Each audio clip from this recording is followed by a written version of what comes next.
feel it deep, flowing through my blood.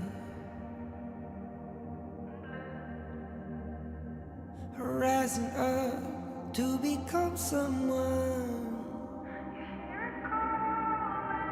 and taking it all on my own. What a sweet victory. And taking all of my control, awaken something deep in me. Like flames, feel it burning inside. Take a hold in pursuit of the prize. I've been told ain't no way to survive, keeping all of this fire that's locked up inside. When this is the time, enter the ring. All those mental chemicals doing their thing. I got flashes of battles inside of my dreams. I was made for this moment. At least now it seems like it's time to come face to face with your fear. Been battling reasons for all of the years, and I learned how to fight them with style and grace no one's ever encountered. You say it's amazing, I'ma come out swinging when they open the gate. Go ahead, call passion, I'm calling it rage. I'm taking what's mine like I already own it. Watch but don't blink, going here to the moment. The sky rain down. Here's to the madness that's all around. Go on, tell them who you are, you are, you are. Go on, tell them who you are, you are, you are, you are. Here's to the moment, the sky rain down. Here's to the madness that's all around. Go on, tell them who you are, you are, you are. Go on, tell them who you are, you are, you are, you are. My name is honor, my name is king, my name is champion, my name is strength.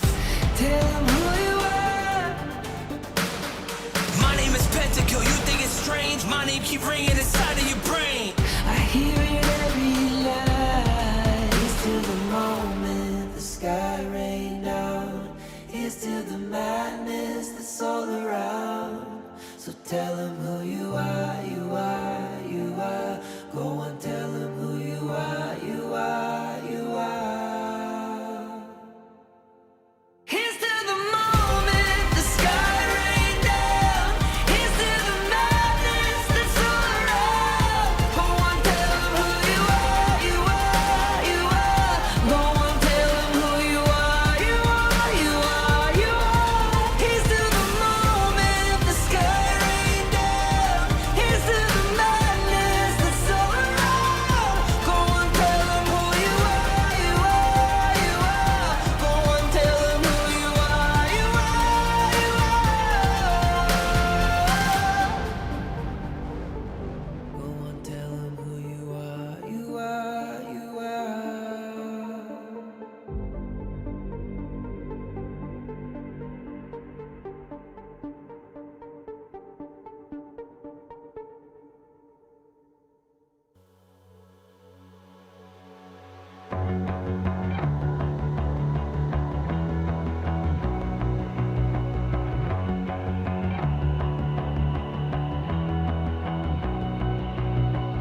You've walked through the darkest nights. You've heard the crowd, felt the blinding light. You were standing there when your heart comes alive. It's a dream of a head, and it never dies. Right here, right now, give it all, get it out. Never a surrender, I fight and never fail. I am a contender, a challenge I can feel. The smallest lies become the brightest enemies, relentlessly. And even if you fall, you gave it everything to be a king.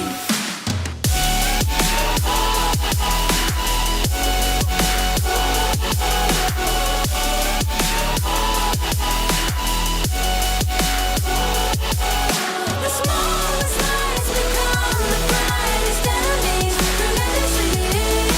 And even if you fall, you gave it everything to be a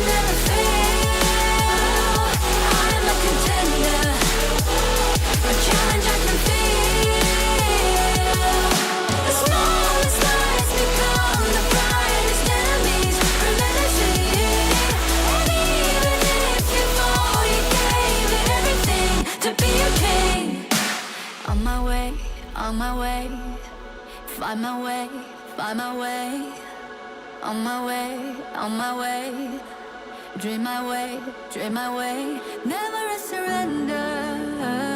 I fight it never fail.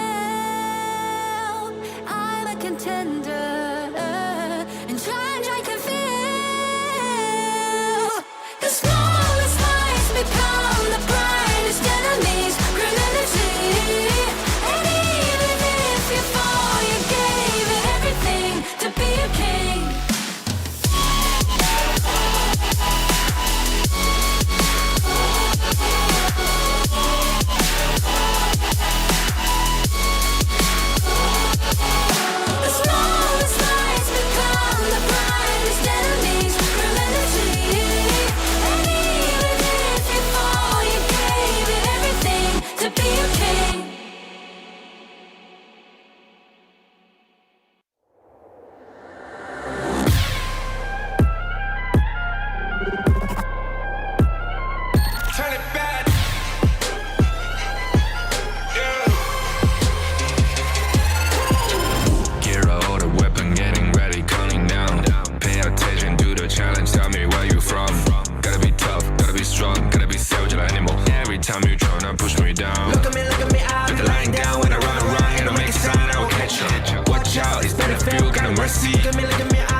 Kings, it's an honor showtime.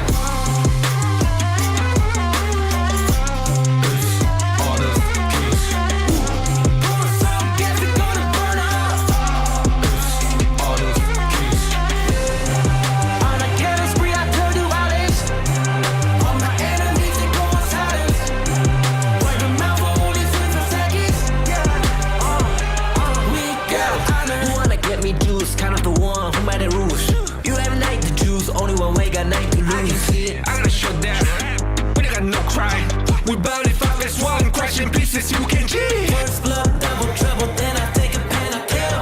All you do is sweat and look at me still victory. Say. I've triggered my soul down. Follow my pace.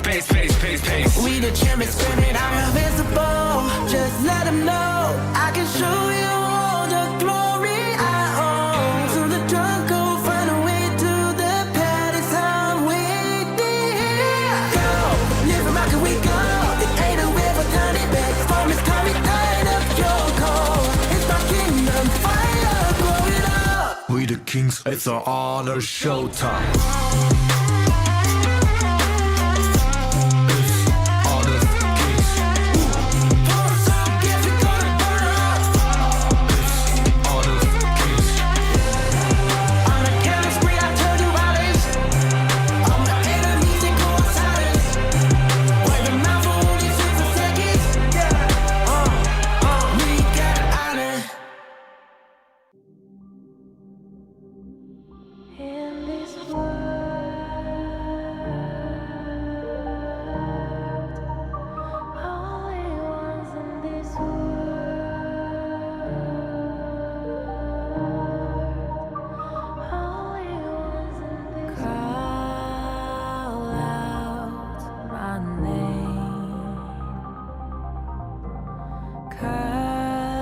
The sound of the rain.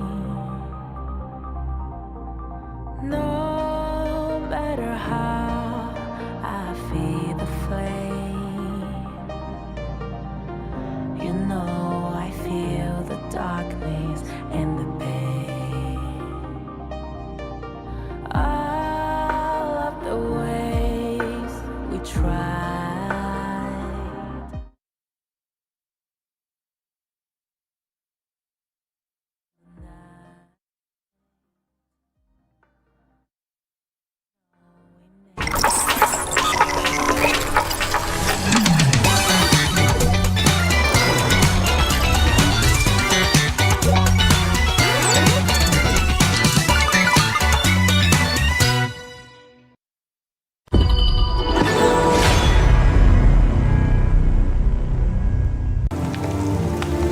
The elders say the seers have guarded the misty marshes for generations.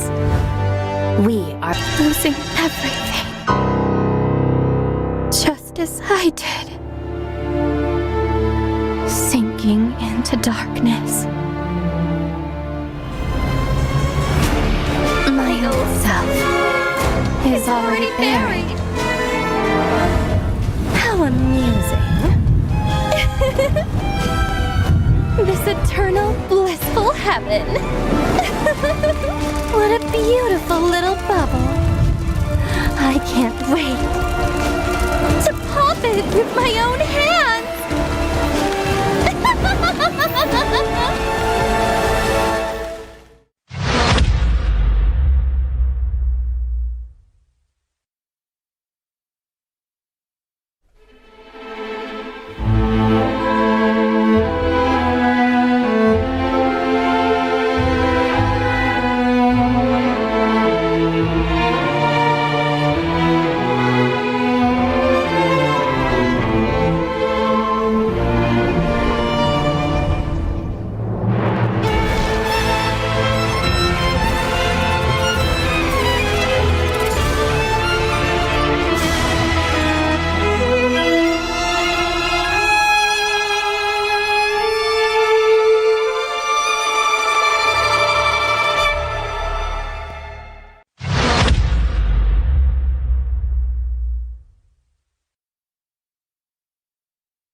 Hello.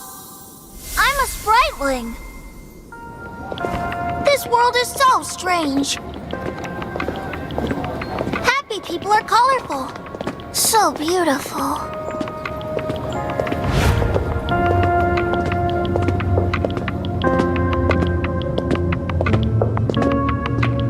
Are those their negative emotions? Ah, so scary! Huh? Oh, let me chase away the unhappiness! Spriteling strike! Ha!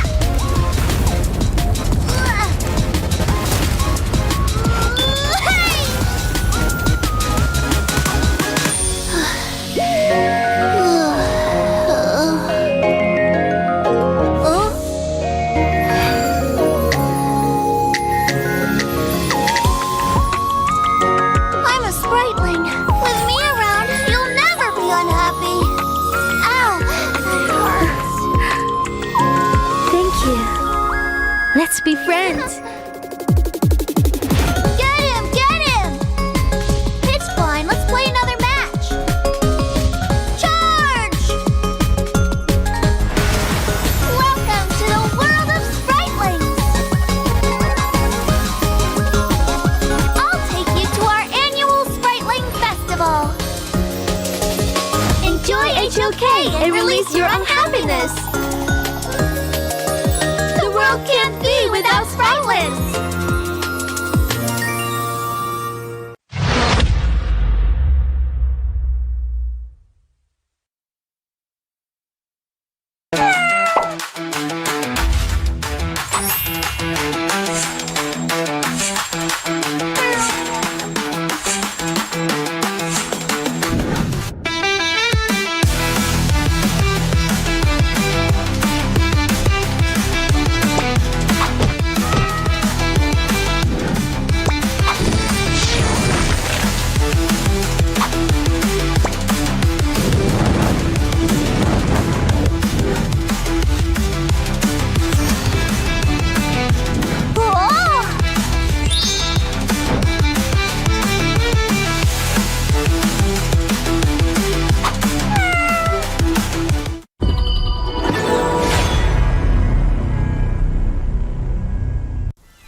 Life's growth has always been bound to conflict. How long can today's peace truly last? 1,000 years ago, from a single seed sprouted the misty marshes' first wonder. Born of wood, growing into a forest, gathering countless living beings within. growth, cycles, fates weaving endlessly together. With the deities came the first enforcers, becoming the Misty Marsh's first protectors. They took form as the 9 seers, each with their role sheltering this hidden land. All things eventually come to an end, and a new beginning does not always follow the old path. Today's inheritors of the seer's legacy long for a different future. Their followers, too, drift further apart. The Order of the Seers and Omniscients are like 2 branches growing in opposite directions. The Misty Marshes watches quietly as it all unfolds. For from the moment that first seed sprouted, the deities already knew the life they nurtured would one day choose its own future.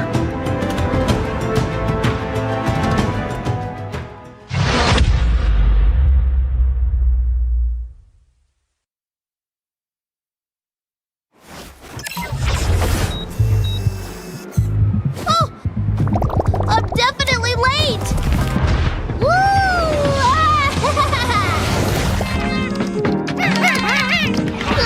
Why aren't you answering the phone?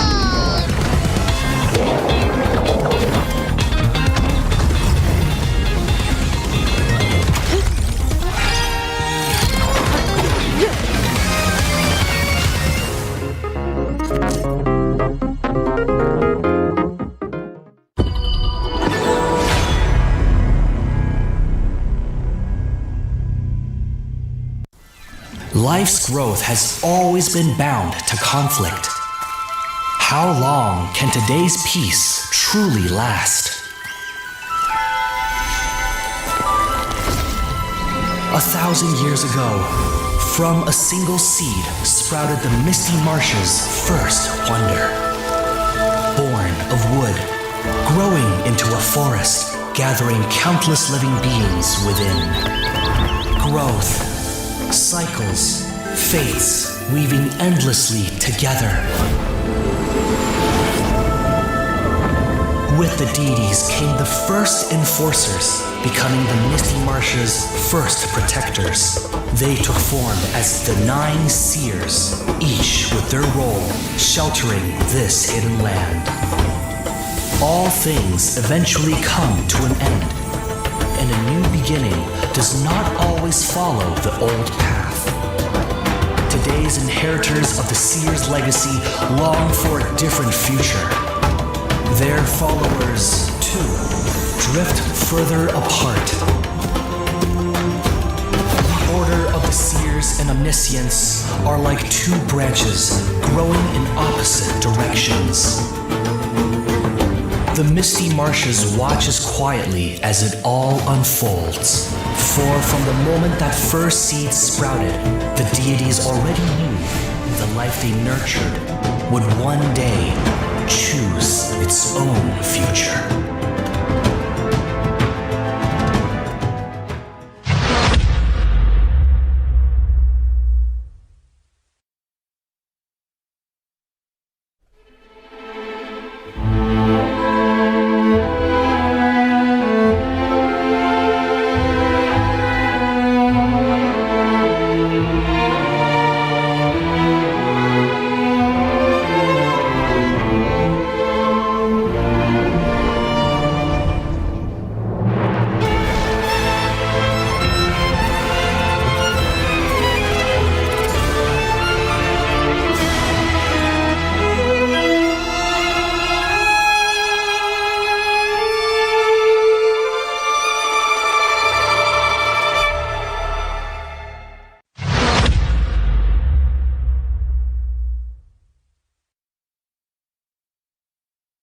Donghuang.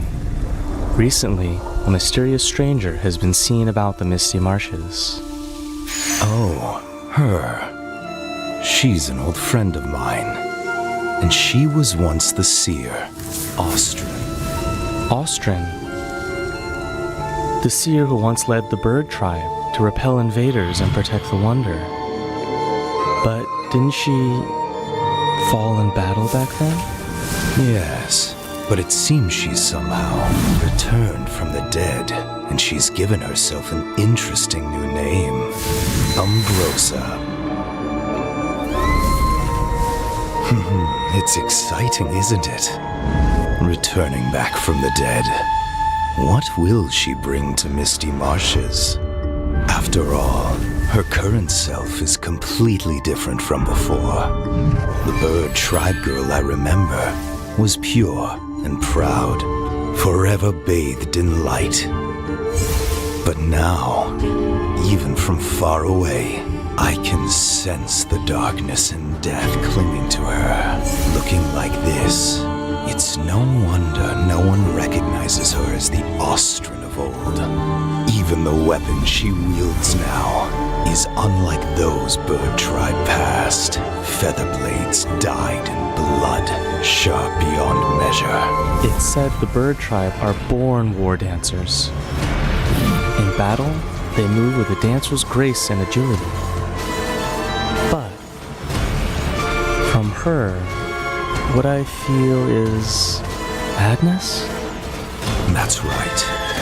A reckless, all-consuming madness, unlike anything from her past. Since her rebirth, she seems to have awakened the power of the Undying. But who will face her in this final solitary dance? Umbrosa, are you friend or foe? We'll know soon enough. I'm sure it won't be long before we meet her. So this is where you've been hiding? My old friend.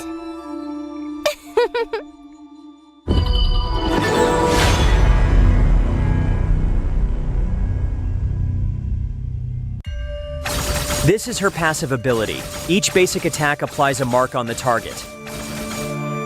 Ranged basic attack damage scales with attack speed, and repeated rebounds increase ranged basic attack damage. While in melee mode, basic attack deals multiple attacks rapidly. Skill 1 enhances Umbrosa. After use, it damages and slows enemies within range. Umbrosa then enters a fevered state briefly, gaining a large amount of movement speed and attack speed. Skill 2 is her only movement and recovery skill, enabling her to both dash ahead and knock back enemies. Missing an enemy reduces the skill's cooldown. Landing a hit on an enemy activates their featherblade marks and transfers the mark to nearby enemies. This skill deals damage multiple times to enemies within range and recovers Umbrosa's health. Umbrosa's ultimate is her core enhancement skill. Actively using this skill boosts her movement speed and health temporarily and causes her to briefly enter the indomitable state. If she dies while her ultimate is not on cooldown, she will slowly resurrect.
kings, it's an honor showtime.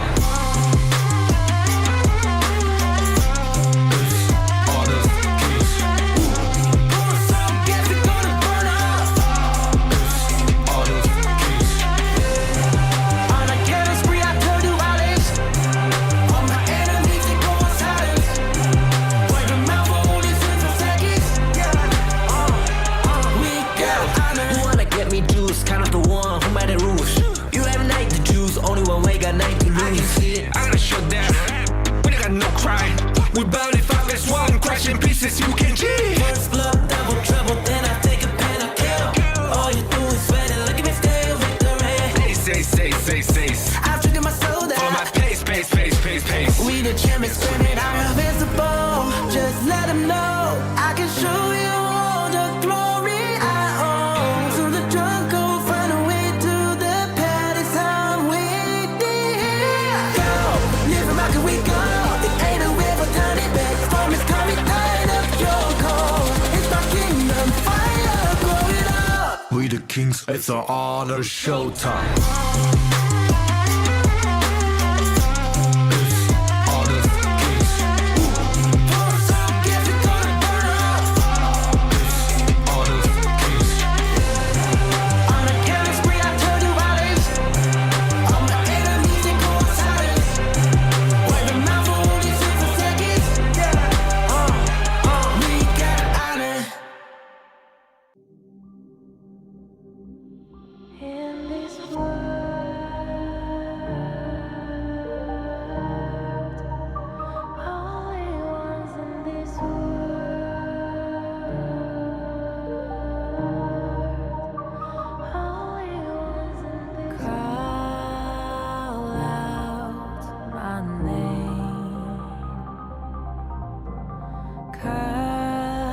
The sound of the rain.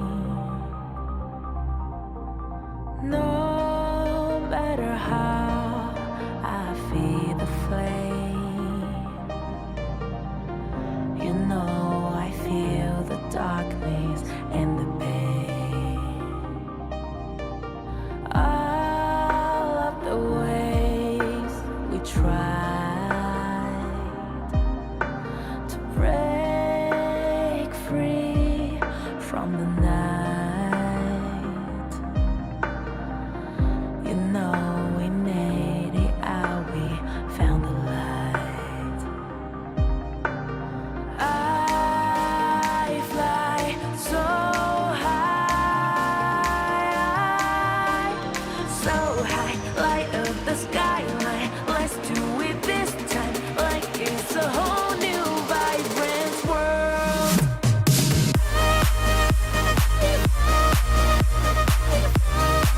Like we're the only ones in this world. Like we're the only ones in this world. Now I see. Will you live for real? Join the party.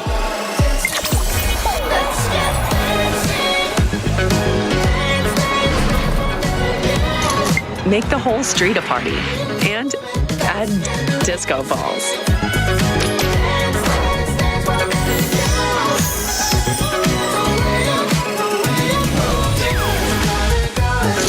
Real Me 15 series.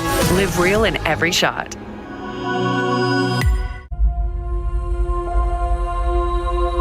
어떤 이들은 침묵 속을 걷고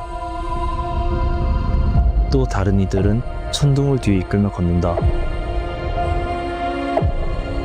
Ma una volta entrati, conta solo una cosa, Tore.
welcome to day 3 of the KME ranking week. And we've seen some teams really step up in the first 2 days of the plays already. And I know that everybody's seen that Blam was here on day 1, but let me give a warm welcome to Blam to the KME, as all it took in a trade to the KMW was BTK and some spoiled tofu. How you doing today, Blam? It's more so the spoiled tofu, right? Obviously, we're not going to throw shade on BTK. We'll throw a lot of shade on Kid, however, though. But yeah, throwing him under the bus is what we do best here, Hauler. But yeah, I'm happy to be, obviously, at KME the fall season. I mean, we've had some banger matchups, like you said, and we've still got 2 days of very exciting ranking week action to go forward with. Yeah, I mean, all of the teams have kind of really leveled up. You're seeing a next level play from some of these teams. Yes, some of the score lines have been 2-0s, but some of these games have been very close. It comes back to that comeback of being able to just like show that resilience to get really back in these games. Oh, absolutely. I mean, I can't question anything about 2 0s. My day was pretty much half felt with 2 1s as well. So I feel like maybe I've got the curse here within the KME. This, unfortunately, here, but for the guys watching at home, hey, we want to pull best of 3, but what we're looking for is obviously these teams are all vying for that 50,000 USD total prize pool. Top prize is going to be that 10K USD. Second place, 8.5. 7K for the third place. And fourth place will be 6,500. But then 5th to 7th, so even if you get last place, you're going to be walking away with 6K. So that's actually decent for these teams, right? Yeah, it's going to be great for them. And of course, the 7 participating teams, it's going to be Gen G Esports, Crazy Raccoon, Nongshim Red Force, Scars, R8 Esports, CMF Esports, and of course, a Star Esports rounding it out through, of course, just 7 teams. But hey, we have a lot of games ahead of us. A lot of games, and these are going to be the games that are going to be on broadcast today. There is 2 matches that will be obviously played offline, but these are the ones you're going to be actually be able to get our opinions, action, and obviously see what we think about these teams. But first up is going to be A-Star going up against Nongshim Red Force. So last place at the moment, going up against Nongshim Red Force, who are sat at 2nd place thanks to Gen G. And speaking of Gen G, their second match is going to be of the day against R8 Esports. A little bit of a historical feud there. And the third match of the day, CMF going up against Nongshim again. Nongshim having some action today, so Nongshim fans are definitely going to be ecstatic with today's matches. And then the final match of the day is going to be R8 Esports versus Scars. This is a matchup I'm really looking forward to. Yeah, I think all of these are going to be great games. I mean, we're going to see exactly where the kind of where the teams are going to end up, right? I think that we're seeing like Gen G, Nongshim, even Crazy Raccoons in the top 3 right now. So all of these teams are kind of making some waves, and they definitely want to be in Group S, where only 3 teams make it there. Yeah, Group S is what we're going to be looking for, right? Because obviously they don't have to fight it out within the survival week. They pretty much secured their place within the playoffs. It's just where they sit on the placement. But here is so far the standings. Gen G first place here, Nongshim 2nd, R8 3rd place, and then Crazy Raccoons, Scars in 4th and 5th. CMF currently at 6th, and then A-Star Esports at 7th. And one of those offline broadcast matches is actually going to be CMF going up against A-Star. So realistically, potentially today could be a fight for last place within the ranking week. Yeah, and also another offline game is going to be Scars and CMF as well. So they have to play twice offline just to see where they stand. And I think that we will know exactly where the at least the bottom tier teams are, or the bottom teams are going to end up being. So it might be in a bad spot. But let's find out, of course, who will be the first team that's going to be playing in this series. So you should never give up. You gotta fight for it. Whoa, let's go. I know you want it. I see the fire in your eyes. You gotta fight for it. Let's go. The battle's calling. You better give it all you got. You gotta fight for it. The time is right for you to raise a rock. Yeah. Cause you could be the greatest of them all. Yeah. Let's go. The battle's calling. You better give it all you got. You gotta fight for it.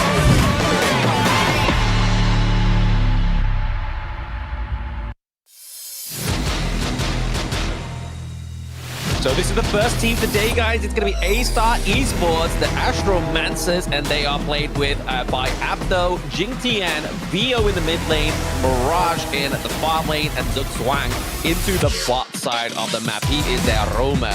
But I mean, just look at obviously the VO there. Obviously, we saw on the video, Mirage, he likes to lean back and get those shots, man. He wants to make sure they're lined up and hitting on the enemy team. Yeah, and I think it's perfect for that, right? He wants to play like the Shoyu. He wants the ones with the rifles to kind of just gun everybody down. I think that he's going to be, you know, at least living up to that name. But, I mean, Abdo has been the other guy that you kind of need to look out for. But let's check out their opponent, which will be Nongshim Red Force now. So you should never give up. You gotta fight for it. Whoa, let's go. I know you want it. I see the fire in your eyes. You gotta fight for it. Let's go. The battle's calling. You better give it all you got. You gotta fight for it.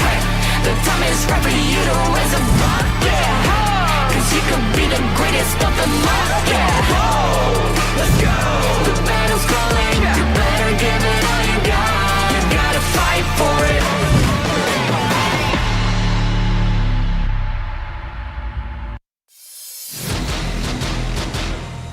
Nongshim Red Force, the greatest red. They're going to be made up of Kyung9, Haku, Illusion, Siri, and of course, Faye. No strangers to the KME. They are the Spring 2025 champions. And while they didn't have the greatest of times at the KWC, they are still the force to be reckoned with, at least here in the KME. They are the Red Force. Well, unfortunately, their undefeated streak for the ranking week has already been sullied. So for me, Hauler, I mean, this is a Nongshim that maybe after that one defeat against Crazy Raccoons in that game number 2, right? Like, to me, that was kind of everything they needed. A little bit of a reality check, a little bit of a slap to the face of Nongshim Red Force. Be like, all right, bet. Let's not drop a single game now on. So right now, it's going to be A Star that's going to be trying to actually take a round off of Nongshim Red Force. And I mean, I'm really excited to see what Jinx Yan brings out into the jungle. To me, yesterday, we got Mayin jungle. I mean, what was that about?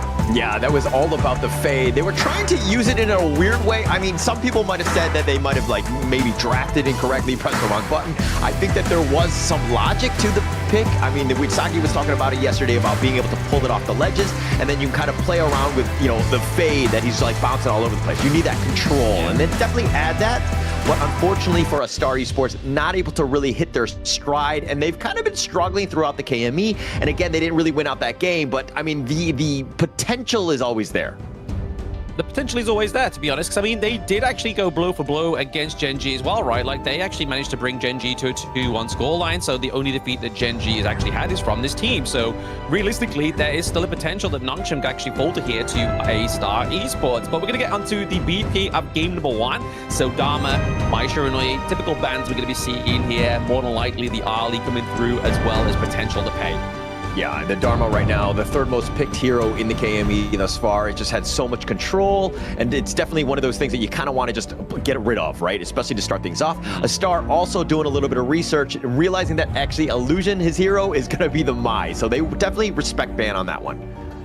Respect ban on the Mai, but also respect ban on the U1. I feel like this has been a pick that's like, throughout international competitions, has had its kind of like its highs, its lows, and it's currently going through one of those kind of periods where it's always being selected, especially in the best of 3, right? Like, we always see the likes of players like Faye going onto it. Obviously, Clue loves this pick as well from Gen.G, and it just gives over overall sustain. We have the obviously CC from the AoE ultimate, and then obviously you can bait a lot of that kind of counter engage with Unending Sorrow. So really, it means that now that the Ali is going to be open here because they ban out the U1 as well as the Liang. Yeah, also, I mean, just to kind of add on to the U1, the pick is just very flexible, right? It can be in almost a number of different roles, so you don't really want to play with it. If you anything, especially going into the draft, you want to be like, hey, let them pick something so that we know what's coming. If Yuan's there, they could go in many different directions, so it might be one of those things that they just don't want to deal with in a game 1, but they pick up the pay as well to kind of counter out the Moats D-Renge. Is that going to be, you know, the Haku special here? I mean, it's basically just early game insurance, right? Like, we know that Nongshim Red Force, they can be very aggressive in the early game and then just flesh that out with the potential late game ticket, like we can kind of see here with Yixing. They kind of needed that crowd control to come through with the world is my board, so they can obviously play on their terms. Also, in terms of zoning as well, is going to really help them basically select the team fights that they want to take and obviously just zone out, or even just use the board as we've seen so far within most of the competitions, just to keep the enemy team away from that potential takedown of a turret. Yeah, and I mean, look, the response to that has been the Agudo. They want to kind of just, again, slow siege, slow this game down, protect the jungle. That's going to be the biggest thing, especially going up against Haku's Pei, who's going to be looking to invade, right? The other big piece of this one is the Yixing. You're kind of mentioning about this, but the control that it provides is actually quite key. The world is my board, setting it up for Arlie and Pei, both tremendous damage dealers, to just blow up whoever gets locked in. Yeah, I mean, we speak of damage as well. I mean, taking liberties is skill. That in the early game, and obviously as it stacks and scales for it to the late game, it really hurts. The mid lane, especially squishier heroes, right? Like, you also get to be at chance of using the cleanse onto the D-Ranger, thanks to obviously taking liberties, actually getting that knock-up. But the Agudo, I feel like he's just going to be here to match the pace of the early game of the Pei. They need to kind of have that early game aggression for themselves, because a lot of the teams we've been seeing so far with both in the KME and KMW is they falter at reaction playstyle, right? Like, they're like, oh, they get caught off, they kind of like take a jab to the chin, like that kangaroo in that like very sort of like very famous video in Australia where he gets jabbed, he kind of like startled. That's what most of the teams look like when these teams go for an aggressive early game comp. But yeah, the Agudo is just gonna be there to match this up. But taking the Lady Chen up off the board here for Nongshim, they don't want to give over any kind of big sort of like CC heavy mid lane heroes. And I mean, just kind of add on that one, I mean, it feels like Nongshim really looking to hit the kangaroo quicker, right? I think they want to definitely be striking, putting the fear into them, because getting up 1-0 in a best of 3 is a world of hurt, right? It's a terrible place to be in when everything is like an elimination game, and it's like a very stressful situation. You don't want to be there. You definitely want to put your best foot forward, and it looks like Nongshim are kind of on that path.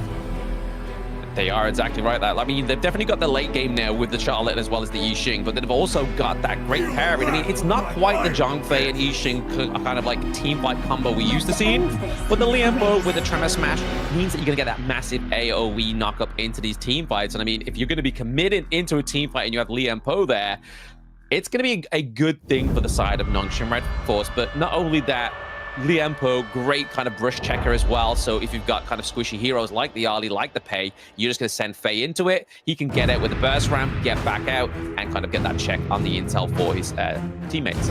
Yeah, and you needed somebody who's like a big beefy boy to, again, just check the brushes, as well as just being that tank, right? I think that you need to protect the very, very squishy back line from Nongshim here. There's going to be a lot of pressure on Faye to really perform. Just stay alive more than anything else. Control them, because you know that like the Mayin, the moats, when they're able to just kind of lock down on the Pei or Arlie, the D-Renjay will be there to help clean up. Yeah, there we go. We're going to get the newer raining that one up. Obviously, just some late game potential for the side of A-Star. Obviously, in the early game, it's not the quite impactful pick that we need, but it's also great for the rotations, right? I mean, this is going to match the pace of the likes of the Agudo.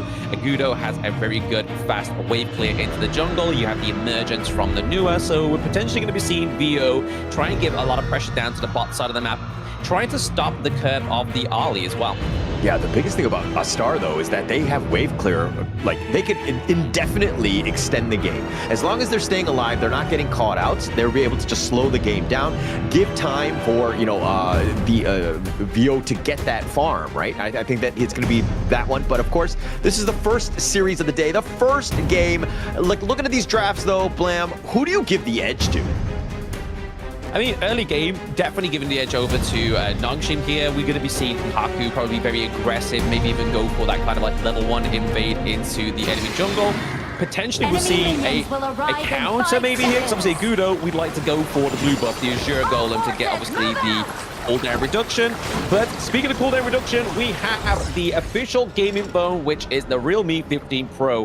Built for performance, made for gaming, smooth, cool, and reliable, just the way esports demands. Ready to level up? Get yours now and feel the difference. Yeah, feel the difference indeed. That's a nice phone. It feels great. It plays great. Everything that you want. But going into, of course, this first piece, you're seeing that Haku is already looking to evade, at least putting the pressure on, although A-Star Esports will just kind of scurry them away.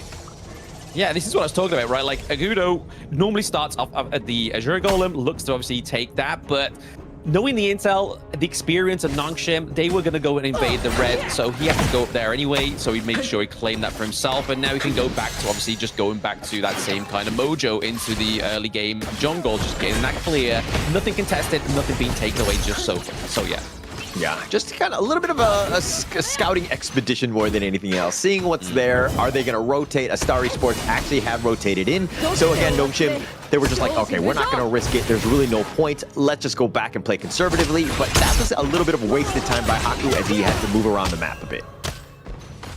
It is, but I mean, he's the pay, right? He can dive over the water, as you see him right now in the tiger form. He can just make that time back. He's like one of those very like loyal workers. He's like, hey boss, I need to leave early. He's like, I bet you're gonna make the time back. Yeah, cool. And you can kind of see already with obviously the gold being kind of like neutralized. It's pretty much neck and neck, right? Like every 100 gold getting onto the side of A-Star, it's then received onto Nongshim. So they're playing very well here. Teleport coming through for the side of Nongshim, just so that Haku can get that minion wave.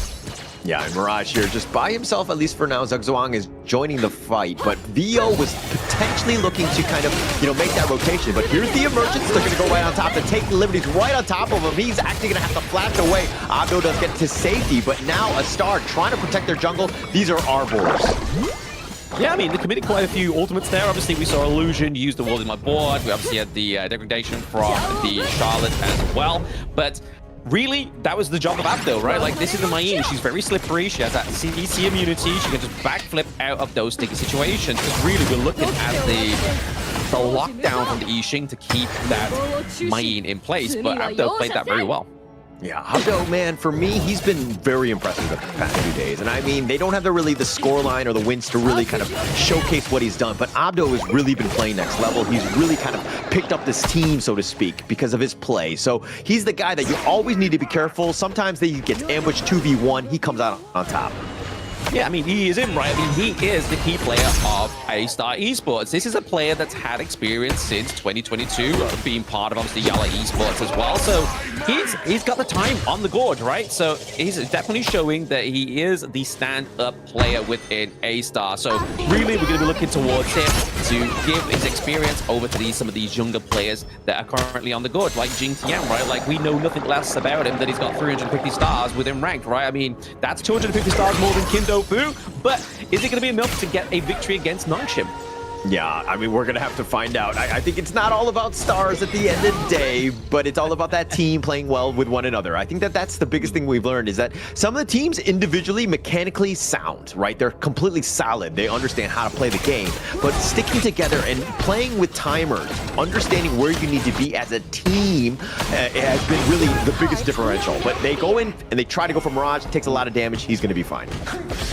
Yeah, not the situation we want to be in when we get into that 4-minute mark, literally 1 second away. Mirage is looking like pretty low. He's able to get the healing from behind that T1, and now we can kind of see the potential start of the first team fight against Nongshim and A-Star as both neutral objectives are up. You can see already formulating around that Tyrant, whilst Abdo is quite frequently away from this fight. He's just trying to create that pressure. He's freezing the minion wave into the top side of the map so that naturally the minions come through, but that was plenty of time for Nongshim to take the Tyrant.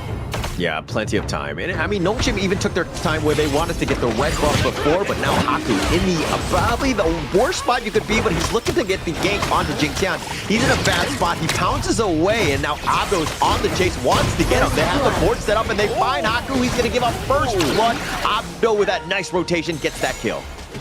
Yeah, I mean, this is what I love about the mode 2 as well, right? Like, obviously, it was all Abdo, it was all up in the grill of the enemy team, but the fact is that Zugzwang, with that cannon blast, kept Haku in place long enough just so that Abdo could just dive back in on top, right? Like, he was able to get that healing from the backflip, obviously the damage reduction as well, and it just meant he could go back in and claim that first blood. But right now, A-Star are looking pretty decent within this early game. Obviously, gold advantage, it's not obviously night and day. It's a few hundred. It's nothing that Nongshim can't come back from. Haku is very aggressive. He likes to be in the enemy jungle. He paid with his life on that one. That's a statement by Star Esports, is that, hey, you want to do that? It's a risky game, my friend. It's a dangerous one, and he paid with his life. Haku needs to be a bit careful, but I'm pretty sure he's going to continue his ways of continuing with these invades.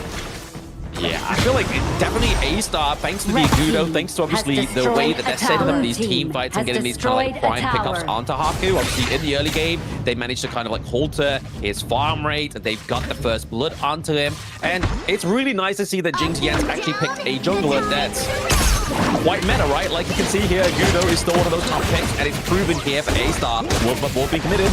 Oh, they got out of this one. I mean, Mirage had the flash on out of this, but a Star Esports crisis averted. Yes, that's a huge ult on cooldown now, but Illusion so low has to recall.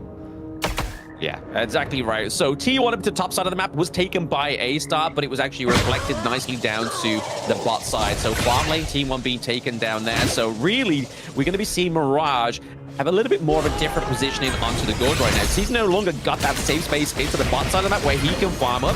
He's got to stick around with the likes of Zugzwang with a VO to keep himself alive. Yeah, the problem with this is that now that he's grouping up, the potential board of locking in more than one obviously increases. But a Star Esports doing a great job of at least sticking together and putting the pressure on, taking what the enemy's giving them. They're looking to trade. Furball goes in, finds it. Here's the emergence. They're going to try to go on to Kyung9, who's actually getting bounced around. He gets dashes away. He does get the safety, though. And now Notion, can they get anything in return? Yeah, like you said there, obviously the board is going to catch more, right? We got at least 3 within that board, but it was actually good for A-Star because they were actually playing on the foot, like their front foot, because Nongshim was like, oh, they've taken it back a bit. They had to go back. They almost got a takedown onto one of the team sides of Nongshim Red Force, but it just allowed them that space for A-Star to take that T1 already and then just keep building that momentum. I feel like that's what they need to do in this game, number one. A-Star needs to take the lead, keep that momentum going, and keep pushing forward, because if they take one eye off the ball, Nongshim's going to punish you. Yeah, and that was the punish, right? Haku was in the top lane, took the top T2. Yes, they tried to go for Kyung9. He gets away to safety, but he also keeps the bottom T2 alive. So they didn't trade fairly in that regard. So Nongshim coming out with the smaller wins. Coming out with smaller wins, exactly. But I mean, this is Nongshim Red Force, right? They can sometimes fumble the early game. It doesn't mean that they're going to be getting carried out, and I feel like that's another thing that A-Star needs to keep in the back of their mind as well, right? Is that macro is one of the greatest strengths of Nongshim, but also some of their greatest weakness. But right now, you're seeing Siri going for the macro play up into the bot side of the map, looking to take that T2 and respond to that T2 into the top side. Board doesn't actually commit. Zones at the minions, though. Oh, but Abdo taking a lot of damage. He's going to try to dash away. He gets caught out. Haku makes him pay, and now they're on the run. Zugzwang, he gets knocked up with that Trevor Smash. The box is not going to connect onto him. Faye will be killed, though. But the double kill all the way to Haku, who's doing that, taking a decent amount of damage. But he wants to go for Mirage, but he's going to barely survive in that regard. It's a 2 for 3 in favor of Nongshim thus far. And Jingtian is going to just roll on out. He wants to go for Illusion. He dies under the tower. Yeah, that was superb positioning there from Siri, right? Like, he went the scenic route, went all the way around the whole Siri onto BO. Like I was saying, beautiful positioning. Yeah, beautiful positioning, but aggressively understanding the mission ahead of him, right? As Siri being able to play that out and out, the movement was just unreal, plus he was able to light step away, and this is why Siri is an absolute menace on this Arlie. Yeah, it's taken him a while to get his presence onto the Gorge in this game, number one, but now it's starting to be felt, right? Like, you can see that the itemization, that core itemization for the Arlie coming through. Obviously, the last item we saw him build was a Shadow Ripper. So attack speed, crit, it's all coming through for this pick, and really onto the side of A-Star. When they've got shielding from the likes of, obviously, the Blood Rage for Jingtian, it's not going to really work when you have an Arlie. Yeah, it's not going to be easy at all. I mean, Siri's starting to get that farm. He's got the level advantage over Mirage as well. But, you know, I think a Star Esports, the way that they've been playing is they've been trying to group, just trying to take and snowball some towers, right? Get that momentum going and kind of mitigate the whole lead that Haku might get. But now they're looking to go in for this one. The Tremor Smash is going to actually connect, gets the blow up onto Mirage, who got caught out. Yeah, that's not somebody you want to get caught out within these team fights, right? D-Ranger is always known to be able to be just sat at the back of the team fight, have a little bit of a lovely time, and just kind of keep throwing those tokens, obviously using the passive of the Spark Forge Dagger as well, just to keep maintaining that poke. But when you got something so fearful like Faye on the Liampo, he knew what his exam was. He knew what he needed to do to get into that backline, which was that Tremor Smash. Didn't actually even use the flash to actually maintain and get the D-Ranger, so that's a bonus here for Nongshim. Yeah, just completely caught him out. The board is going to be set up, just blocking them away, but it's going to take a mid T2 down. Siri, though, on the prowl. They're going to look to go for this bottom T3. They're going to chip this way very quickly here. I mean, I don't know if you caught that hold, but BO took so much damage. Abdo trying to make the heroic play, trying to go on to Siri, and he survives yet again. Nongshim and the Annihilation off the mark as well, but Nongshim coming out on top of that one kill on Abdo. that was kind of like a swan song by Abdo there, right? Like, he was just like, you know what? I've got to take it. Because if I don't do this, they could potentially take that T3 into the mid lane as well. Because he was just doing basically collateral damage control. He was just like, if I don't do this, I die. And they take the T3 into the mid. Or I do this, I die, and I get to keep that T3 into the mid lane. Yeah, I mean, they tried to go all in for this. It was a very, you know, it was like a Hail Mary play. I don't know if that was the right timing for this, but there's a 6K network lead. Now your jungle's completely gone off. The first ram, the Tremor Smash is going to connect, and they actually kill BO. They find Jingtian as well, and no Jim. Abdo trying to make the heroic play yet again, but a triple kill going the way of Siri. Siri with the triple kill coming through here. That is phenomenal here for Nongshim Red Force. And to be honest, the board did its job. It cleared 3 flashes onto the side of A-Star. So now Nongshim Red Force know that they can just go in and they aren't going to be able to get out. And you can see here that Young Bird going in with the fatal error. Yeah, they don't really care. They're just going to dive the crystal. It doesn't matter. And Nongshim Red Force are going to take game 1 just like that. Very quick game 1, not quite the quickest game within KME. I mean, right now, A-Star, I believe, actually no, it's R8 that hold that button, that pride for the quickest game within KME, which is 11 minutes and 25 seconds, but it was definitely on average to be around about one of the shortest games, right? That was like just above that 12-minute mark for Nongshim Red Force. Very clean. I mean, that's kind of what we expected from Nongshim Red Force. There were moments where you're kind of like, okay, a Star Esports, I get it. They're looking to just take some towers. They are equalizing, right? And they were actually fighting the good fight. But then they got caught out a couple too many times, and Abdo was trying to make these plays where when you're losing, I don't really like it. Maybe you catch them out, but the team needs to kind of go all in on that one, not just a solo play. Yeah, I mean, it's a direct consequence of just letting Siri on the R-League be completely unchecked for the matter of maybe 8 minutes within this match. And then like you were saying, Hola, A-Star, they were doing bits. They were able to get some of the macro play, get a bit of pressure into the top side of the map, and they were very aggressive at taking that T2. But what they didn't have is the fact that it was eyes on Siri. Siri was down the bot side, he took the T2, and then he took all the way the river path just to go behind the enemy team because the Kyung 9 managed to get a great start on whittling down the health of the side of A-Star. And then all it took was Siri to come to the back line and run them down. And he even took that push into the mid lane, almost died to get the kill on BO. Yeah, and if you're looking at that team, I mean, that game, like, who kind of sticks out to you? Because to me, it felt like everyone had their moments, and that was like a team win more than anything else. It wasn't like one guy just like taking over the game. It was like everyone understanding what they had to do in terms of their role. I mean, personally, I think, obviously, the thing we're suffering from here is obviously the Nongshim early game, which sometimes doesn't come into fruition, right? And this is where they normally get punished by some of the other international teams. But the fact is they had the kind of quiet early game, and obviously the unchecked of Siri. You can see right here, right? The KDA of Siri, 6-0-1. To me, that's the MVP for me, because he did have a very quiet early game, but then when he was able to activate and pop up, he did. Yeah, and he actually had the most damage on the team, the most net worth with 11,000. I mean, sometimes doubling some of the other players in this lobby. So he was really just like completely given free farm. But again, that was kind of why a Star were like death balling in other lanes, and Siri was like, okay, all this space, perfect. I'll continue to farm, push towers, take everything, you know, from whatever I can. And he was doing such a great job in that regard.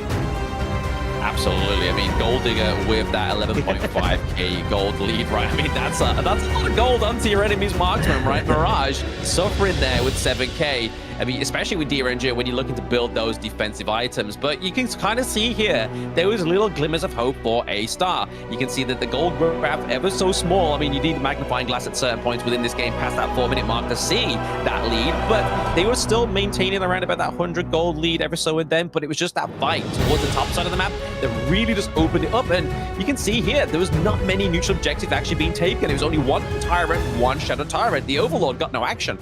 Yeah, no action whatsoever. I mean, you don't need to, right? All you need to do is take that Tyrant and continue on with that push because you had that damage burst. You won those team fights. Once you had that numbers advantage, it was pretty much just like snowballing, right? You just rolled it down. And again, this is why Nongshim Red Force are so good. But as you called it, it is going to be Siri as the MVP, 6-0-1, but the 27% in terms of total gold earned on one player, as well as the 25% of the damage there. Just a really well-played game by Siri here. With a pose like that, I feel like I'm being held hostage right now, Hauler. I feel like he's just came into a bank. He's got me at gunpoint. He wants whatever in my pocket, but right now I can tell you, Siri, I've got basically fluff in my pocket. There's nothing there for you, pal. Everything was for you on the gorge. You can't take anything from me. But we're going to look at these highlights now and see exactly it. You can see right now, Siri on these highlights, he takes a long rotation from bot side. He's going all the way to the mid, getting some extra bit of gold like the bank robbery is right now. You can see the VO is there. He knows that GTN is very low as well as Mirage. He still tries to go and contest to get the intel onto VO.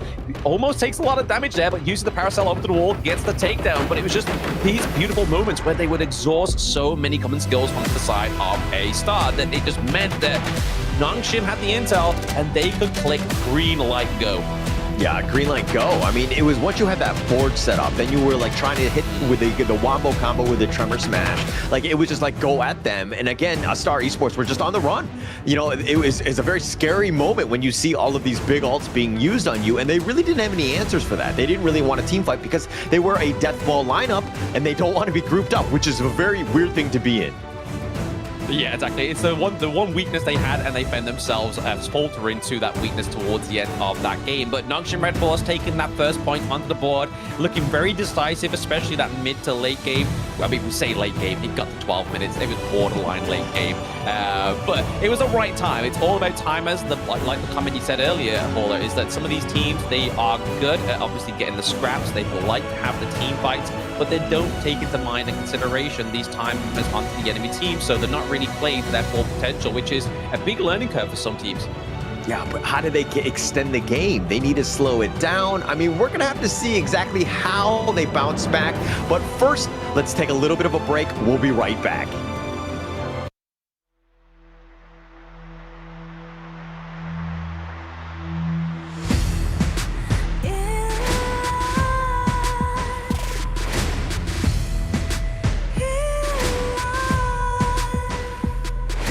What's a life without its worth?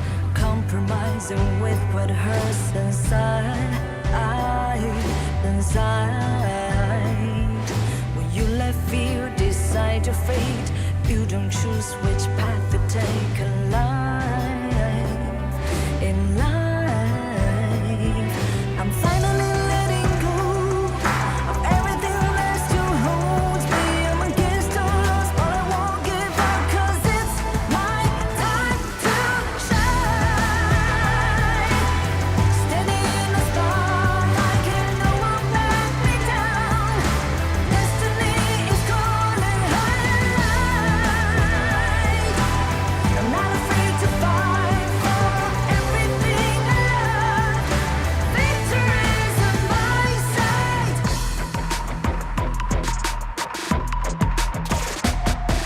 The more we lose, the more we gain. The more that nothing stays the same. In time, can love ever, can forget. What you see is what you get. Sometimes,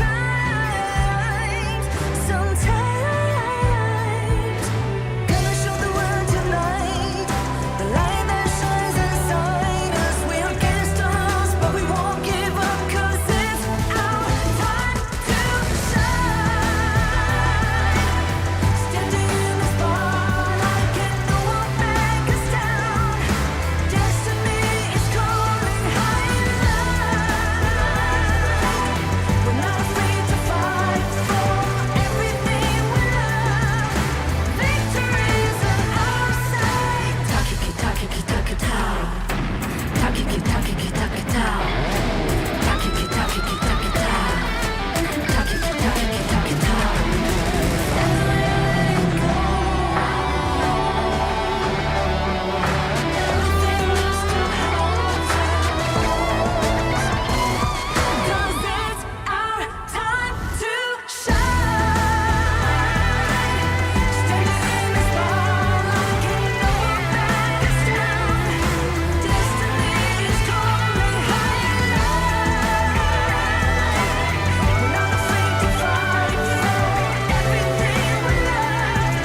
Nongshim Red Force, that was too fast, too furious there, right? I mean, they took the pay and they just basically ran it down Astar's throats. They didn't really have much to respond with, but blam, what does Astar Esports need to do to come back in this one? I mean, we saw promise in the early game, right? Like we said, once they locked in the Agudo, we knew what the execution plan was going to be. It was to match the pay to the pay. It was to make sure that their early game wasn't going to be dominated by the side of Nongshim. And correctly so, in seeing that and casting that, we saw that they weren't able to dominate the early game, right? I mean, even A-Star got the first blood, so they were able to kind of maintain that motion. But it was just the fact that Nongshim Red Force, they knew what they were working with because the gold lead was so like neck and neck. And what's one thing at that point in the game, especially around about the 4-minute mark, that can neutralize such a small lead? It's taking that tyrant, because you are going to be getting that increased movement speed, that increased damage, what you should be getting when you're already kind of like ahead by 2k gold, what we normally see around about that 4-minute mark, especially in such a potential dominating game and early game aggressive draft that we saw there from Nongshim Red Force. Yeah, I think the biggest thing it was when you said it in game 1, you were talking about the macro game, right? Astar Esports were trying to out-macro Nongshim, who are very good, understanding that, like, if they're pushing in one lane, we've got space in the other lane, and just being able to just take what the enemy's giving to them. And Nongshim did a great job of just being reactive in that regard and then taking the fight to them. They turned that one around. Yeah, absolutely. I mean, it's the one thing that Nongshim's known for. Not only macro, but the reaction to what's at the situation at hand, right? Like, we've seen many, many times where Nongshim always look like a little bit of a fish out of water in game number 1. But even then, within that game number 1, they adjust. They try and basically do things like, right, okay, what's not working? Let's try and go for some more macro. We're suffering here, so let's get the reactive straight onto the board, rather than like some of these teams where they have an issue that occurs within one match. They're like, right, okay, we'll wait till game 2 to fix it. Nongshim's not like that. Nongshim's a different kind of gravy, man. They're always like, let's fix it on the spot. They're the kind of like go-to guys that you want when you've got like a problem with you. Yeah, and then not like 7 days later where they can kind of like look into it and potentially fix it, right? Like, I've been there, right? So yeah, definitely you want to do it right on the spot. I think that that's the biggest thing, is their flexibility. But you know, again, it's definitely an easier one when you have problems that they can solve on the fly, and they're smaller problems, right? Some of the international teams, when they kind of really stuck it to Nongshim, gave them much larger problems, and they weren't able to kind of solve those on the spot.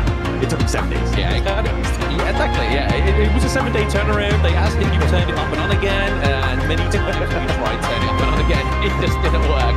But to me, I feel like that's kind of a showing of a sign that there's only really maybe 2 potential problem solvers onto the side of Nongshim. So you've not got a team that's kind of always proactively sort of looking for the fix. You've already got 2 people that are potentially looking for the fix there. And we know that obviously Illusion, Faye are pretty much like the captains of the team. So I can imagine it's all down to them. And that's quite a bit of weight to bear when you're actually at like a competition on international level, like KWC, right? Like KME, yes, that's going to be your ticket into such a tournament for that grand stature. But you need to start making sure that you're making those adjustments now, so that it kind of just builds up and flourishes when you get to that point. Yeah. I think taking those L's has been really good for them in the long run. I think that that's the biggest thing. This is a team that still, I mean, they're playing well now, and obviously they still have, you know, one more game to go through, potentially, you know, maybe more. But Astar Esports here on the other end, the idea was great in terms of just like how they were trying to draft and to deal with this early game pressure. Just too strong in the end by Nongshim Red Force. So Astar Esports need to go back to the drawing board. They could potentially go with the pay themselves as well. They could go with the pay themselves, absolutely. I mean, they could, to be honest, most times when we see the pay come through in game number 1, it's generally the team that's taken it, they generally ban it off after that point. And from experience, Haku is really more of that Augurin player, right? Like, I suppose if they really want a dominant game, they just give Haku the Augurin, and then we kind of start to see the likes of the Ganon mode for Illusion and stuff like that. Then we can kind of see the actual prime Nongshim Red Force that we used to. Yeah, and look, everyone knows that about Nongshim, right? They know, and they've shown this plenty of times to go to the Haku Augurin as, you know, something that they're very comfortable with. It makes a lot of sense if they want to do that here. It's best of 3. You're not really showing anything new, but at the same time, this could be an opportunity to try something out, something that we haven't seen too much from Nongshim. We're gonna have to find out as the Van pick is underway. ban pick is on the way. Liang being banned out still in that first banning phase. So A-Star really don't want to go up against this sort of heavy crowd control, suppression pick that they could go for the side of Nongshim. Maybe it's a kind of spelling of what they really want to go for within their draft, right? They want to go for some more high frame heroes because the ban kind of makes sense in game number 1 because obviously they wanted to go for the likes of the Mai Yin. What really shuts down the Mai Yin is that suppression. And there it is. Nongshim with that payback. Yeah, they're not going to be, giving that up anytime soon, right? The potential there, they're like, too much, too strong. We know the power of this one. We do not want to deal with it. And they're going to make them play a little bit more standard in that regard. But now it's Star. At the same time, when you ban out the Liang, tells me that Jing Tian wants to play something like a Luna, a Jing, somebody who's going to be high-flying himself. Yeah, exactly right. I mean, he could go for something completely out of the pale, right? I mean, it's not like it's something that he hasn't done already within the KME fall season 2025. But it looks like it's going to be the Q1 here that was banned out for the side of Nongshim in game number 1. So it goes back to the point he was making for in game number 1. This is a flex pick. Now, Nongshim have to think, right, okay, this is a first pick that we have to kind of counter. Do we just decide to go and lock in our bot side of the map so that there's no bans for Siri? Because in that game number 1, he was very dominant. Yeah, very dominant indeed. And I mean, these are some other really good dominant heroes for Nongshim. Okay, they're not going to go with the Dharma. They were pretending to go. But it looks like they're going to go with the Moats and Lung also just solidify that bottom lane, right? And you were talking about how just powerful it could be. It doesn't show your draft as well. So these are very solid picks now. It doesn't show you draft. It means that obviously Faye gets to go on the shot calling hero that is Motsu, right? Like he's able to save from a very long distance, use those cannon blasts. And many times when we saw Faye on the Motsu, it's been a very successful kind of game. They're able to just have that room to breathe, have that kind of range to phase check, because he's gone from one close combat hero, which is the Liempo, to the Motsu. But now they've got to contest with this Luna. Those think inside the boxes got to make sure they're hitting onto this Luna, or else she's going to be pretty hard to lock down. Yeah, it's not going to be easy. I mean, the cannon blast is going to be tough, especially when he's zipping left and right all over you, right? But right now, they need to figure out either, you got to be tanky enough to survive her assault when she jumps on top of you, or control. It looks like Nongshim are going to be like, hey, we're going to bring the Dharma. We're just going to control this one. They definitely love the bit of control here. But I mean, I do like the pick up to the Chano here for the side of A-Star. Not only does it give it a little bit more of a long range onto the Lung, because Lung needs to be in that kind of mid-range territory to get those flaming palms off. But then it's that late game assurance for the side of A-Star. So to kind of match the late game potential of Nongshim here, you can kind of already see that A-Star, yes, they don't have that early game aggression so far, because obviously if Luna's put in check and put in a box in the early game, it's pretty much goodnight Irene. But if Nongshim allow them to breathe onto the Luna, then that could cause trouble here. But I don't think Nongshim are going to be able to do that. They're not going to just like, you know what, you've got Luna, let's see what you can do. Yeah, it's really going to come down to that initiation, how the jump is going to happen. But Nongshim are going to definitely be prepared, right? The Luna being picked up in then the earlier part of the first phase of the draft means that you could have that potential to counter. The Dharma is a good one. They need probably some sort of tank, some sort of way to kind of just, stay alive and have a little bit more control, especially once we're talking about the jungle as well coming up. Yeah, jungle, I mean, there's still potential here for, obviously, what we're saying in the pre-game number 2, just that there and then. Haku still has a chance to go for the illusion here. However, the Q1 is going to be able to sustain these team fights for A-Star. We don't know if it's going to be that roam. We don't know if it's going to be that mid, because if it's not going to be that mid, if they do lock in the Ogre onto the side of Nongshim, they could go for something like the Lady Gem, which is a great counter. Yeah, it's definitely open right now. I mean, they have a lot of opportunities. A lot of different options to go. Are you comfortable with the Augury going up against the Luna? Obviously, it's a little bit of a dicey one, especially in terms of farming. Got to keep up pace, but is it really the hero that you're looking for? I mean, it gives Haku the insight into the enemy jungle, right? Just use the Haku passive, put the pressure onto the Luna. You know for a fact Jing Tian is going to go for the Azure Golem in the early game. So if you're able to kind of use the likes of the long range from Motsu, use the Ogrin to just kind of just harass her at the early game, that's where they can kind of just stop the wagon completely off the road straight from the word go. Yeah, it's all about just like restricting her from getting that blue buff more than anything else. But the Zhao on this one, a little bit of control, a little bit more of just dealing with this potential jump in of the Luna. And like ever since like then, every single hero has been picked with some more control, but the Bai Chi being hovered over with the Dolia, this is going to be an interesting one. Very interesting. Obviously, they got the kind of like hyper carry team comp going here with the Dolia and the Yu1 keeping Chano alive because he is very squishy hero. But what's one good hero that's good against healing, especially put him into that kind of that limbo state, is potentially Haku on the Musashi. And really, within the KME fall season, we've seen a lot of Musashis and they've been coming through and they've been working really well. I believe it was the game where A-Star took a match up of Genji was with the Musashi.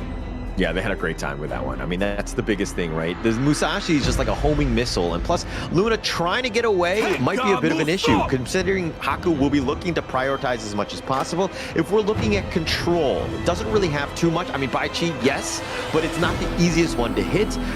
If there's, you know, any sort of CC that gets knocked up onto the Luna, you might have a bad time. So they need to be very careful with how they proceed in these team fights. Oh, very careful. I mean, it is A-Star going to be one of those teams that can be careful. I mean, we can see that Abdo is going to be the anchor of these team fights once again. Like you were saying, Hola, Baichi's ultimate, it does have that kind of taunt effect onto it. So once you're in there, you're kind of stuck into this sort of like small AoE. You're not going to be able to kind of use the skills and whatnot. That's when we can kind of see the damage come from the Chano. But it's going to have to be way into the late game. But it's also the synergy that potentially could come through here for the Dolia. Does Dolia give over double ultimates to the Yu1? Obviously Unending Sorrow, but then go for the healing instead, which could obviously sustain the team fight even longer for the side of A-Star. Or did they give over that kind of double taunt? So you've got like more than one jump over to the side of the Baichi. Yeah, it's all going to come down to that taunt, and that when that team fight happens, is he able to kind of keep everyone alive? Because they have just the Gnome side. I mean, you have so many different ways to kind of crowd control, and they're kind of AOE. If Faye starts hitting those cannon blasts, it just makes it so much easier for the rest of the team to have those wombo combos and that control. And if you're looking on the Star side, kind of squishy, so they're definitely vulnerable to that. They are very vulnerable. They have a very squishy team comp, so they have to make sure that their early game and obviously that Jingtian has that room to breathe onto the Luna. But we can just kind of take a little bit of a pause here for either one of these teams, but it gives us a little bit more of a time to take a bit of a breather. I mean, we did see there that Yu1 has the smite, so maybe that's the issue. Obviously, flex into the mid lane last minute. Maybe that's probably a bit of a potential here. This could blunder the match because obviously, yes, we don't normally see the smite come through in the mid lane. We see players like towards the MKL region, those mid lane sort of like masqueraders that love to play the Yu1 into a carry role. You kind of need that flash to go in and start the team fight and put the pressure on when the going gets tough. Yeah, that would actually be huge. If he's not able to get that flash, that would be a bit of a misclick or misplay. I mean, unfortunately, that might be the case here. I'm not exactly sure if that is, but that's definitely something that, you know, you've rightly pointed out. It's a concern. You definitely don't want a smite on your Yu1 here. I mean, you have to be a good player to kind of adjust to that straight away, right? Like, I mean, we saw these blunders happen in the likes of Season 2 Invitational, where TNX took no smite onto a dude and took Intimidate, but still made it work. So, hey, if you're going to own it, own that mistake, take the smite, try and take away those neutral objectives, which is something that obviously A-Star didn't do in game number 1, right? So now they have double smite, they have no excuse. Yeah, they're going to take every single big neutral. I think they must, right? Or else they're going to really struggle in that regard. But, I mean, look, if we're looking at this draft, though, I mean, the Baichi, this is the first time that we've seen it in the KME fall. Is this really the hero that you're looking for to kind of protect the Luna, the Chano, and just, like, have that control when these team fights are happening? Is this the one that you're looking at? I mean, it depends on how Nongshim Red Force play this one, right? So, I mean, if Baichi is able to just farm up, get those tanky items, and if A-Star are able to kind of survive into the late game, because they're going to need that for the Chano anyway, but onto the fight of the Baichi, once he starts to get those tank items come through, he's going to be kind of like trying to thrust himself into the vision of Haku onto the Musashi, so that he gets taken onto the duel to the death, right? Because if you commit one duel to the death, that's it. You've got to wait till that cooldown's up to try and get that Calamity onto the Luna. So really, I can see it just being a big stone wall here for the side of A-Star if it is implemented correctly. I mean, he's got to be on point with that pole, right? That site. I mean, the dual step goes in, yeah, but then, you know, it might just be instant deletion on that one hero, right? So I think that it really comes back to that play of just being to deal with the counter initiation and to kind of ensure that everyone stays alive. There's going to be a lot of pressure on Abdo to ensure that he keeps everyone else alive.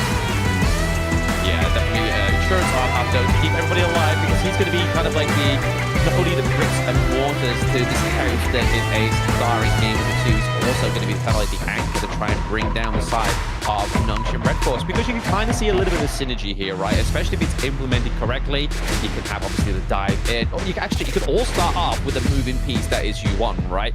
Get that CC, that AoE CC, catch them on the back line. You can see that potentially the Jing Tian can come from either a brush, over the wall, somewhere unsuspected, a positioning that could be hard to implement here, because you know you're going to be having Faye check these brushes. You're going to be seeing those umbrellas or those fans from Xiao Xiao go into these brushes as well. So they're really going to be testing Nongshim's intel skill here, because they need to make sure, like, right, okay, we don't know where they are, what brush could they be in? Yeah.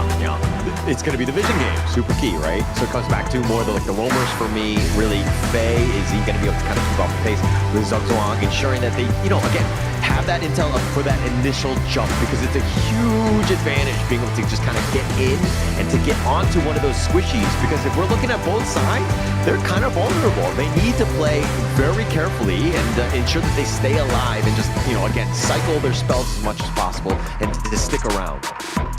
Yeah, it's again back down to that timer issue that was talked about in game number 1, right? There's a lot of timers onto the side of A-Star for this to work correctly. Yes, they have the kind of like margin of error because of the Dolia. So if there is a little bit of a mess up or a mock-up of somebody's ultimate, say Bai Chi, say Yuan, then they get to have that remake on that mistake with the Celestial Melody. But it's really going to be at the detrimental to A-Star, right? So if Nongshim Red Force catch any kind of win, that is your strategy, that you have a kind of get-out-of-jail card being the Dolia, I can imagine that the Dolia is going to be the kind of like focus here. Maybe Bai Chi, Luna, get a little bit of a get-out-of-jail-free card, like, oh, okay, maybe we're not going to be the prize pony, maybe the Dolia is. Yeah, might be at the end of the day. There's a lot of good ults though for the Dolia to kind of use that Celestial Melody. So Zugzwang is going to just have to be on Johnny on the spot, ensuring that the right hero gets there at the right time. He could really win team fights with the right ult at that moment. But again, while we do have a bit of a pause in the action right now, as we're getting into game 2, just a little bit of context here. If a Star Esports lose this game, they would drop to 0-5 in the ranking week. That is a bit of an issue for this squad that really hasn't found its footing.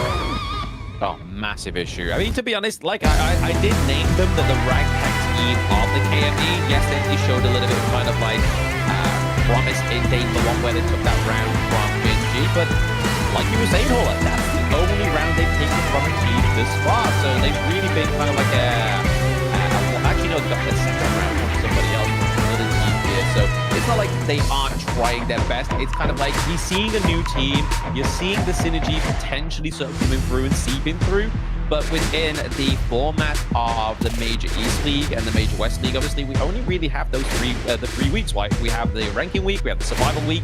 Can they adjust from that time period that they're going to have now between the ranking week and the survival week to make sure that they can climb all the way to the top of Group A? Yeah. I mean, and they've taken games off of Gen G Esports and R8 Esports, both formidable titans in the KME, but it's just like they haven't really, again, I mean, when they lost to Crazy Raccoons 2-0 as well as Scars 2-0, it just kind of a bit of an issue for day 2 yesterday. They kind of struggled in that regard, but, they've actually got more wins, at least in terms of the series, than BTK does in the KMW. Boom, shots fired. Shots fired! You're fired! Yeah, no, we're looking at obviously our worst and then looking at the KME worst. It'll be something worse, right? The opinion based. We're seeing the stats. It's on the screen. You can all read it. You can't interpret it any of a different way. So you're not calling us biased. But no, we're just comparing the two, and obviously right now within the league, I feel like A-Star's definitely played more games though. So I'm going to be a little bit more charitable here to BTK. I think BTK's only played 2 games, whereas right now, A-Star's played 1, 2, 3, 4. This is their 5th game within 3 days. So there's already been quite a bit on the board here for A-Star in terms of opportunity to get those round wins, right? Yeah. I mean, obviously, the more games that you play, right? But, they haven't really had, not to talk too much about the KM worst teams, but it seems like there's a little bit of discrepancy in terms of just the play, right? We haven't seen them kind of really been able to just, again, BTK has really struggled, right? So it is what it is. Obviously, every league has the team, unfortunately, that are going to be towards the bottom, but they're not out. It's about the survival week, being able to kind of make a name for themselves. It's going to be a much tougher road if you do drop down in Group A into the 4 through 7 seed. So it's going to be interesting seeing how these teams really play this one. I mean, at this point, I think they're kind of locked in, and it's more of potentially saving strengths, testing things out at this stage. Yeah, I mean, I like to know the ranking week, especially if you don't have those first 2 solid days. So say, for example, you're a team like either Nongkin or Genji, where most of your matches are going to happen in day number 1 and day number 2. If you are of that same kind of caliber or that same kind of pattern in terms of those are your matchups, most of them are going to be 1 day 2 ranking week. If you've not already secured like maybe top 3 in terms of the group stage, it's all about making ranking week, turn it into rebranding it into research week, right? Like you are looking to get as much research, much learning as possible from as many of these global teams that have been on the international stage, right? Genji and Nongchen could be one of the 2 that have been on the international stage more than the others. So you can kind of see that some of these teams may be able to bounce back in survival week, and we kind of saw that same kind of story happen in the spring season of KME, right? Like we saw teams like Scars have a much better performance. I believe they even took a game from Genji within survival week as well. So it's all to play for here. There's an extra round that's potentially onto the board as well as we get into survival week. So there's a lot that could change here from week number 1 to week 2. Yeah, agreed. And I think that more of like ranking week, you got to go all in, right? I think that for these best of 3s, they're too short. There's not a lot of time. Plus, you've got to guarantee yourself in that top 3 into groups S. Then you can kind of be a little bit more comfortable going into survival week because, again, you're playing the top 10 teams and the series are a little bit longer, so you have a little bit more time to kind of do that research piece of testing new strats out. So it does make a lot of sense to me. But going into this one, I think that you're kind of seeing, even with these drafts, they're going heavy, right? They want to just win out this series and just like put as little tape out there. Yeah, exactly. They are going heavy in terms of the best of 3, and I feel like they need to. These teams know what's at stake, right? Like, they know that if they're not first place, they potentially have to play against the WKS champions, right? Like, it's no longer just KME and KM Worst second place. It's now you have the WKS champions that's going to be included, which at this current moment in time look like it's going to be Fearless Esports Hong Kong, and that's not a team. If you're second place within these two leagues, that's not a team you want to be adding into the mix, man. That's kind of like adding gravy to a cake. Yeah, it's not going to be easy. I mean, it's tough enough to win KME or KMW, but then be like second place and be like, oh, wait, now I have 2 other teams to kind of deal with, and then to potentially get that last slot. And with Fearless Esports also joining the fray, this is going to change everything, right? So a lot of good games, and it's a difficult road ahead of them, and it's going to be exciting to see who actually does qualify for the KIC in November. Yeah, absolutely. I mean, then they also do have, like, if there's one thing we know BTK have, it's a fan base, right? So if this fan base really want to see BTK try and get a 3rd and final place up into the KIC, they have obviously the Phoenix Reborn, right? Where you vote your team in game. Those 2 teams go head-to-head. Whichever team comes out on top gets to go to KIC. So really, that could also be another means here for the big fans of BTK over in the KSW to try and get them back in onto the international stage once again, where they can learn against the best within the global scene. But it's still going to be one of those hard challenges, right? Because you've also got to not only get the votes, you've then got to see who is your opponent, because there's potential, right? There's potential from either the PKL, IKL. There's teams over there that have such a huge following, and they are going to be thirsty to get onto that KIC, not only for the prize pool, but to be like, hey guys, we failed at the league. Don't worry about it. We got you back. You gave us our vote. You gave us our support. That's going to carry us through against this other team. Yeah, actually, that's going to be the most interesting thing. I mean, not even seeing them playing, but just who they vote, right? Who is the most popular teams of the teams that did not actually qualify already, and to kind of get in, and then who's going to be locked in into this one, right? Because that's going to be a gauntlet in and of itself. I want to see if people are like, having like speeches, getting on soapboxes, kind of, to see exactly which team they should be voting for, right? I think that there's going to be a lot of, campaigns around which of these teams should be voted in. Yeah, a vote for me is a vote for victory? I'm not too sure, but we'll try our best anyway. We'll try our best. You gave our vote, and we will try our best. But it is a very interesting format, to be honest. It is the first time that's happened within the global esports as well, so it's just another means of Honor of Kings esports being so accessible from grassroots all the way up to the international stages. If your team has a following and they were in the leagues and they didn't make it, they can be voted in. And honestly, I feel like I would throw one of the Chuck BR teams into the potential of a most voted team, but the fact that Chuck BR got 2 slots, I feel like their most popular teams are pretty much secured for KIC, right? So I feel like it is definitely going to be an IKL or PKL team, or even if unfortunately for some reason whatsoever Gen G don't make it, maybe Gen G can muster up the following of the MENA region and get them back into a second chance, or a third chance at this point. Yeah, I wonder if you just jinxed them and then now Gen G are struggling. No, but we're going to have to see. I think right now, this is going to be the rat race, and this is what's going to be exciting about the KME, right? Because it's not a given, right? I think Nongshim Red Force have shown that they do have some, gaps in their play, and Gen G can capitalize, RA8 Esports can capitalize. You're seeing the rise of Crazy Raccoon kind of making some waves as well. So there are definitely a number of different teams, and we're still only in day 3 of the ranking week. There's a lot of potential for these teams to really step up. So it's going to be an interesting ride for these 3 weeks.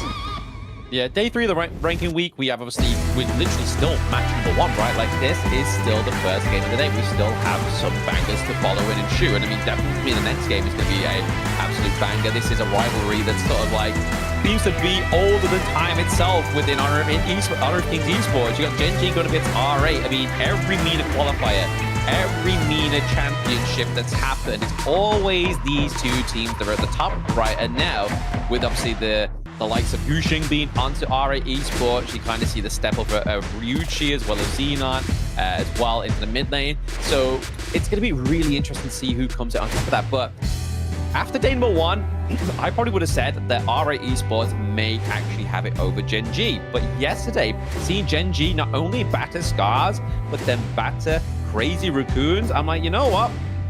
This could easily go for Gen G as well, but it could still go for a full best of 3 the next game of the day, I feel personally. Yeah, and that's why all of the teams have leveled up so much, right? They're just so much better, and it's much closer. And you're kind of thinking, oh, wow, they look amazing. But when they go up against each other, that's the true test. Because we can talk about it on paper, we can, we can think about the theory and just see if these teams are really up to it. But they just need to go at it. And that's what I'm excited about, especially in that second series with Gen G and R8. That's going to be a true banger. Oh, absolutely. And then you've also got, after that, CMF against Nongshim Red Force. We know CMF actually holds quite a lot of fans from their region as well. So I suppose they're going to all be in the chat giving sort of like the hoorahs to CMF to see if they can take anything up from Nongshim. But that's going to be a real test for CMF, right? Like, we're already seeing them. They were obviously bottom of spring season 2025. They are potentially looking at the bottom of the the fall season as well. But they still have plenty of games to play today to make sure that they can boost themselves even past A-star or even try and climb higher, right? Like, they're definitely not going to be a team that's going to take it lying down. They really want to kind of get their best positioning, or at least progress from spring to the fall season. Yeah, CMF, though, they have yet to find a single win. I mean, they've only played 2 matches thus far, but they're playing 3 matches today. That is a gauntlet. That is tiring. That is going to be tough for them. They need to start with just baby steps and just get themselves in. But the exciting one, and it's going to be off screen, is when they go up against the Star Esports. That one is going to be the last one of the day. Again, it's off screen, but I think that it's going to be super exciting to see who wins that one. Oh, absolutely. Just to see who comes out on top of that one, as obviously they are very close in now ratings. But I feel like even the last match of the day is going to be a great one as well. Stars obviously having their debut yesterday, 1 online, 1 offline. They took a 2-0 from A-Star, but they also took a 2-0 battering from Gen G. But I say battering, but they had glimmers of hope, right? There was certain moments of time within that game where both of the teams looked like they were at a bit of a stalemate, but that's the one thing I know that Gen G is good at, because there's other teams within other regions, I will specifically call them out, PKL, where they find it very difficult to finish up a match, same as Gen G, and that's exactly what I was trying to see here between Scars and Gen G and Crazy Raccoons. But we're still obviously getting a little bit of notification here due to technical pause. The match was paused after the confirmation for both teams. The game will be restarted while ban pick remains the same. So It may be the Hue 1 common skill here. It may be something else, but we're going to get back into the game very soon. Thank you, ladies and gentlemen, for being so patient. Yeah, you're welcome. I'm very patient myself. No. Not me. Oh, but you were talking to. Okay, all right. Anyways, I thought everybody was going to be there, but it looks like the game is underway. Gentlemen.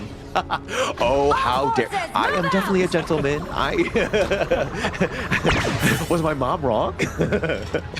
You are right. You took us out for Korean barbecue in Indonesia, so yeah, you are a gentleman. So I'll take that one back. But we're gonna get into game number 2 here between A-Star and Nongshim Red Force. Finally back on the board. You can see here it's actually Enigma into the mid lane. So VO has actually been taken off, and it's now Enigma joining the ranks onto the Gorge. Interesting. A little bit of a swap. Yeah, and it looks like, as for what you were saying, Blam, I believe it was in the mid lane with the smite to flash. Yeah, the change when the comments go. Yeah, I mean, that could have been literally day and night difference of how this game could go, right? And at this point, what was making the point of when we was obviously yapping so much is that every match counts within the ranking week. And right now, with A-Star being potentially one of the bottom 2 teams, they want to try and climb higher, try and get as many rounds onto the board as possible. It's got to be key going into this one. I mean, Star Esports right now, it's just any sort of win, any sort of like, momentum that they can build. Because again, this is a team that's kind of needs to learn, yes. And I mean, you're going to get a lot of lessons when you're losing, but pulling out that win is a huge confidence boost, and they really need that right now. Yeah, it's confidence boost. It's going to be the momentum that they need going into potentially day number 3 as well, day number 4, sorry, as well. But then also just to kind of have a little bit of a mental break, because that's really what's going to be eating you away, right? Like if you are bottom of the ranking week and then you've got like days to ruminate on that and then try and improve going into survival week, it's a lot to take on for some of these players. Obviously, a lot of these players are still quite young in terms of obviously emotion and stuff like that. When it gets to such high stakes within the tournament, it's something that a lot of people, especially the viewers, don't take into consideration. So I hope for the best of both of these teams that they're able to come out on top. But Abdo, Kyung9 just trading a few blows into the clash lane. Yeah, a little bit of a, just like the pillow fight type. And I don't think there's going to be a true potential for a kill or anything like that. Abdo's a little bit tanky. I mean, yeah, he took a little bit more of the wards one, but they actually get the knock up there. Find Jingtian, who eats a flaming palm. He's barely going to survive. Oh no! Oh, the cannon blast from Faye!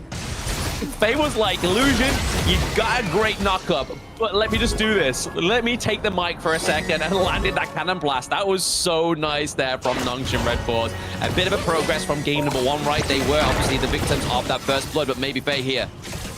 Yeah, almost getting gone on himself. And I think Jingtian, like, he dashed away, and I actually thought that I'm sure he thought that he was safe as well, but Faye with just that long-range cannon blast, just barely enough to take him out. I mean, I underestimate it in my rank games, right? Like, you think you're safe, you're behind your T1, you're like, right, there's no way that this hero can hit me, and then all of a sudden, it's kind of just like a huge bomb to the face. Like, oh, man, I should have stood back like 2 more yards. Yeah. I mean, he tried to get away. He did his best in that regard, but that's not a great start. And now you're seeing almost a 2-level differential. Jingtian just leveled up right now, so this is going to be a bad situation for him. He needs to catch up. He does need to catch up. I mean, this is the point what was making within the draft, right? It's like, yes, they've got the Luna. Yes, they can get on top of Nongshim Red Force if they really want to. But it's these kind of early game blunders onto the Luna that really stop her in her tracks. And it's already showing right now. I mean, look at the global difference of the gold. Around about a 2K. We obviously just flicked it to 9K, but we'll keep it at 2. There we go. 11. It's 2K. Yeah, it's about 2K here. But Haku has about a 500 gold lead over Jingtian, which is pretty much the jungle. Like, this is the role that you want to be watching, because that's where pretty much the action is going to be happening. And now Siri, with this chip damage on this bottom T1, putting the pressure on as the 4-minute tyrant spawns.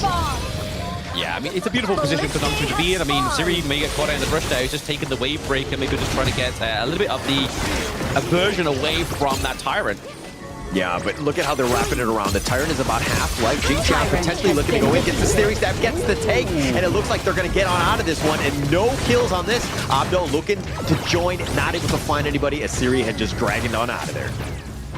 This is something we mentioned once again within the yapping session we just had, is that A-Star, they did take a single neutral objective in game number 1, and when they're behind by about 1K gold, yes, game number 1, they had a little bit of a privilege. It was literally maybe the matter of a few hundred here and there, flittering to and fro, with the pendulum swinging between Nongshim and A-Star. But right now, they're still behind by roughly that 2k gold lead. It's still going over to Nongshim Red Force. So getting that Tyrant is really going to still put them a horse in the race in the early game.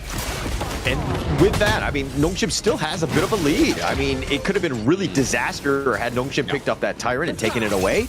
But, you know, A-Star Esports, with that take, you know, salvage at least the early game, giving themselves a chance. But Nongshim, again, extracting farm across the map, doing a great job in the early game.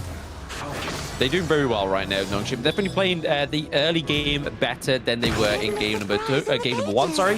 And it's surprising. Obviously, they have the Lung, which is obviously a late game assurance here, but it's doing well. Siri knows his positioning. He's not playing too overzealous. He's not overextended. And we're not seeing Jingtian putting pressure into that side lane, right? Like, we've really barely seen any contention since that first minute up into the clash lane. Those side lanes are getting a little bit of an easy job here. A much easier job, but now a little bit of assault. Oh, nice little play. They get that nice little knock up on, but the unending sorrow, the infinite fast is used instantly. Siri realizing that he's in trouble, he's going to get back to safety. Yeah, I mean, that was a good use of Xiao Chao's ultimate as well, right? Illusion was using that massive AoE that can cause a lot of damage and just basically ushering in Siri. Like, right, okay, they're not going to dive you, because if they do dive you, they're going to take a lot of damage from my ultimate. So I feel like there was a good synergy there between Siri and Illusion. But now Enigma is able to get that CC off. We see the teleport come through to the side of A-Star, looking to defend that bot side. Yeah, but now the catapult has been taken out. They don't have minions, but they're looking to dive. Abdo looking to go aggressive, goes beyond it, but Siri doesn't have the infinite fastness. But now Illusion joins the fight. Faye has been picked off, and Haku wants revenge. Finds them in a bad spot, and it looks like he's going to get the pick off. Finds BO as well as Abdo. That was a nice turnaround, though, there for Nongshim. Yes, Faye got picked up in the early game, but it was actually that rotation from Illusion. Haku was on point. They needed that when, at most, right? Like, they could have gone into the fray. They could have lost at least another person, because Siri, like you said, Hauler, didn't have the infinite fastness. And A-Star, I have to give them props. They knew the intel, and they struck when the iron was hot. Yeah, it was a good time to go, but it's a kind of a dangerous one when you haven't taken the T1. It was probably a little too over-aggressive. Now Siri on the run. Jingtian is looking to join. Oh, he gets caught on the wall. He wasn't able to dash over, and now Engma tries to go for the sun, but Siri, he's going to get dove under and somehow survives. Oh, with a sliver of life, and here comes the duel of death. Haku is a little bit angry, but he's going to be picked off, and no members of A-Star Esports are down. A tower. You can see the fright in Siri's eyes, right? He was running away. Come on, the cooldown off the fastest needs to come up, but then the wind kept him alive, like we saw there. He had a sliver of health, so really played to the timers there with Siri, and he was really like trying to get that infinite fastness and buy himself enough time. But fortunately, he was able to, but Haku did pay with his life. Yeah, Haku going super aggressive, though, is like 1 versus 4, not the greatest situation. Yeah, you get the pick off, maybe you go in for this one, but it was just too dangerous, right? And I think at some point you need to kind of rein Haku in and just be like, hey, we can play safe. We still have the net worth lead. We don't need to be throwing at this point. Yeah, they don't need to be making any kind of mistakes here that they don't need to, but there's going to be the bot quitted. Okay. Oh, Jingtian, he's taking a lot of damage. He does get picked off, and Haku makes him pay for sticking around. And the blue buff is in favor of Haku, and they've gotten 2 members with Engma as well. Not only did they get the 2 members, they got the Azure Golem. So they came in, they cashed out, they got some more. They was like, right, okay, now they got these minions into the mid lane. 2 of them, the Wavebreaker's going to try and clear them away, but there's just not enough damage. T1 gets taken down into the mid lane here for the side of Nongshim. Nongshim played very fierce here. Yes, they're being a little bit overzealous. Yes, they need to rule in Haku, but the aggression is catching up A-Star for now. Yeah, and it's one of those things where it's like, Haku, like, you need him to be aggressive. You want him to be fearless, and you want him to kind of just play, but sometimes he needs to kind of rein it in just a tad. There are definitely moments that we've seen, even going back to the KWCs, KME, last spring, there are moments where he's just like too much, right? And so that's the thing, it's like that balance of like, how do you kind of, balance the aggression with, the risk-taking? Yeah, I feel like this kind of just pays dividends to A-Star's draft, though, right? Like, yes, you have the extreme speed to get in and get out normally, but there's the torque on the Bai Chi, there's the lockdown of the Luna, there's a lot that he has to contest with, but right now, it's a team by here, Faye got caught out. Yeah, Faye already got caught out. I mean, there were just 5 members of Star, and they were just like, okay, you want to go into me? And Faye just gets blown up there. No chance at that point. Like, oh, you need range? Nah, sorry, mate. You're not getting any range. You have to stay here with us. You are now a 6th member of A-Star Esports. But Faye going down there is not going to be the be-all or end-all because we already have, obviously, the priority here for Nongshim Red Force. I feel like it's just, at this moment in time, A-Star just to need to make sure that they're putting the pressure on into all these lanes, or at least trying to get the minion waves pushed through, maybe mitigating that pressure that Nongshim's already created into that mid lane. Yeah, you need that hard net worth, right? And towers definitely do that. It helps accelerate things. The top T1 is under pressure. But the Tyrant, this is looking to go. Kyung9 finds him with the truth, and Egma not able to even get the unending sorrow off. And Abdo in a bad spot. He gets locked around with that box, with that duel of death on and two. The infinite fastness is going to be used. He's going to go aggressively. 3 members already down from a star, and he's going to chase on and find Theo as well. And Siri making plays with a 4-for-1 trade.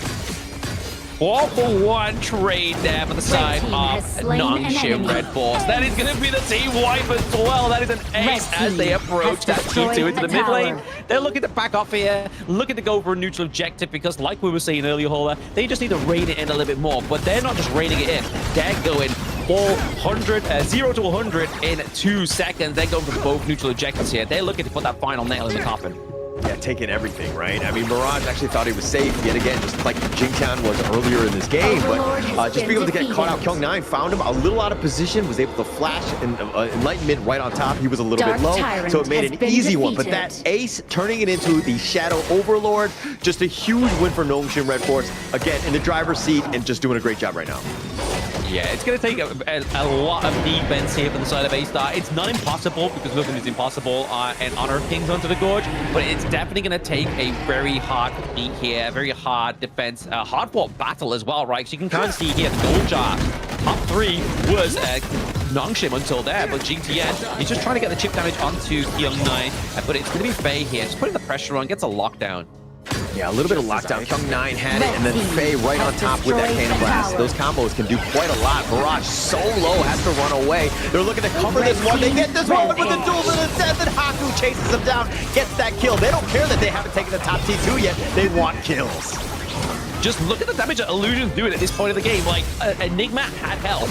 1 second, gone the next, but he was able to survive. But no, speaking of surviving, it's not Jingtian here. Bot side of the map, looking to be pushed. Yeah, looking to be pushed here, and Haku looking to dive in. They don't care. They're just going to go right onto Barrage. They take down Egma as well. And Nongshim, without taking a single T3, there we go. That's the first one. They're now looking to end the game as the Crystal has been exposed. Abdo is all by himself. The Fox locking him in, and they're going to take game 2, Nongshim. Nongshim taking that 2-0 victory after that long pause there. And honestly, I feel like the pause was probably longer than that match because Nongshim keeping the average on pace. That was a 12 minutes and 30-second match. Previous one, 12 minutes and 5 seconds. So Nongshim with this draft was feisty, man. Like we were commenting saying that Haku was just kind of going in a little bit too deep, a little bit overzealous, but what they were getting from that and translating that into the late game, it didn't matter. It didn't matter at all. I mean, that was pretty much all you needed to do. And it was just like green light, go. Every single time, just like consistently just like fight, right? And this is the Nongshim way. If you want to scrap, it's a tough one to scrap with Nongshim's lineup because that lineup is ready to go. But being able to close that one out, I think it's hilarious that you were talking about the break being longer than the game. But yeah, that's kind of where we're at right now. Yeah, it's like, hey, we need that flash. We need that flash, we don't need the smite. I mean, yes, A-Star was able to get the neutral objective, but it wasn't thanks to the double smite. It was just naturally within their ability. So they can do it, right? This is a team that can take these neutral objectives if they really have the early game that they want. And obviously, they were punishing Nongshim for overstepping every so often, but they didn't do anything with it. Yes, they got the neutral objective, but every little overstep that happened after that point, Nongshim was getting something in return, whether it be a T1, whether it be kind of push or pressure into another lane that's been kind of like completely not opposed. They were definitely always thinking 2 steps ahead of A-Star, unfortunately. Yeah, they were 2-3 steps ahead at times, right? They were just like the way that they were moving across the map. And then when those team fights were happening, just being able to take what they wanted and then just use that to kind of help accelerate them even more. They had a great early game. And I mean, when you win a game in 12 minutes, a lot of things went right in the early game. Oh, yeah, absolutely. I mean, even in game number 1, where everything didn't go right for the side of Nongshim, but still turned it around for that 12-minute victory. Maybe 12 is the magic number here for Nongshim. Maybe that's their timer, right? We always talk about other teams where they have that 10-minute timer within the international tournaments, but now 12 minutes seems to be the record here that Nongshim really want to kind of keep hold on to, and maybe even bring that further down, right? Because obviously they're looking to beat that 11 minutes and 25 score that we have currently for the shortest match within KME, but this is just another notch onto the side of Nongshim, which puts them above Gen.G for now. But if Gen.G win the next game, they then climb back up into that first place of Group S. Yeah, actually, that's going to be the biggest one, right? When Nongshim play Gen.G Esports, that's going to be tomorrow, but that one's going to be the one to watch, especially if Gen.G are able to pull out the victory later today in the next series against R8 Esports. That's going to be super exciting. But okay, a Star Esports, let's talk about this one here. I mean, a lot didn't go right. It seemed like Nongshim had their answers, but like, what could they have done a little bit better here, Blam? I mean, it was just kind of like, we saw the synergy, we saw the potential, but we also saw the potential for it to fail, right? The fact is there was a lot of room for error, especially with Abdo onto something like the Baichi, which doesn't normally come through, but it's going to be the use of the taunt, the kind of like the AoE of the all-round Dolia, as well as the Yuan for the healing. It was meant to be lung-sustained team fights, but when you've got like picks like the Motsu that kind of start the team fight or start the pick up before Nongshim are either in there, it becomes difficult to execute that kind of game plan. Really no answers on this one. And it's funny because I was like, oh, Haku, you're way too aggressive. And then he died that one time, 1 versus 4. But that was actually his only death. So aside from that, I feel like I'm really nitpicking and I'm just like kind of being mean to them. But I mean, it's hard, right? Because you see these sorts of mistakes against other teams, they would not have done as well, right? Those are the moments the other teams can kind of come back. But the gold graph completely in favor of Nongshim here. Yeah, completely different gold graph from game number 1 to game number 2. It's all red, the greatest red, taking that gold lead from the step go all the way to that 12 minutes and 25 seconds. So really Nongshim here becoming a little bit more dominant. They're just trying to get a feel out for some of these teams, which I feel like is definitely a respectful approach from Nongshim that you always see within these competitions. They want to kind of assume the best of the enemy team. They want them to show and showcase what they can do best, but to Nongshim's detriment, they always react quickly. And speaking of quickly reaction, it's that one death Haku with the 619. The Rey Mysterio KDA right now, he is going with this one. It's the Mustache pickup. Yeah, aside from that one death, again, that I was kind of harping in on, he had 6 and 9. Nice, right? I mean, those are nice 2 numbers to have, but also the 24% damage as well as the 23% with the total gold. Just Haku doing Haku things. This is why he's one of the best here. Yeah, exactly. I mean, he's normally obviously playing Yorgrim, which is obviously Musashi is normally the great counter here. But the fact is, he had that dive into the backline, which you really needed, which was either to kind of aid the escape of Siri, as well as an illusion there, using that great AoE into those team fights, which obviously we picked up into the game. But looking at these highlights, the contestation of the Yorgrim as well is also a great pointer to also benefit and take down this potential carry the Luna, right? So Jing Tian, at the beginning of this game, was already getting contested, already getting his Azure Golem taken away, and it's just the fact that the team fights were played very well. Positioning from Nongshim was fantastic.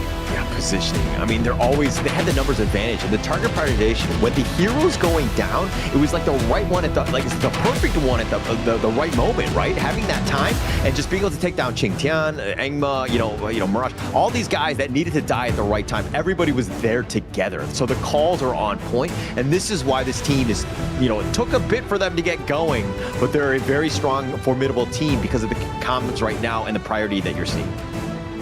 It's always a marker, though, of Nongshim, right? They always take a little while to get going. They always have a little bit of like a bump in the road to begin with. But we are going to go for a little bit of a bump in the road. We're going to have a pit stop for a break between this next series. So make sure you don't go anywhere, guys. We'll be back very soon.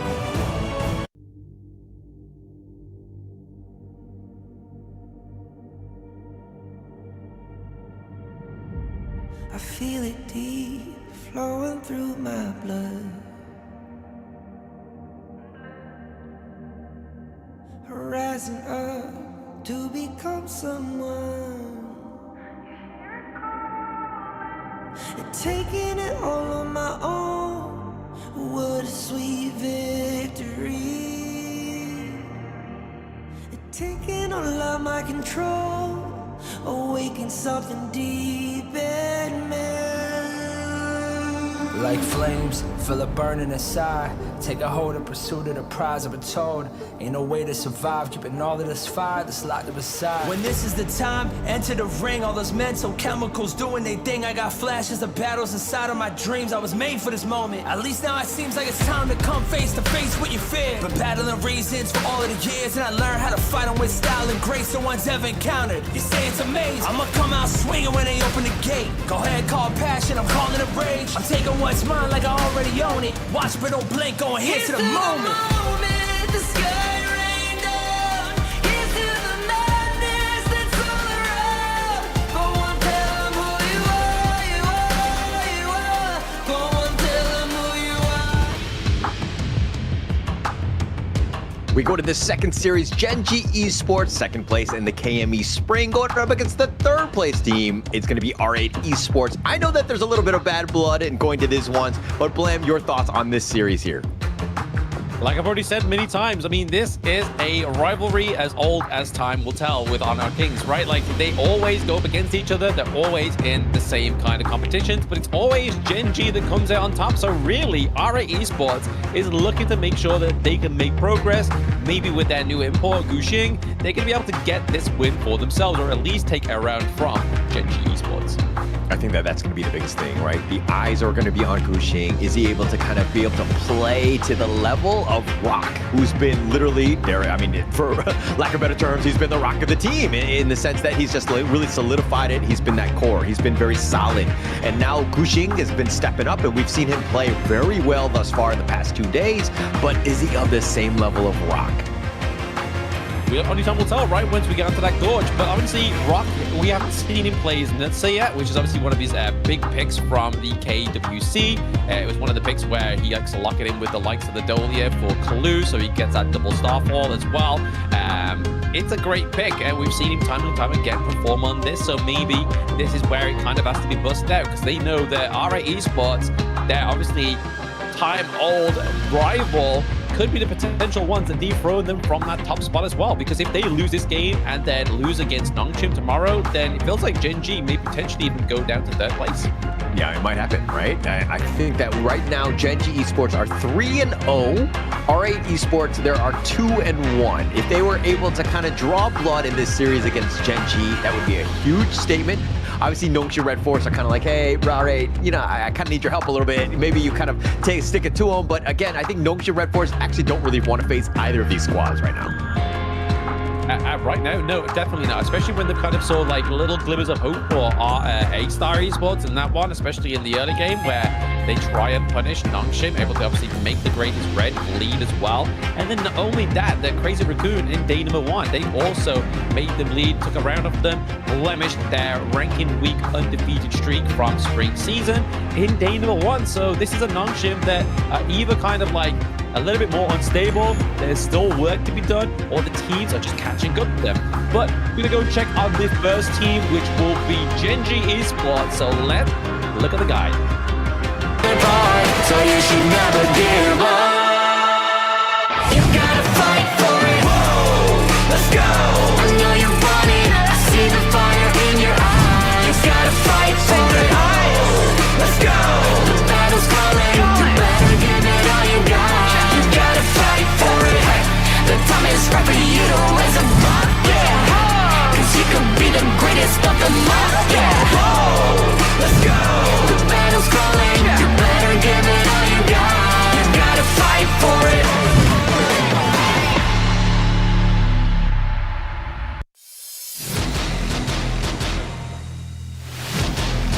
This is Genji Esports. Obviously, they're players, as we've known for many a times, other than the new face Monto. We have Wawa into the Clash lane, we have Brock into the jungle, Inua into the mid lane, and Clue as their rogue. Clue being one of the faces of Genji Esports, being one of the personalities as well, right? Like, he's always kind of like very emotive on stage. He's always trying to get the crowd going as well, like we saw in Season 3 Invitational. Even at the lowest points of Genji, he's always trying to keep the spirits high.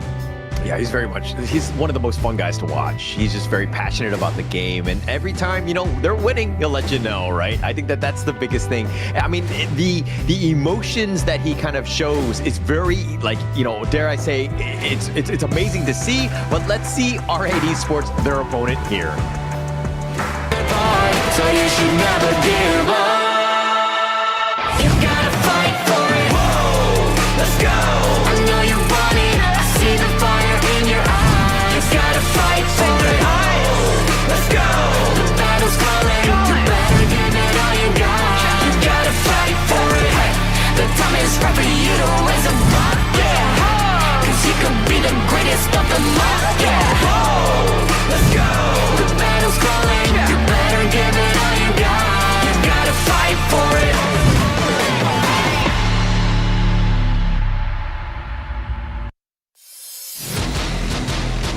R8 Esports to infinity and beyond. They've upgraded by taking up Doma, who was previously on Vicious, as well as Gushing, Xenon, Roichi, and Midgeorge. This is a team that has a lot of potential, and that's why they are, of course, to infinity and beyond. That is their slogan. That is it. They're shooting for the skies. We've had the Astromancers that was obviously a star in the last game, and now we are just shooting off infinity and behind for R8 Esports. But they have the band of brothers, right? They have Mijoj, they have Xenon as well. They've been on this roster since the inception of R8 Esports, it seems. Yeah, and those two are a lot of fun to watch. I mean, just having brothers on the team, there's a lot of that. Even in Blacklist International on the PKL side, you're seeing just like, they're definitely going to be in sync. Obviously, there might be some, in-family feuding, but all in all, I think it's going to be good for the team to have those two guys that will be very solid and be able to kind of, continue on and being those cores for the team. They've been solid. They've done a third place, placing in the KME Spring. So this is a team that, again, wants to just upgrade on that number. Yeah, I mean, they've always kind of tried to be part of the international competitions, right? But the head-to-head is going to be none other than what we just mentioned there. Xenon, and then Inua, a player to me that seems to be one of the most kind of like progressed players that we've seen since last year, right? Like, he was the farm lane for Falcons Esports, then he transitioned into the mid lane. Wasn't having the greatest 2024, but then when we see him come into this year, he's definitely become like miles and miles ahead where he was. So we always love to see that with an Honor of Kings, is see these players progress so they can even get to greater heights. But like you were saying, Paula, both of these teams want to try and make it to KIC, but R8 Esports, they haven't tasted an international tournament for quite some time. So I can imagine that the taste for blood is probably more in their mouth. I mean, they need to exercise their demons, R8 Esports that is, and they need to overcome Gen G Esports. They haven't been able to do that, and it's been like that last hurdle, and they've kind of always blocked them from being able to make it, and this is why Gen G have kind of gotten all that experience and being able to kind of pull things off. And now he's solid in the mid lane, and that's exactly what you need to do. He's really complemented the team, really taken them to the next level. With this addition to Monto, they were looking to upgrade from Ray. This seems to be a positive one, at least from what we've seen in the past 2 days. I mean, day number one looked very shaky for Monto, right? Like, I mean, even game number one, he was giving over the Arlie, and the Arlie wasn't actually just finessing the way it should have, right? Like, normally we see the Arlie come through, and look, there seems to be a little bit, let's put it polite terms, a little bit more Loon players, less Arlie players right now. But yesterday, he did prove a little bit better, right? Like, I was watching, I was like, okay, maybe it was day one jitters, and now they are looking at this BP at game number one. So Arlie, Liang being banned out here, R8 maybe trying to look in for Gushing for the Jing, but they're gonna lock in the Loon here. We mentioned him, he arrives. Yeah, it's like you called for him, right? And I mean, they banned the Arlie themselves, and they don't want to let, Monto play that one. But they're going to pick up the Loom, again, just be very solid. But Gen G, like, this has been the meta, right? Especially in these best of threes. Everybody wants pay for that early game lead, and now you have the Mai on top of that one. Both power-heavy hitters, especially in the early game. Yeah, early game is going to be super aggressive here for Gen G, especially when we get to level 4 onto the Mai Shirunoi. We're going to be seeing some of those rotations to potential D side lanes just to kind of make an equalizer for Gen G. But R8 Esports, they're going with the big boys. They're going with the Masashi. Gushing loves this pickup, and they've obviously banned out the Orgrin onto the side of Gen G, so maybe they were even like, maybe they're trying to bait out this Masashi pick here for Gushing. It's interesting if they want to. I mean, I think the Musashi is going to be something that Gushing really loves to play. He's played it, you know, even yesterday. But Genji going with the Byron, letting Wawa work on this hero. He's done quite well. He's had definitely a lot of success. You need a little bit of crowd control, a little bit of beef to kind of protect the squishier other two. This is a great pickup. A good first draft for both of these squads right now. Very good, right? I mean, we're getting that frightful combo of the Byron and the Pei. I mean, that matches up really nicely here with the Mai Shiranui. So we're going to be looking for, like, heroes that are potentially going to get the lockdown here for RA Esports. Because right now we have obviously the Zhang Fei. We're probably going to look for some more control into that mid lane, right? Because they need, again, something to lock down either the Pei or lock down the Mai Shiranui as well. But to the side of RA Esports and Genji, they're betting at the Guan Yu, so looking to put some pressure into the picks up into the Clash lane. So Byron right now is not going to get those counters of the Mai Shiranui or the Guan Yu. Okay, so interestingly enough, it looks like they're going to go with the D-Ren-J a little bit more, just a solid farm laner. I think it does lose lane one-on-one in a vacuum against the Loon, but again, you just need to be solid. You just need to not lose the lane or the tower. I think you'll be fine. Monto, that is. So that's going to be an interesting one for that. But now, R8, going with the Nua. You want that burst? Pei and Mai, very squishy. They get hit with that Annihilation. They're going to be very timid moving into that team fight. Oh, absolutely. And the fact is what Nua gives you is that Lung range, right? Like, Lung is a mid-range, just like the D-Ranger, like you called out there, Holler. That laning phase is going to be a bit of a tip for tap, but like we were saying with the Mai and the Pei, there's going to be a lot of rotation, so I can imagine the support's going to go down to Monto into the farm lane, so that DRNG is going to be able to have a little bit more of a better enhanced laning phase against the Lung. But the Lu Bang here, we've seen this combo time and time again. And Musashi dives in, kind of replicates the one we were seeing in KWC from certain other regions, right? Was the Lam and the Lu Bang combo. This just replicates it, but it also exhausts the healing from the select person with the Duel for the Death. Wow. Okay, so Genji have kind of gone back into their bag of tricks, and they've pulled out the Zhuangzi as the last pick. They did this, I believe it was against Scars, but there was a lot of CC that they just kind of mitigated almost everything. Everybody else was just literally able to just run away. This is an interesting pick here, because if you're seeing the potential crowd control, that Majo jumps in with that Umbrella Outburst, you can kind of butterfly affect it and kind of mitigate most of this. All you need to do is stay alive, especially since you're squishy, and R8 want to be kind of looking to jump you. Oh, absolutely. I mean, it definitely gets better with the itemization, right? Like, I've seen some Zhuangzi in games that are pretty much untouchable. They have so much shield in, especially from the ultimate as well. Not only the CC immunity, but it cancels out quite a lot. Like, if they CC immunity, but to the detriment of Gen G, RA Esports could just try and get the butterfly effect off the board straight away. So if they use the duel to the death, they get that cancelled out, but then they set up a massive unbridled outburst. You kind of just basically playing 2 for 1, you know? Yeah. I mean, it's all about that bait, that initiation. Who's going to just blink first, so to speak. But then you also have the Doma Liu Bang, right? Musashi was going to go in. It's a one-way ticket, but now you got a buddy that's going flying coach with you, right? So this could be an interesting one of being able to jump in. But of course, this is the second series of the day. Game 1. If we're talking about these drafts in a vacuum, take out the players. Blam, who are you giving the edge to? I mean, we've seen much kind of joy and victory from the likes of the Pei and the Byron combo, and then you've also got just like a massive pick like the Mai Shiranui mid, right? Like, unless Xenon can play this Nua to a T and just put so much pressure into the mid lane, that's where Inu is going to struggle, but I can't imagine that happening. Yeah, no, I agree with you on this one. I think that Byron Pei is just super scary, right? That early game is just going to be on point, but if it really comes back to just like how Gushing gets his farm, if he's able to kind of protect his own farm, taking, you know, if they're going to funnel even more into him, because Gushing is your win condition in this game. Obviously, Roichi will be there to back it up, but those two really need to shine in this one. Yeah, I mean, we saw this potential lane swap come around here, right? Top side and bot side, because of the mid-range that both of these marksmen operate on. Like, they were going to be either just hitting each other with basic attacks or using their skills with the flaming farm. So they swap with the Gen G, but Wawa! And then it's going to be the rotation from Inuit that gets to pick up here. They're looking for some more. And Mijo does not have the Unbridled Airburst at level 2. So right now, if they're going to go for the pickoff, they could go for now, but they've got to make sure the fusion does not collapse in onto this. Yeah, R8 might have gotten the pheasant on that one, but Wawa, this guy has been so good in the KME thus far. The past 2 days, he's been on point. Like literally with that flash storm strike, just setting it up for the rest of them to be there. Inua was low, but he was just like, I just need to be, just do enough damage for the rest of the team to get those kills, and they got first blood huge.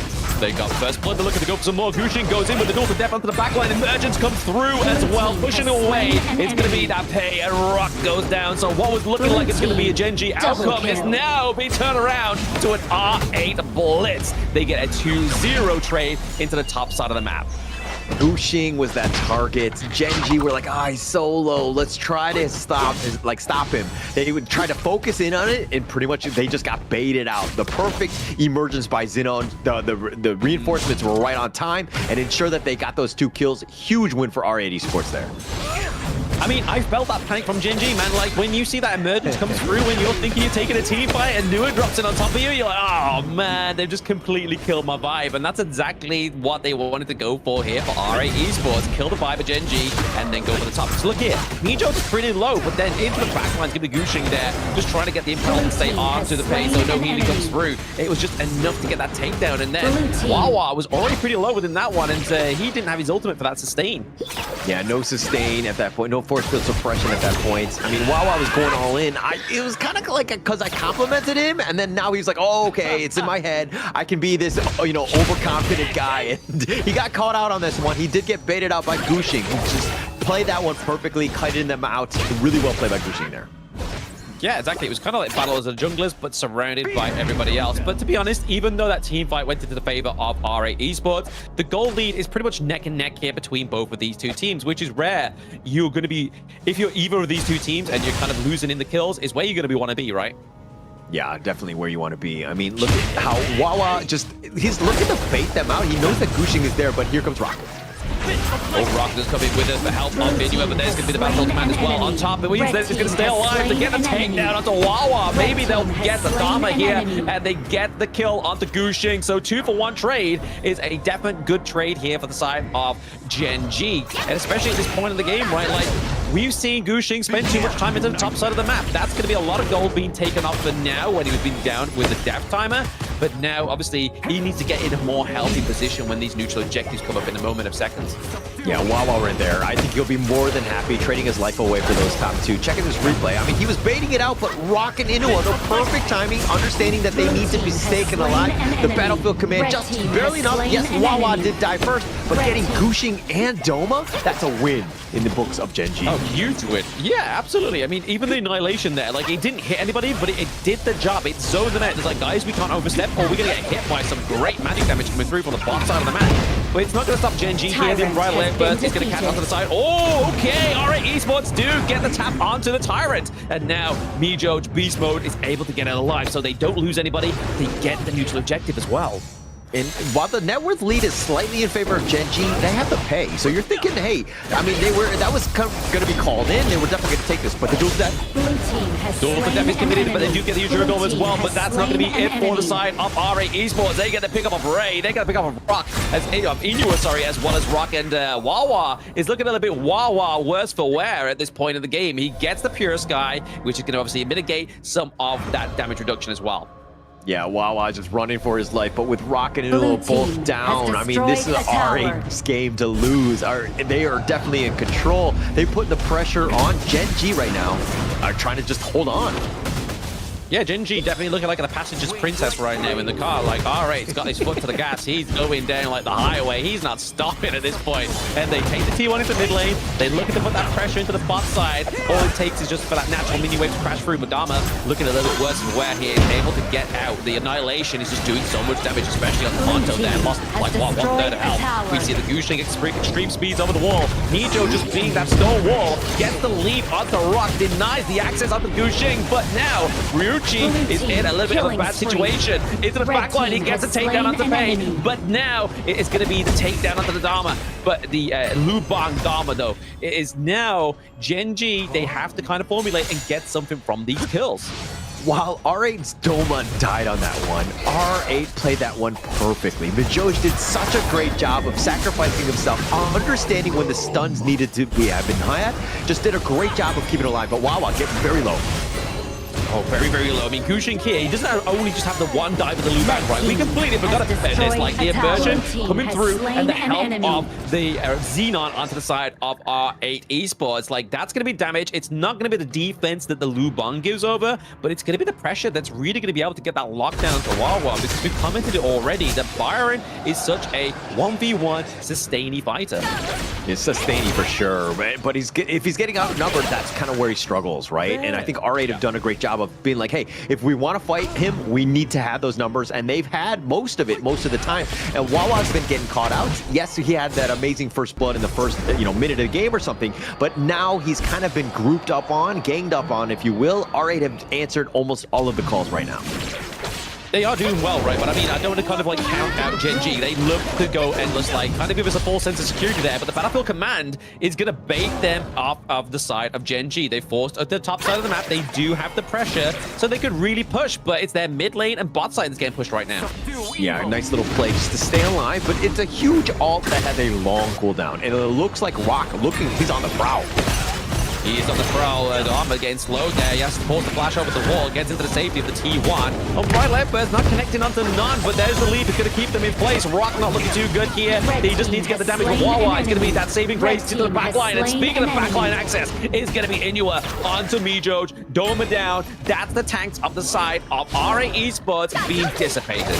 Oh, Mijoj had a nice umbrella outburst, but he was kind of isolated from the rest of the team. No one could really take advantage of the stuns that they had. And now Gen G made them pay. Doma coming in a little bit late as well, and Gen G, again, just made them pay. They did. They're putting the pressure into these side lanes, which we know is kind of like the MO of some of these great international teams, right? It's like, yes, they're not winning the fights. Yes, they're behind by 1 kill, but they have the difference that is that gold, right? Like, it's not too far in the regions of not of a comeback for the side of Gen G. It's literally the matter of about 600 gold here and there. So they can keep that pressure into these side lanes, keep chipping away, keep giving RA Esports a little bit of a false hope within these team fights. And then all of a sudden, Gen G get the wipe, they get the push into one of these side lanes, back doors open. Yeah, but this is still 50-50. I mean, it looks like they're going in. Oh, yeah, for the Bastards, is just going to bait them into this team fight. Rock and Clue are looking to commit with this one, but they're not going to go any further. Obviously, Tyrant is up. We see that Doma there into the bot side of the map is looking to get a bit of a push, put some pressure on. He does have the Battlefield Command, so he can just literally go, boop, beam me up, Scotty, I'm out of there. I mean, some of the kills have gone in favor of Gen G as of now. I mean, the Tyrant had just been picked up, but to be honest, R8 Esports are playing this very well. They're still keeping it into this one, especially with the pace. They just need to get to that mid to late game.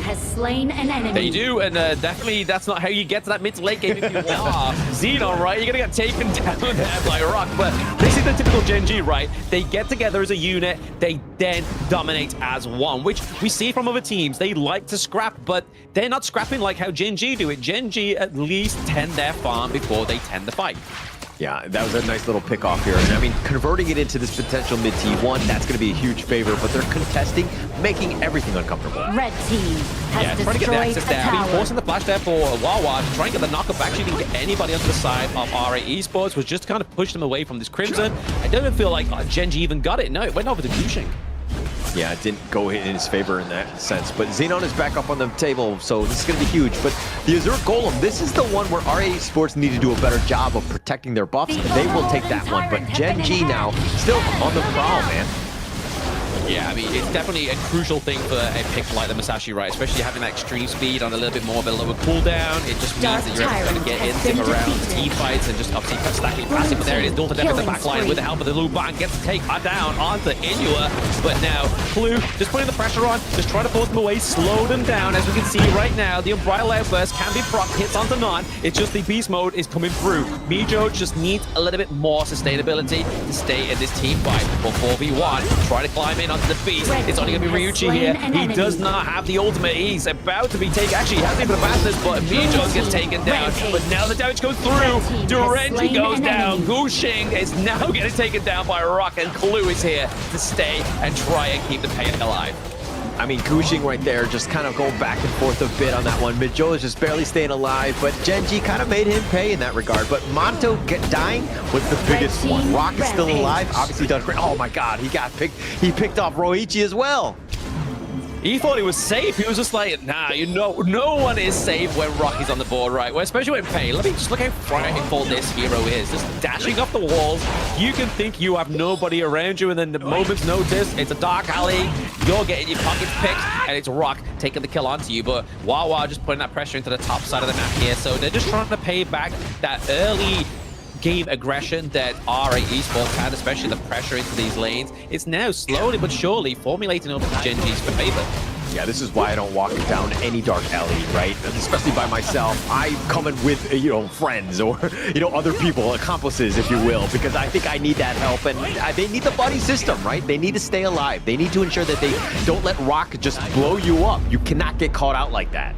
Overlord has been defeated. I don't blame you going down any dark alleys, right? I mean, Kindo Fu is nearby you, so you can come out of nowhere. Exactly. He could be wearing his headphones. You don't know where he is. He just comes out like Spider-Man sometimes. But this is obviously the Shadow Overlord going up the side of Gen G. They could just basically choose which lane they want to fight, right? They can put the pressure on, get that enhanced kind of damage reduction from the Vanguards and the Overlords at the placed lane. So right now, they're looking to not just go for one lane. They're looking to split it into the two, a split fight. Yeah, they're taking both the T2s, the mid and the top one at the same time. RA Esports just looking to just hang on, deal with the minion wave more than anything else, extend the game. Again, it's all about just like making sure that you survive to the mid to late game against Depay. Yeah, I mean, I think that's what they're going to do here for the side of RA Esports, right? Like, they need to make sure that Ryuichi gets online.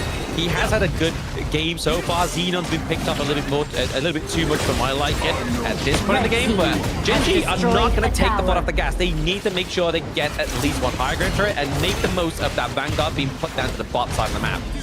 Perfectly played right there. That Siege, taking that bottom T3, losing nothing, not even taking any sort of team fight. No action was had. RA Esports did not want to risk it. That was perfectly played by Gen G. Now they can back off and look for the next big Overlord to help them with a push.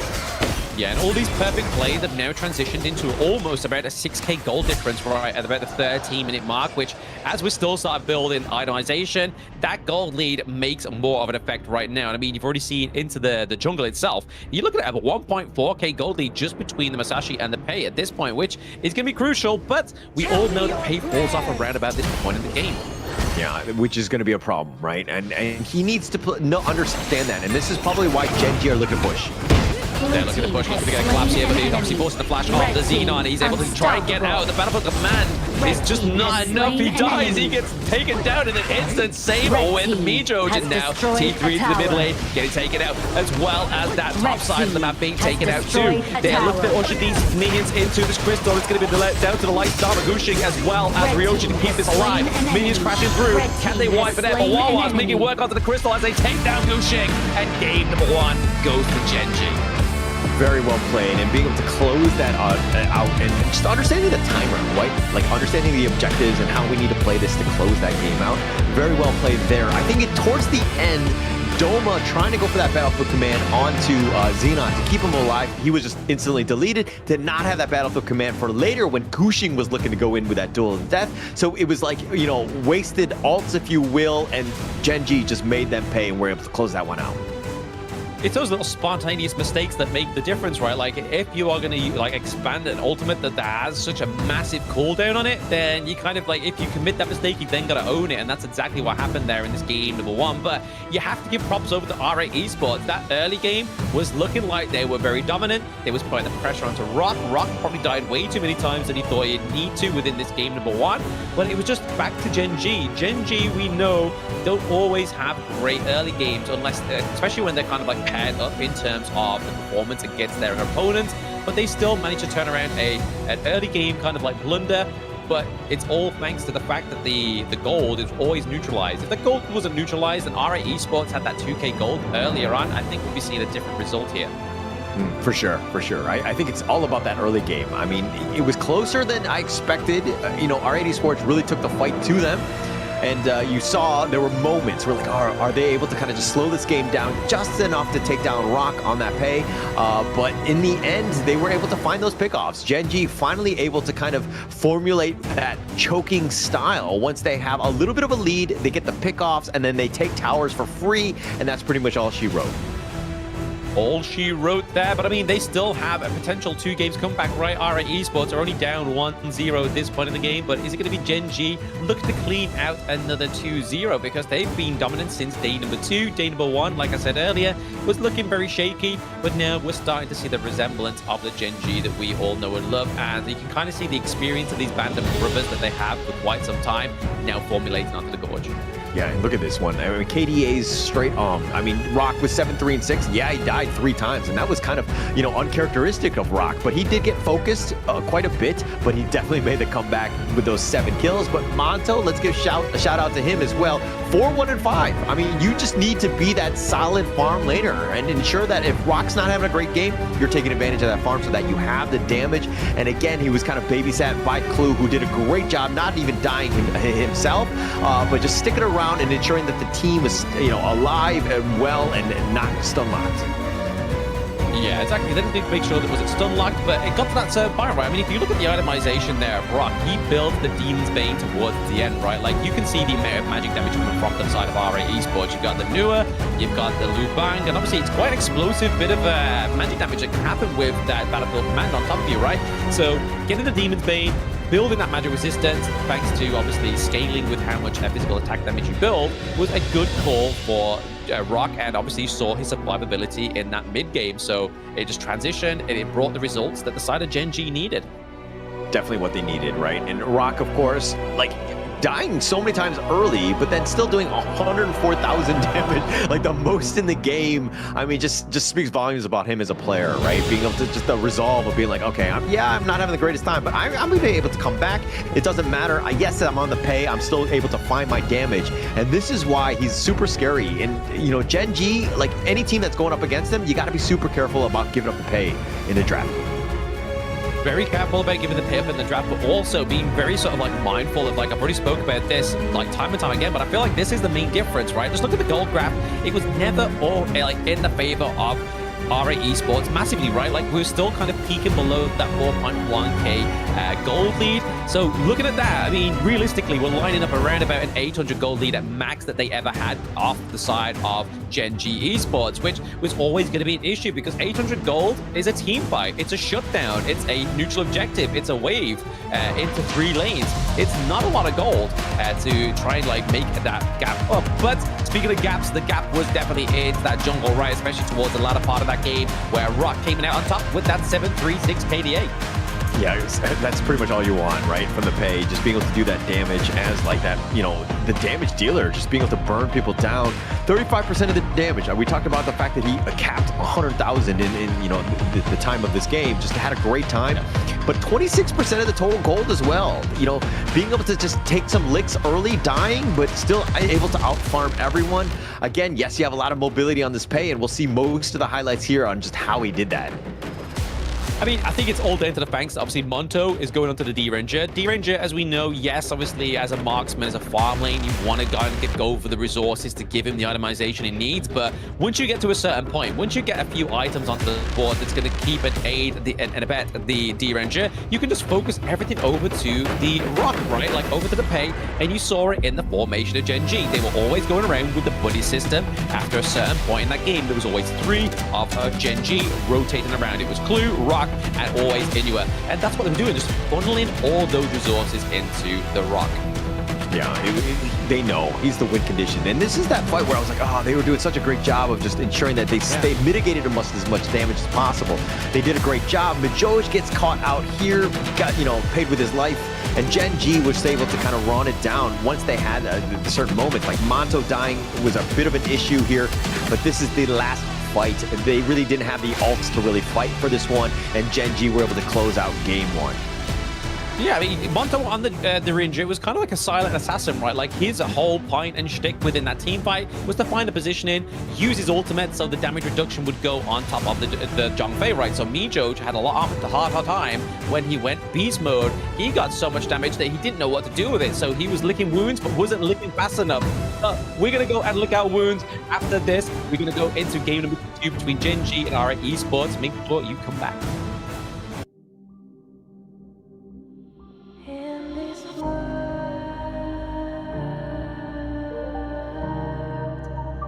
All it was in this world.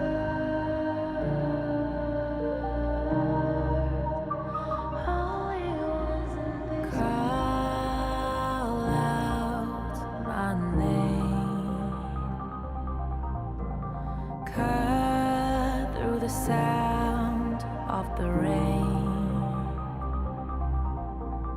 No matter how I feed the flame, you know I feel the darkness and the pain. All of the ways we tried to break free from the night, you know we made it out, we found the light. I fly so high, light up the skyline. Let's do it this time, like it's a whole new vibrant world.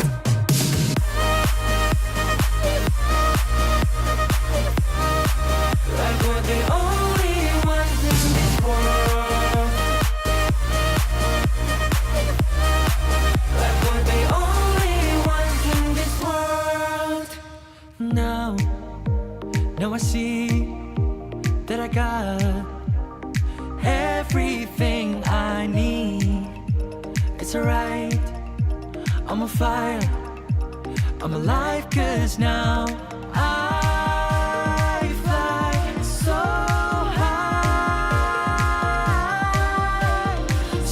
high, light up the skyline. Let's do it this time, like it's a whole new colorful world.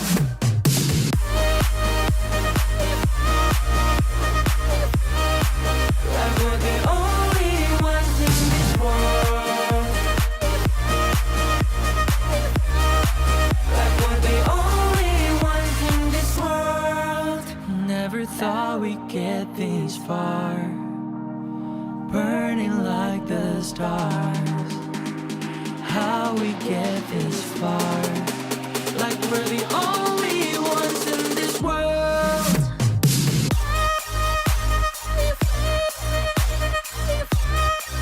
Like we're the only ones in this world. Like we're the only ones in this world.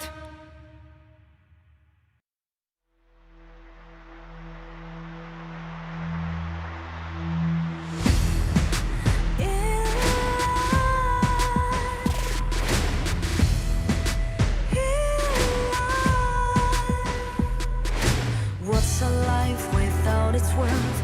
Compromising with what hurts inside. When you let fear decide your fate, you don't choose which path to take in life. I'm finally letting go of everything that still holds me. I'm against all odds, but I won't give up, 'cause it's my time to shine. Standing in the spotlight, can no one let me down. Destiny is calling high. I'm not afraid to fight for everything I love. Victory's on my side.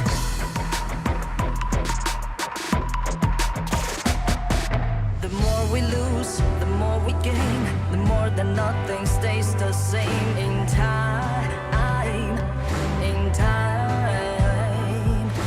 Can't love ever, can't forget. What you see is what you get sometimes. Gonna show the world tonight the light that shines inside us. We're against the odds, but we won't give up, 'cause it's our time to shine.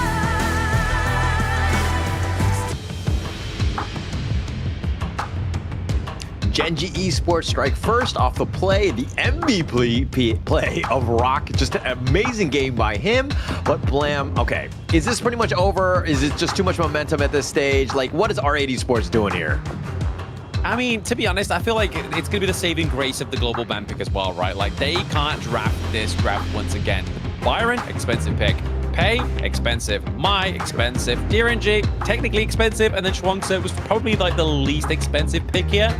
So really, I mean, now that they got the Shuangzi off the board, do R8 try and lock in a very CC heavy comp, especially with the Clash lane, right? Maybe lock in the Dharma because they know that that natural counter is not going to come through for them. And maybe they try and formulate it that way because there was a lot of presence and pressure for the side of R8 Esports in the early game. They were having great fun. It looked like it was going to go in their favor, but unfortunately, this is where Gen.G, as we always know them, they like to come back after just a little bit of a gold difference that the enemy team have, and they always like to make sure they're maintaining that gold, like that gold bar, especially in the favor of just a team fight. If a team fight can go in their favor, they get the lead. Yeah, that's the biggest thing for me. I think R8 Esports, they don't need to panic. I think that if it was like 5K down at like, you know, the 8-minute mark, obviously that's a whole different story, right? But they were able to fight with them. They were able to contest, which was great. They had opportunities. Even the gold graph shifted in their favor. Going up against a Pei Byron, that's not easy to do, right? So I don't think that they need to be in all panic mode as of now. But again, just kind of look at that replay a bit later. Look at this as game 2. They can fight with this team. They just need to shore up the weaknesses. The transition into that mid game did not go in their favor in this one, so they need to figure out something, how to be a little bit better going into game 2 here. Yeah, I think like what R8 Esports did in game number 1 was the fact that they had that rotation to the top side of the map, right? They took their marksmen, put into the top side because they didn't want that mid-range to mid-range kind of slop fest going on in for the first 4 minutes. So rotating up the Lung into the top side of the map naturally meant that they were at an advantage. They could get the momentum. And that's exactly what they were able to get, right? They got the momentum in the early game. They transitioned it into the first blood, got a few kills onto the table as well. But it was just kind of like that proactive thinking kind of stopped at a certain point in the game. And I think that's where R8 Esports faltered. Yeah.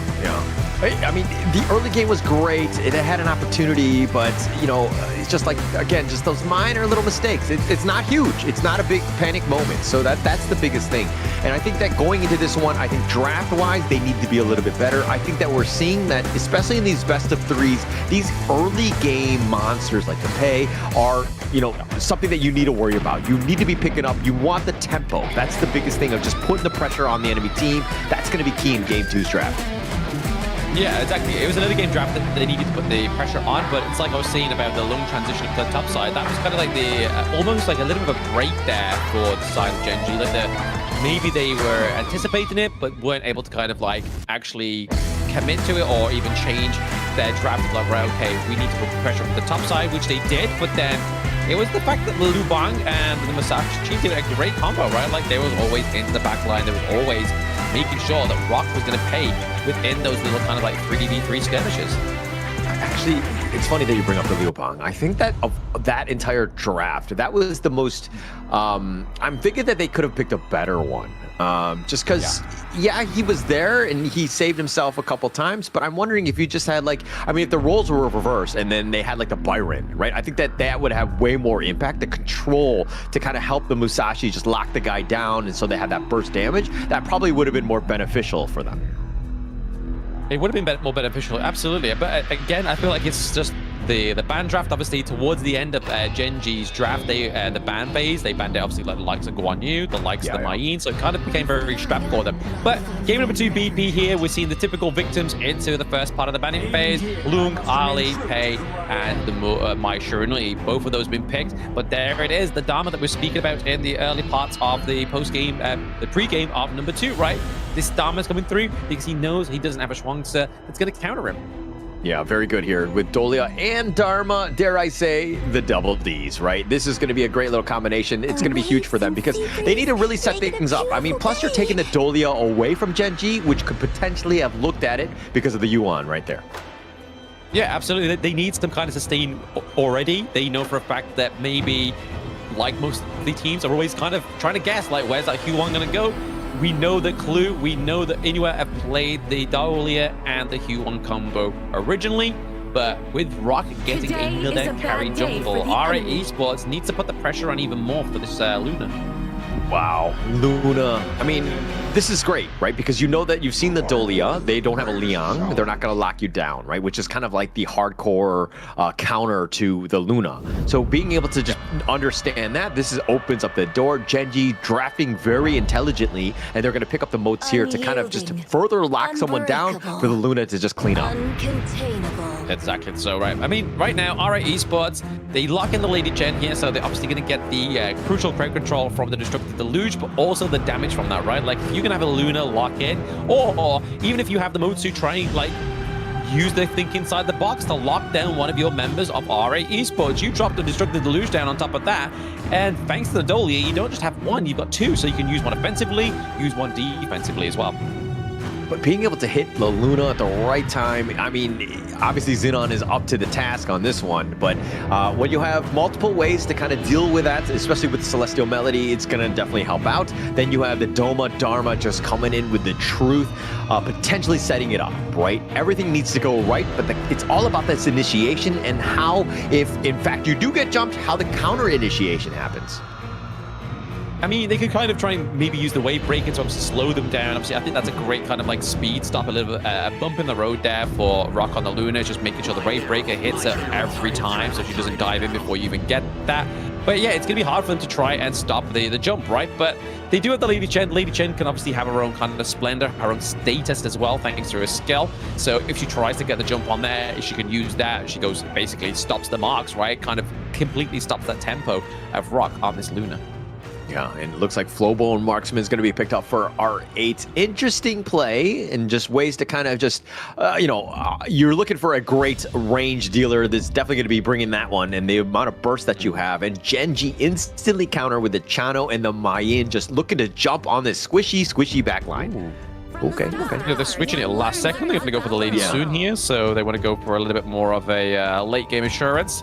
And going up against the Flowbone Marksman, I mean, you can roll the raid out of the ultimate as well, right? Like, you can only really use the Soaring Signal of Chano to try and kind of push him away, so you're not getting hit by that ultimate that can be quite oppressive onto the side of R8 Esports. But the main being picked up here for Wawa, they need a little bit more lockdown, because obviously they got the Motsu for the long range, they've got the Think inside the box as well, they got the AoE from the Huan. They need somebody close and comfortable with the side of RA Esports so that they can just lead that Luna on top of that said person. Plus, the Mayin is fast enough to really keep pace with Rock's Luna, right? The jump in is going to happen. You have more than one. Plus, you have the Cannon Blast, Lady Soon from, like, the Artillery Barrage to really help support that sort of initiation. That's going to be great. R8 Esports are like, okay, if they're going to rush at us, we have that tanky frontliner. We have Dune to kind of just soak up even more. Plus, you have the Dolia, right? This is the traditional double D combination, not just with Dharma. And now you've got triple D on this one. What more could we be asking for?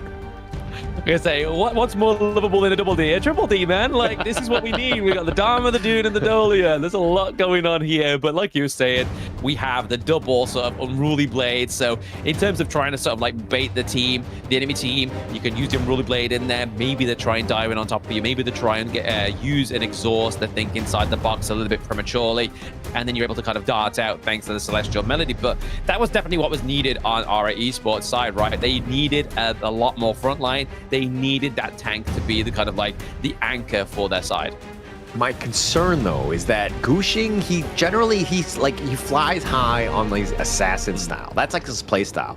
And having to kind of shift everything because you're playing the Doom, which is the tankier frontliner, you're not doing as much damage. Now everyone else needs to step up in that department. Roichi's got to be there. Doma's got to be on point with those truths. Everyone else needs to play much better because Gushing, who previously in other games that they've won, he's been able to carry on the Dune. It's a much harder task.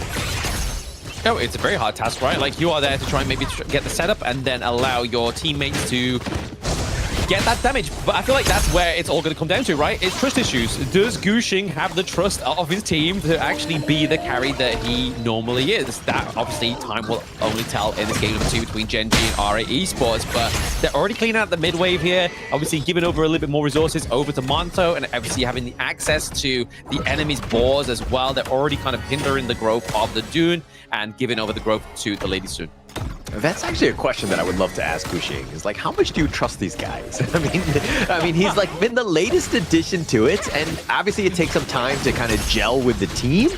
But it's at what point are you like, I trust my teammates to 100% be there for me, right? Like that takes some time, right? I think that's probably maybe like a bigger spanner in the works, maybe a bigger kind of hinder to any kind of trust that they have right now. The only thing worse would be playing Monopoly, you know? Like, if they played a game of Monopoly, this team would be disbanded. Yeah, they would kill each other, right? Who likes someone else when they play Monopoly? You hate everyone, right? When you play that game. So, yes, that's definitely a way to destroy a team more than anything else. Exactly. So, we'll keep the trust issues at bay for now. But speaking of being at bay, we have Dama using the flash out there. Having to commit the flash, but now Luna and Rock, they're going in. They're going for 2 first bloods here. That's going to be a double kill going up to the side of Genji. Wow. All I can say is wow. Because I was like, when I saw Rock dive under the tower, I was like, okay, he's going to take some tower shots. He's going super risky, especially early when you're kind of squishier. But being able to find them, getting the pull back, what a play by Rock. And this is why he's an absolute beast on these jungle, assassin-style heroes. Yeah, I mean, he's aided and abetted by Wawa as well, right? Like, Wawa is definitely one of the better Clash leaders. When we're not looking like import players, in terms of Clash, Wawa's up there, man. Like, you go like Schwan, you go like Baby Keke, and then like Wawa's like third, fourth, man. Like, he's a very good Clash laner on the side of Genji. And just look at that. He's just able to set up Rock very nicely. They're playing that Clash core kind of gameplay very well here for the side of Genji. So really, Rock was stuck to Clue like glue in game number 1, but now it's Wawa who has been at the behest of the glue gun here for the side of Genji. And it's looking like they're trying to get a little bit more here. They're doing a lot of damage onto Dama. Inyu is in there. Does get taken down. The pink inside the box is committed catches off too. But the Destructive Deluge, like we were saying, gets dropped down. There's a lot of damage on the glue, but into the back line it's going to be Wawa getting the pickup onto Micho. So that is going to be a 2-2 trade for now. Can they get the pickup here onto Gushing? He's a little bit too tanky. A little too tanky, and they're just gonna shrug that one off. But Genji just showing that, hey, they want a team fight. They want to brawl. They want to go at this one. They're not afraid of diving towers. They just want to take the fight to you. And they are looking to kind of close out this series in this game, too, by being very aggressive. Yeah, I think this is the beauty of obviously Wawa picking the main into the Dama, right? Like, you've got only the HP regen when you go idle. You've obviously got the HP regen when you use the right kind of combo as well. It's very hard for Dama to actually do any kind of damage in the early game. Yeah, he's done a great job right there. I mean, he's got like I think about a 700 gold lead over Doma. And I mean, obviously Rock was there, helped getting all those kills. But now the pull in, Gushing, just very tanky, tough to deal with, but he's not really farming. He's not farming. I mean, Ruichi's got worse for wear there. Can he get the rolling raid throughs? Not going to quite land there. Oh, okay. We don't have the ultimate shell. He's safe for now. He's safe for now, but that was actually very close. Monto could have potentially gotten that steal. It reminded me of those one-on-one games, right? There was no one else there. It was just you and him going at it, and it looks like Ruichi blinks first. He did blink first. The poker base wasn't strong enough, right? And I mean, now, speaking of strong, we have a Genji that are around about a 2k gold lead, a Tyrant ahead, and now have that pressure down to the bot side of the map. Flowable Marksman is not a spring chicken. He has to be a full-fledged rooster, right? He's a late-game marksman. Think inside the box has been committed and gets wiped out here. Keeps Gushing into place, but it's not going to be enough for the side of Genji to get the takedown. They need a little bit more damage to come through. That's why Monto comes with the rotation, but still, they have that T1 here. They have that saving grace. Mijo has to teleport between two turrets. He doesn't recall. He's like, you know what, guys? Let's commit. Let's give over the Unruly Blade. But Gushing is only surviving thanks to that decision there from Mijo. This is like a long extended fight, but R8 Esports, look at them. All 5 of them are congregating in the mid lane, and they're getting minimal, value out of this. Genji are pulling them. They're like puppet masters in terms of just like dictating the movement. Is Rock gonna go in? Is he not? But in the end, they got the Crimson Golem as well. They've taken that all away from R8, who are just literally trying to be reactive and defensive, but they couldn't get any sort of value. Yeah, the image in my head was literally there. R8 Esports was a guy just with his fists over his face, just taking those punches, right? But then he was getting jabbed in the left hip. He was getting jabbed in the right hip because they took the T1s into the top side of the map, and obviously T1 was already gone. So really forcing them into that mid lane, and then the rest of Genji just formulating and getting, like you said, the Crimson Golem was a huge play here. Yeah, Rock with that steal. I mean, like, it's one thing to take away the blue buff from Rock, but he's actually being aggressively stealing the blue buff away from Gushing, who is left wanting yet again. Yeah, exactly. He's just like we were saying, obviously, in the draft, right? Like, Gushing, he likes to be the carry. And onto the likes of Adun, you can't carry even if you try your hardest, right? You really got to just commit the team fights, dictate them into your own tempo, and then just hope that the rest of your team can come and shine through. But I feel like for R8 Esports, if they're able to get to the late game, if they're able to get Ryuchi up to speed in terms of gold and in terms of itemization, we could see a bit of a turnaround here for R8. But he's actually 3 levels behind Rock. I mean, I know it's tough, but Rock has just been, I mean, he's 2 levels up against Gushing. Like, this guy is farming all over the place. He's made a presence, and he's sort of fight. Like, well, you can't, your back line is just wide open. The backline's wide open. They have the T1 still enabled, but Rock's like, there's no boundaries here. I don't believe in borders. I'm just going to dive onto anybody. I don't care. They don't get the kill, but they're able to obviously put the pressure on, do the damage onto R8, which forces them back to base and forces that T1 opening up into the mid lane. So it's just another dominant play here from Gen G. A little bit more of that synergy that we can kind of see comes from experience from a team like this. Your base is mine. I mean, at the end of the day, Rock just taking everything. Like, he's going back and forth, understanding, just aggressively stealing everything, staying alive, putting the pressure on, and then going back to his own jungle to just kind of clean house. His farm rate is insane. Oh, yeah. I mean, you expect it on something like the Luna, right? Like, this is how you make a Luna shine. You have to go pretty much 0 to 100 from the word go. Like, straight out your base, you have to make sure you're not stopping, you're not hesitating, you are just fully committed and getting those prime objectives. But right now, top side of the map here, Dharma's able to keep up the Luna for now, gets the help of the wall, but there it is, the Unruly Blade just a little bit late because of that flash, the dash from the Luna. It comes back to that draft, right? They saw that, again, the Dolia pick was there. There's no stun. So this is Luna. This is a wide open game. How are they going to control him? Yeah, you have the Wind Slash. Yeah, you have the Truth. But that's hard to kind of lock in, especially since Rock is actually able to kind of, you know, anticipate these stuns coming out. Yeah, exactly. He's playing to the timers, right? Like, this is an experienced player. Rock, obviously, not always the key player. We always kind of like focus on the clue, being kind of the showman it is, but Rock's really kind of like the guy behind the mask. Like, he knows what's going on. He plays. He has to be the carry, right?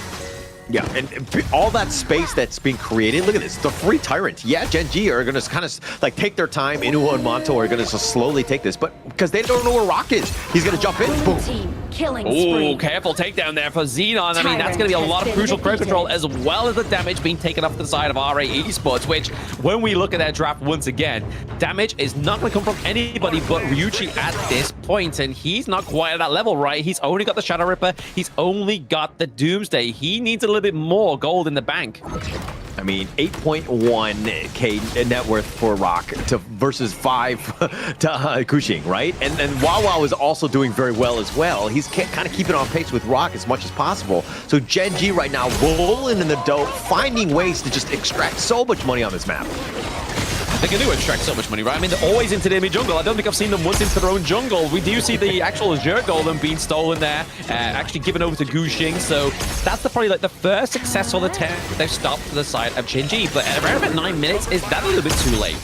It might be too late. I mean, it's looking rough. I mean, you do not want to play from behind, especially against your Gen G, who are able to close the game out by being very suffocating. They were always in front, taking this out. And look at how R8, I mean, yeah, they're sticking together and they're staying alive, but they're fighting for scraps. The value that they're getting in terms of, like, money is just so low at this stage. Yeah, like, hey, sir, can I have some more? And it's just not coming. The more's not coming. They just have to deal with what they have. They just have to make sure they're breathing, make sure they're creating space for the side of R8 Esports. And I think that's kind of like the saving grace of having these high ground turrets, is the fact that that is their only stance of creating space for themselves. But right now, they need to be pushing forward. They need to be divided and conquered, because right now, Gen G, they're looking at taking both of these neutral objectives. And it's not just any neutral objectives. It's the Shadow variants.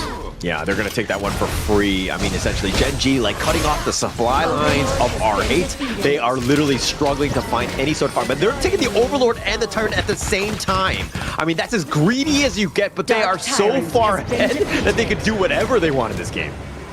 They can, and we aren't anybody to stop them. It's like, hey, you played such a great early game, you put the pressure on this game number 2, and this is honestly the Gen G I was really hoping to see in day number 1, but I'm honestly just chalking it all down to day 1 jitters there from Monto. Monto's playing very well into this team right now. He's definitely kind of standing up on his business. He's definitely doing a great job, right? I mean, he's stepped up since day 2 yesterday, but it's more of the fact that, like, when Rock is creating all the space, you have all the time in the world and space to just farm whatever to your heart's content, so to speak. So that's kind of why, he's kind of accelerated his growth, or he's playing much better.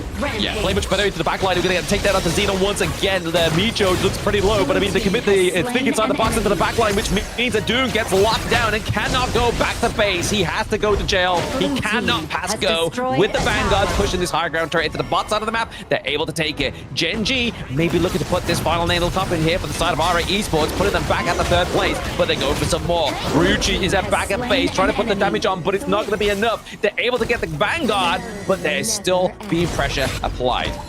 I mean, all 5 members still alive. They're going in. They're going in. They're getting the heal from Inua as well. I mean, Mijo, side of the fence there. I think he may have just took the wrong turn on the nap, but it's still needed. He's going to get taken down there. There it is. Rock gets the takedown. They're looking for the takedown onto the entire T3 into top and mid, and they get it. They're looking to cement their victory with a 2-0 here for the side of Gen G. Think inside the box just to keep Gushing in place. Cannon Blast, once again, same MO, but they're not stopping yet. Yeah, not stopping yet, but R8 Esports. I mean, Gushing is Dune. You're tanky, but it doesn't seem very tanky going up against this lineup. Gen G just absolutely decimate him. They burn him down, and he's not able to do Dune things. This is how bad of a situation this is for R8. Yes, they're alive, at least for now, but man, the next big push from Gen G, and I think that's all she wrote. Yeah, are they alive or are they still breathing? I think is the point that RA Esports should really be looking at for themselves right now. 'Cause, I mean, they're looking at a 10k gold difference onto the side of Gen G. 12 minutes, that's a lot. 12.4k to Gushing 7k. That's a lot of gold lead for one hero alone. It's huge. And I mean, Wawa also has like 9.5k as well. So the guy has just been a complete compliment to Rock. And now they're looking to potentially end.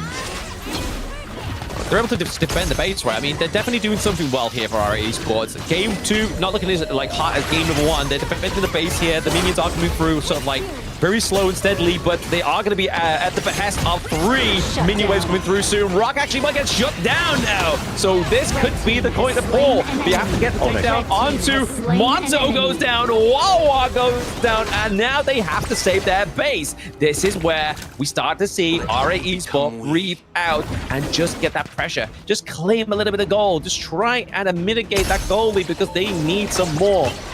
They need as much as possible, right? I mean, they'll probably take minimally just at least this mid T1, assuming this wave clear, isn't real for this one. But Gushing needs to push them away, which is great.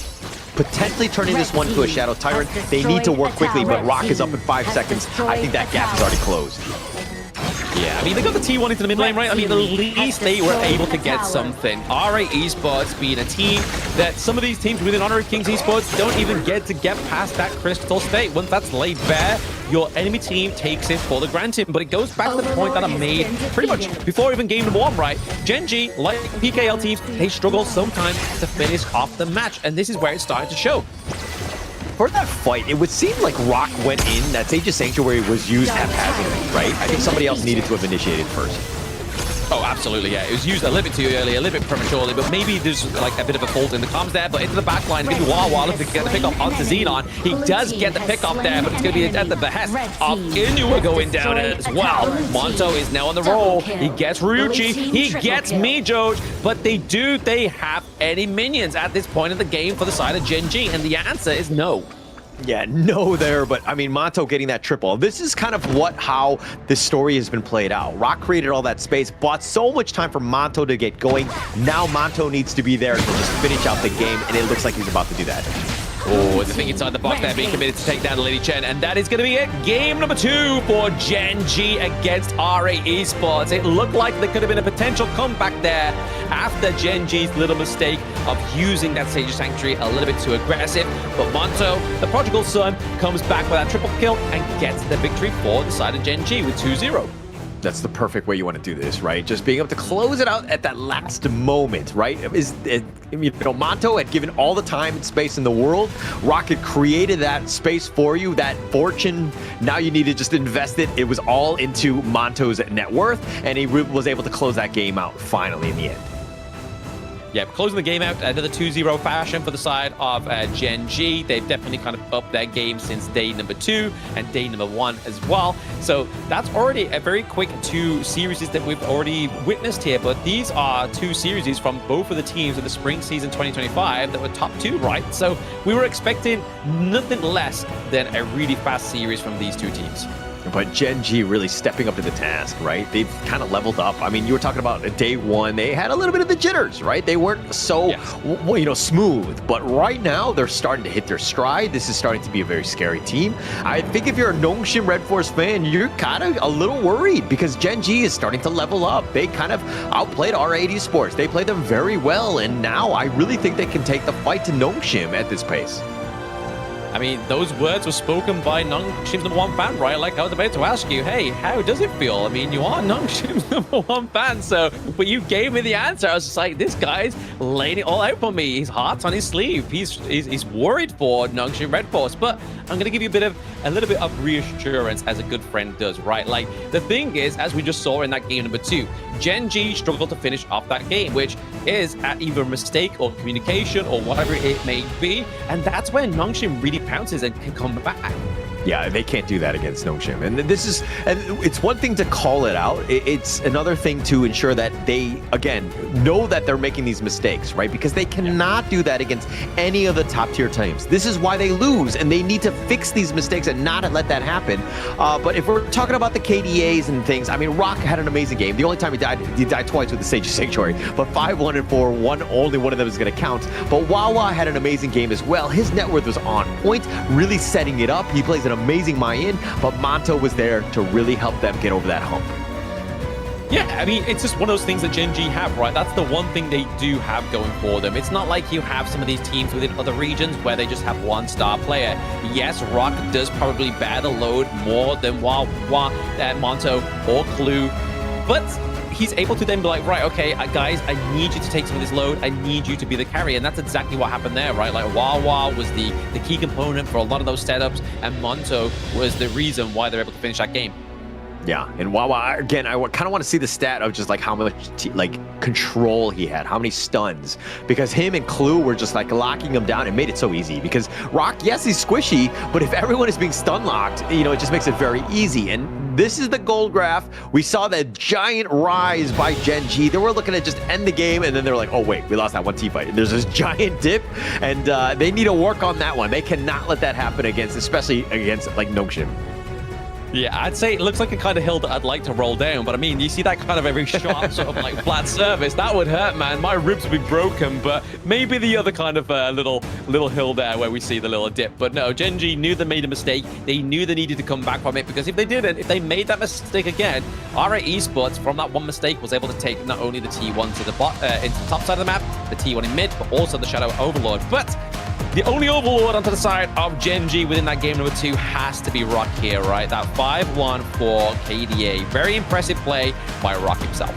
Just so much impact, right? Early game, mid game, late game, he was always there, and there's a reason why he's the MVP, and also one of the titans in Gen G Esports, right? If you're gonna understand how this team plays, it's around Rock and the way he does things. He sets things up for the rest of the team, and we'll see all of these highlights here, especially starting with these first 2 kills where he goes aggressive. Gushing thinking he's still alive, but then Rock is like, I'm gonna dive the tower, I don't care. And Wawa doing such a great job of taking those tower shots as well. Yeah, exactly that, right? Like, obviously, with the Luna be able to kind of like get in, get out, and obviously already having the level advantage at that point in the game as well, just meant that he had that free will to do so and basically just commit whatever atrocities he wanted to onto the Gorge, and that's exactly what Gen G Rock did. And there was no real point of setup here for Gushing because he was playing a little bit too slow. It's the problem when you have a Dune. Really, you want to be committing somebody on your team to enable that farm in the early game, but nobody did that. Everybody just left Gushing on his own. They left Baby in the corner, and unfortunately, Baby could not amass that gold. Yeah, just not enough damage on this team. I mean, there's a lot of squishier guys on Gen G, but the only one that could do it is Roichi, and you're putting a lot of pressure. He needs to play perfectly, and if he's not stun locked, and then, you know what I mean, then you don't have anyone else to really just kind of help support. You need that team play. Gushing, the Dune, for me, was just really not the play to hear. Yeah, I mean, we saw, obviously, we spoke about the synergy from the draft. Obviously, the Dune, Dolia, nobody comes through.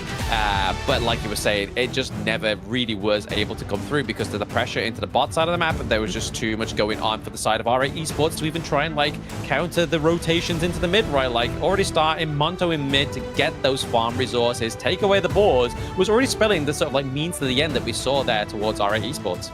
Yeah, no real chance. I mean, they were just way too strong in the ends. But that's just going to be the end of the second series. We're going to have the third series coming up. We will be doing that, but shortly after this break.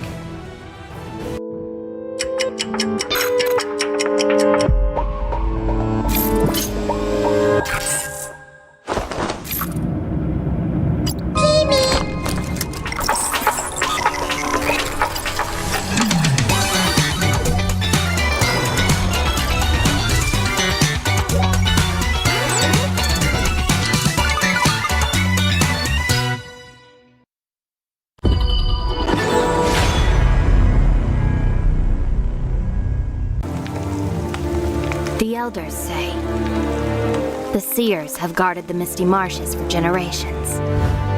We are the forest's future. For families to gather in joy. For dear friends to stay together. For the peace of the bird tribe and the forest. Even if my feathers burn away, I will never fear.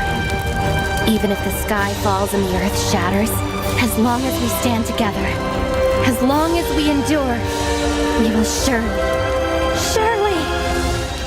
losing everything. Just as I did. Sinking into darkness. My old self is already buried. How amusing. This eternal, blissful heaven. What a beautiful little bubble. I can't wait to pop it with my own hands.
Will you live for real? Join the party.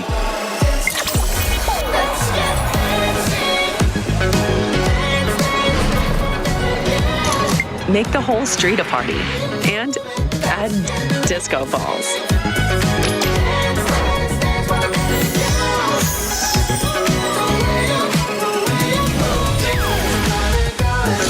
Real Me 15 series. Live real in every shot. Life's growth has always been bound to conflict. How long can today's peace truly last? 1,000 years ago, from a single seed sprouted the misty marshes' first wonder. Born of wood, growing into a forest, gathering countless living beings within. Growth, cycles, fates weaving endlessly together. With the deities came the first enforcers, becoming the misty marshes' first protectors. They took form as the 9 seers, each with their role sheltering this hidden land. All things eventually come to an end, and a new beginning does not always follow the old path. Today today's inheritors of the Seers' legacy long for a different future. Their followers, too, drift further apart. The Order of the Seers and Omniscients are like two branches growing in opposite directions. The Misty Marshes watches quietly as it all unfolds. For from the moment that first seed sprouted, the deities already knew the life they nurtured would one day choose its own future.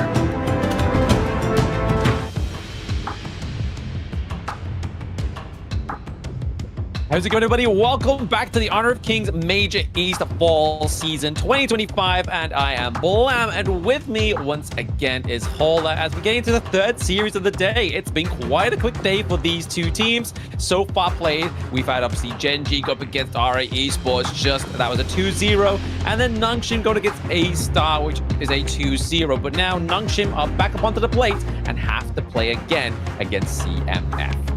Yeah, CMF really need this win, right? They need to get themselves in that win column. I don't think they have a single round, a game win inside the match as of yet.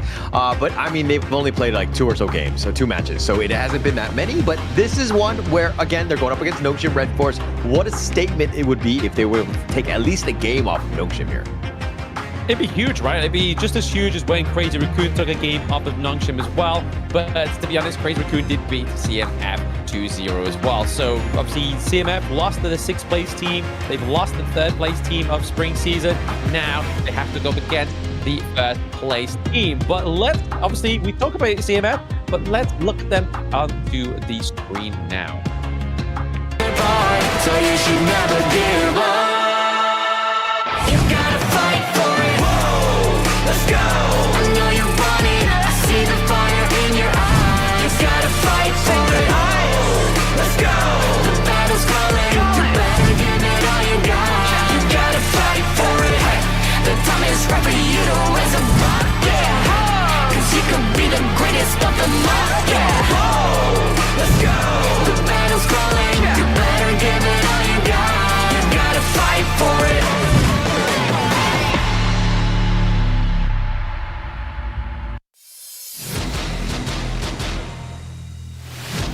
So here it is CMF, the Undertakers, that is going to be represented by Psych and Oya, Wei, Ashir in the mid, Anthem into the farm lane, and Tamid actually in the room.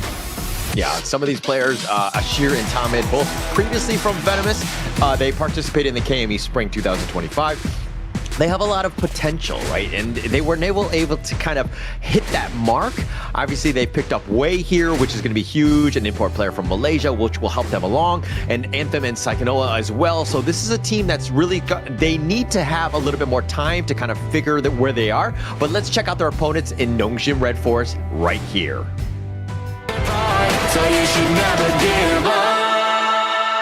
You gotta fight for it. Whoa, let's go. I know you want it. I see the fire in your eyes. You gotta fight for it. Let's go. The battle's calling. You better give it all you got. You gotta fight for it. The time is right for you to raise a bar. Yeah. Cause you could be the greatest of them all. Yeah. Let's go. The battle's calling. You better give it all you got. You gotta fight for it.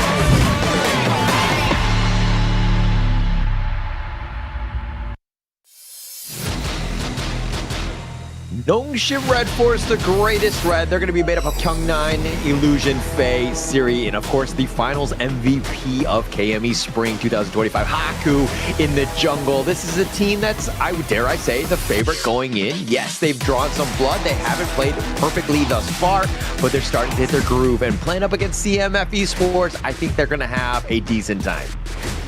Oh, absolutely. They found the stride up against A-Star earlier. They're warmed up, and this is what some of these teams like to do, right? Like, they just need a bit of a warm-up match, then they can go on, just divide and conquer, right? Like, this is what potentially we could see here for Nongshim, but we really need to put some stress onto, obviously, CMF, is they need to try and get some points onto the board, right? Like, currently, you were saying earlier, Hall, that they don't even have a single game point, so if they could take a game point from Nongshim, then that's going to give them the confidence boost they need before they go into the break for the ranking, for the survival week.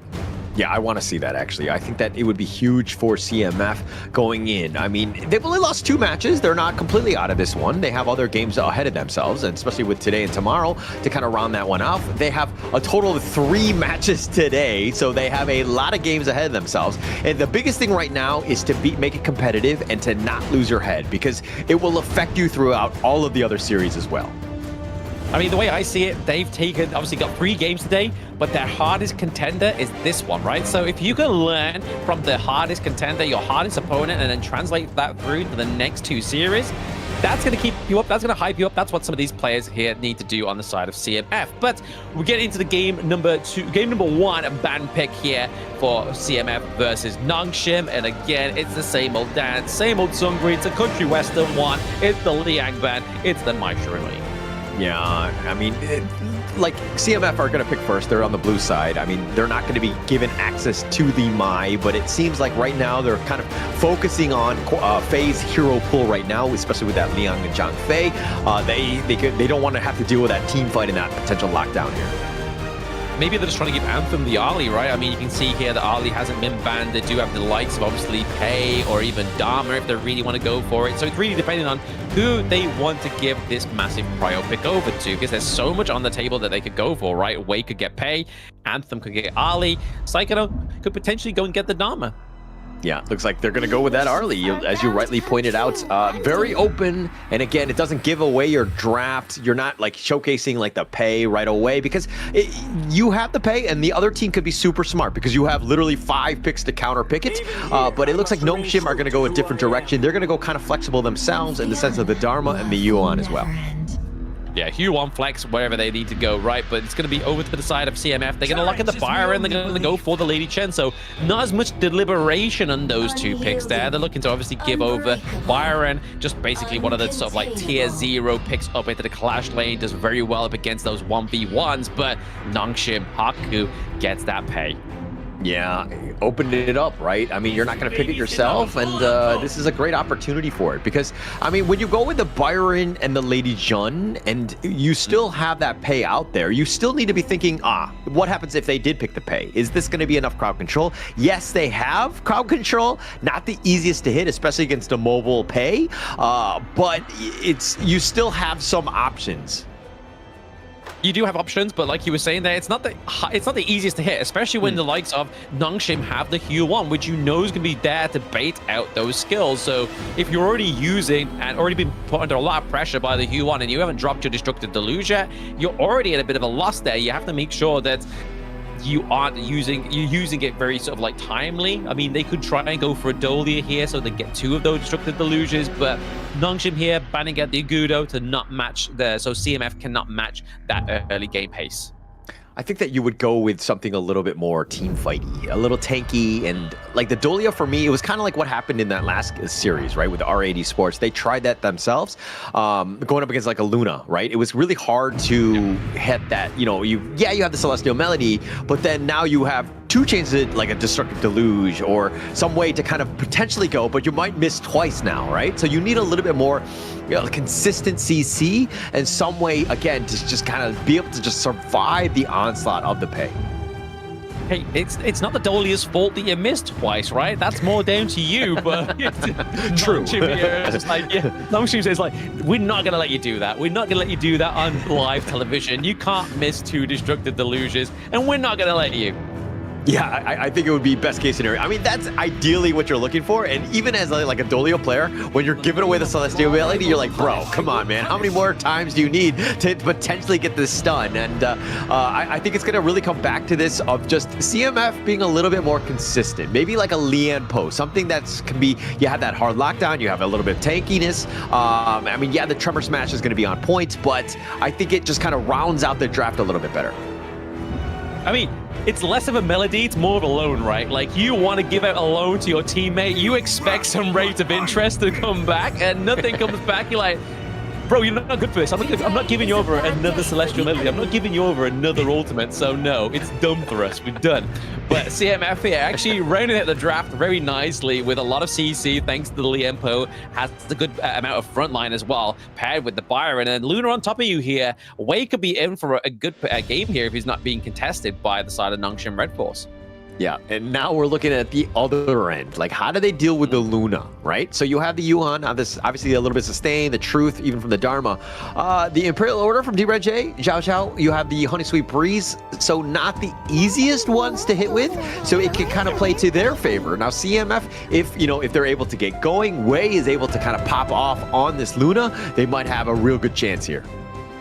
Yeah, I mean, to be honest, Nongshim drafted the Xiao Qiao against the last Luna they played against, right? Sure. And it worked very well. They were able to get the knock-up, so landing the trick shots is not a problem here for Illusion, and that was already up against a team like A-Star, which obviously showed a little bit more presence within the Major East fall season already. Obviously, they're above CMF right now in terms of rounds taken, so really, they've got to make sure that they are landing Luna, or at least positioning Luna with Wei on the on this pick here a little bit more sort of like a catch-off kind of playstyle.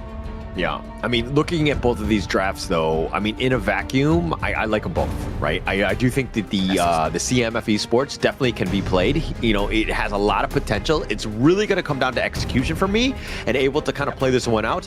It's hard to, to vote against Nongshim, who have been the favorites, who have been running the table, so to speak. Yes, they've lost a single game, but, CMF, if there's ever an opportunity, this is going to be it for them. Yeah, I mean, CMF now definitely have to put the pressure on here onto the Gorge, right? They have the early game here for the side of Nongshim Red Force. But speaking of what we have is the official gaming phone. It's the Realme 15 Pro. It's built for performance, made for gaming, smooth, cool, and reliable, just like myself. Just the way esports demands me as well. And ready to level up? Get yours now and feel the difference. Wait, am I buying a Realme phone or am I buying Blam at this point? I don't even know at this point, but nonetheless... You tell me. Which one do you want? What is the buying price? What's the asking price for Blam? That's all I want to know. Just feed me. Just feed me, okay? Just feed me. I'll be yours. I'll keep coming to your door like a stray cat. Just keep feeding me. All right, I'll remember that, and just have some food on standby. You'll always be, you can always come over. You can always just stay at our place in that sense. We'll have food for you at the table. I'll try not to scratch your door, okay? I'll try not to scratch your door. I promise I'm potty trained as well. But we're getting into this game number one, and already we're seeing Nongshim. They've already invaded the side of CMF. They've taken their red buff. So Luna, yes, Wei gets that Azure Golem, but they're not going to have a single Crimson Golem for a good amount of time. Yeah, that's going to be a little bit rough. But taking the blue buff is still key for Wei. Oh, he needs to be careful. He has to be careful. He's taking a lot of damage there. Too much for my liking, but they're not going to be able to get that pick up there. Anthem comes through with a little bit of pressure. It's putting that damage onto Haku. Yeah, and it's not about the kills sometimes. If you've done enough damage, now he has to play a little bit more timidly. He's not going to be looking to jump in. Oh, the stun. Yes, he is. Yes, he is. I mean, he jumps in there, and that return of that umbrella was something you don't want to be the receiving end of. Once you get hit by it once, that's a problem enough. Get hit by it again, that could be an issue. But speaking of issue, I have to fall to flash here from Illusion, because Tamid almost got him locked into that prison sprite. If he got immobilized, he would not be able to use that flash. And look at how CMF are just kind of focusing on the mid lane. They're trying to attack Illusion as much as possible. This is great. I mean, not only do you put pressure onto Illusion, but you're cutting off the angle of where Haku looks to rotate, because he's always in the mid lane, and now you always have eyes on him, and you're putting the pressure on. You're not giving away free minions to him, because again, Haku really needs that farm to get going. Yeah, it's a good call for the side of CMF to have, right? Like they need to make sure they're keeping the intel and eyes on Haku at all time, because he could be on the map somewhere on the Gorge 1 second, then next he's pretty much all up in your grill. He's taking the teleport down to the bot side, and you've just lost 2 members of your team. So crucial point here for the side of CMF is making sure that intel is on point. And look at how Kong9 is just completely zoned away Saikanoa. He was a level behind, and Haku joining this one, they're going to take the Sprite as well in the top lane. They're extracting, again, a lot off the map, especially early.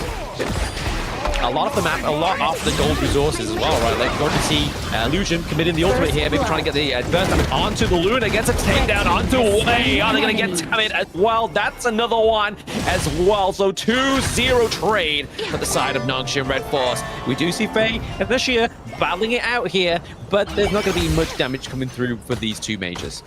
Illusion is so good on this Xiao. I mean, that's the big thing. Like, hitting your Honey Sweet Breeze, being able to get that stun at the perfect moment. Yes, Wei could potentially dash on out, but if you're getting knocked up by that stun, that's pretty much all you wrote. Like Haku has that damage, the burst. They have so much control, and with the damage, it's like a really tough fight for Wei to get into.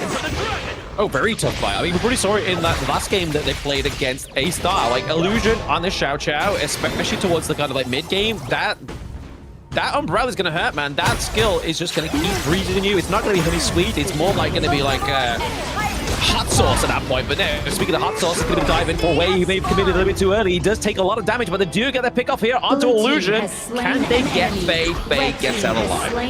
Yeah, but they got Wei, which is the biggest thing, and Tamid in a bad spot. I mean, maybe get taken down. Oh, it seems like they're a 2-for-1 deal, right? Wei and Tamid going down all at the same time, every time. So it's a 2-for-1, a bit of a meal deal here for the side of Nongchen. And Tamid's just like, just take me. You took Wei, I'm going down with him. I'm a freebie. I have to go. I'm the snap. Or the dessert at this point, right? Just being able to take them both. I think we're both hungry at this point. It's very obvious at that stage. But being able to take them out, I mean, Nongshim just making them pay. Illusion, yes, did go down. Wei kind of went all in on this one with Tamid to ensure that they secured that kill. But again, I think that Nongshim will be very happy with that trade. Yeah, man. I mean, we're seeing the trades come through here. Illusion just trying to put pressure onto the enemy jungle from a very safe distance. And this is one of the things I love about Xiao Qiao, especially with that Honey Sweet Breeze. It just travels so much distance and can test those kind of like small objectives into the jungle like we just saw there with the boars.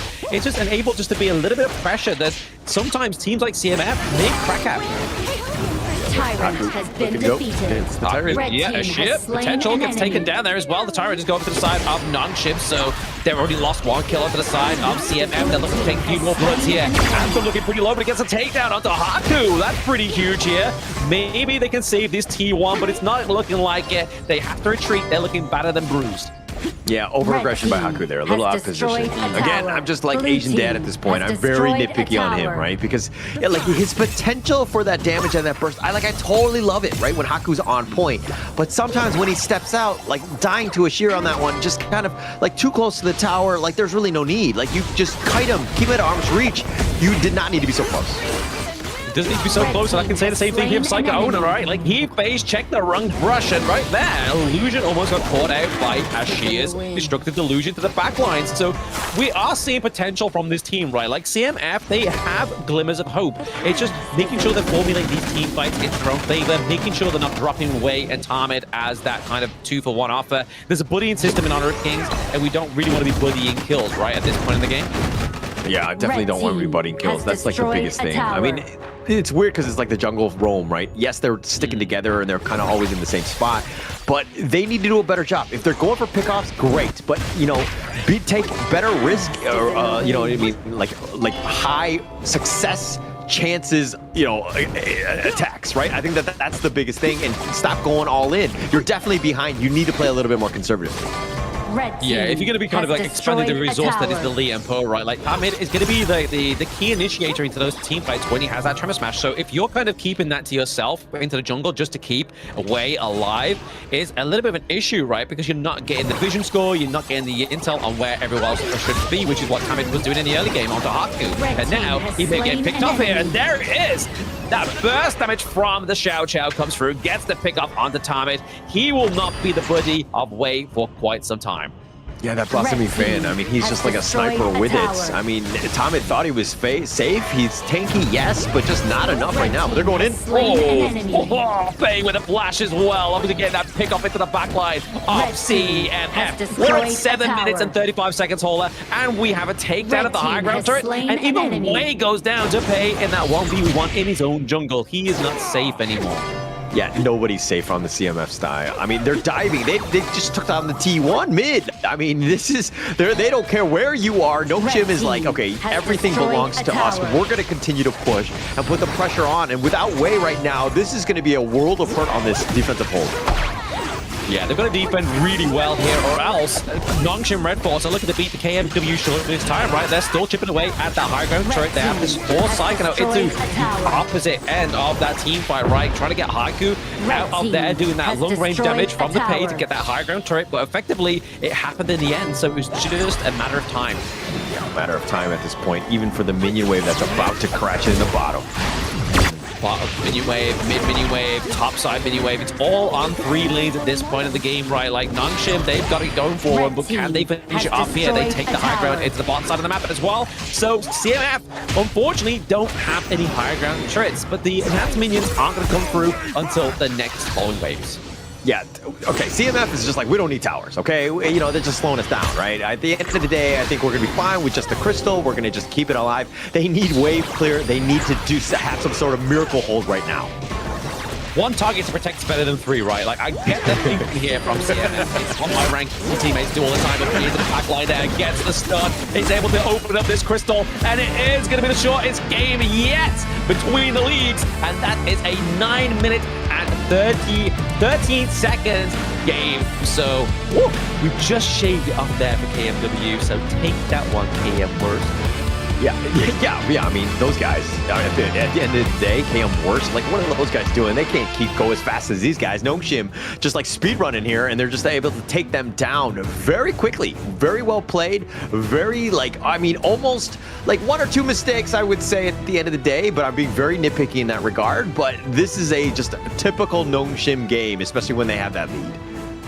Yeah, I mean, when we see these mistakes from the likes of Haku on the pay, it seems like maybe it's a Haku pay issue, because normally on any of the sort of like jungler, he's not really kind of making these mistakes. I mean, he did on the Masashi, he doesn't on the Orgrin, however, so it's really maybe just getting used to actually paying the play, because playing the pay, wow, that was a hard one to say. That was like, pick up pipe and pick up peppers. That was hard. But anyway, we'll get back on track. But yeah, it seems to be a bit of an issue there, a little bit of synergy difference between the pay and obviously Haku, who plays. Yes. I mean, but I think that they'll be happy. I don't even think YK, the coach of Nongshim, is even going to say anything, because this is Haku, right? The one time he goes aggressive, yes, he's going to give up kill here and there, but at the end of the day, they're going to close out the game, and that's the most important thing. And Nongshim Red Force, like everything else, was almost flawless. They were able to close things out when they got that slight lead. They were taking towers left and right, and that's the fastest game because of that, right? It is exactly that, right? Like, honestly, you can kind of see why a lot of the teams, when they go for like the likes of a Hue 1, right, they're not really drafting a tank to be the front line, because you saw many times where Faye was just using that flash, using that big AoE CC, just really kind of just shuts down any kind of backline of the enemy team. And then that's when you got Paige jump in. Dharma finds an angle, gets the truth mantras. I mean, only Illusion and Haku died in that entire game. Now, only that. I mean, look at Ashir in the mid lane with only 3.6, tied with Tamid in that regard. They just really struggle. I mean, more than double in terms of net worth. Nongshim just, like, this is 9 minutes, but they're like 7K, 6K, 8K, 7, you know what I mean? Like, everybody has so much gold. It looks like they're looting and pilfering the enemy jungle, taking everything from them. I mean, they was, right? Like, even at level 1, we saw Haku was already sort of like level 1 invading, but I do obviously have to point out, obviously, Ashir on the Lady Gen, you're not really looking for that kind of, like, heavy resources to be given over to you, right? Especially when you got resource-heavy heroes like the Ali, like the Luna. So really, you can kind of see there that what was lacking in the mid lane was kind of like split evenly. I mean, very evenly, 5.9k on both the Ali and the Luna. Yeah, and also Wei just dying. I mean, you were talking about the 2-for-1 special with Tamid. It just happened way too many times, right? And he never really got going. You saw the damage. He was like 3rd place even on his team. So that was very minimal. I think it was about 16,000. Didn't really have much of a chance. But this is the gold grab, the greatest red. And you're seeing a lot of red here because they were just in complete control of this game. Yeah, and there it is. You saw it in the right, and it was a 9-minute and 9 seconds. We shaved up a whole 6 seconds, baby, off the shortest time. I mean, if that's not something to be impressed with, the MVP surely will be. And it's actually going to go to Illusion here. So yes, he was one of the teams who's throwing up the double victory for those at home, but he's now getting that 3-1 for KDA. It did so much damage, man. Like, the damage on the Xiao Qiao is nuts. 29% damage. Yeah, I think we're going to see even more of this hero. We've seen kind of like the rise in some of the other leagues, and some of them are kind of toning in on, from the KPL as well. But the amount of damage from that fan, plus you have a little bit of AoE stuns, and we'll see most of that here. But this is Haku looking to go in, finding way one time with that stun that we're just talking about from Illusion with that Honey Sweet Breeze, just really sets it up for everything. Yeah, I mean, we always see the Xiao Xiao come through when, like, the farm lane lacks range, right? Like, we saw it paired with the Lung, we saw it paired with the Diranger. Both of those are farm lane heroes that have a mid-range at max, unless you build a Sparkforge Dagger for, obviously, Diranger, and then you get a bit more poke, but it's not going to be a sustainable amount of poke to outmatch a long-range hero. So going for the Xiao Xiao gives you that poke, gives you that AoE damage, and also, importantly, gives you that knock-up to try and counter the Luna. So it's a trick shot, but it's worthy if you can land it. Yeah, for sure. And I mean, Illusion is up to the task. Like seems to be the next hero that's really picked up for. But of course, that was just game 1. We're gonna see exactly what CMF have to bring for game 2, but after this break.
Dream my way, never a surrender. I fight and never fail.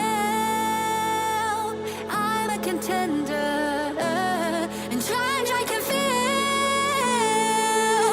The smallest lies become the brightest enemies, relentlessly. And even if you fall, you gave it everything to be a king.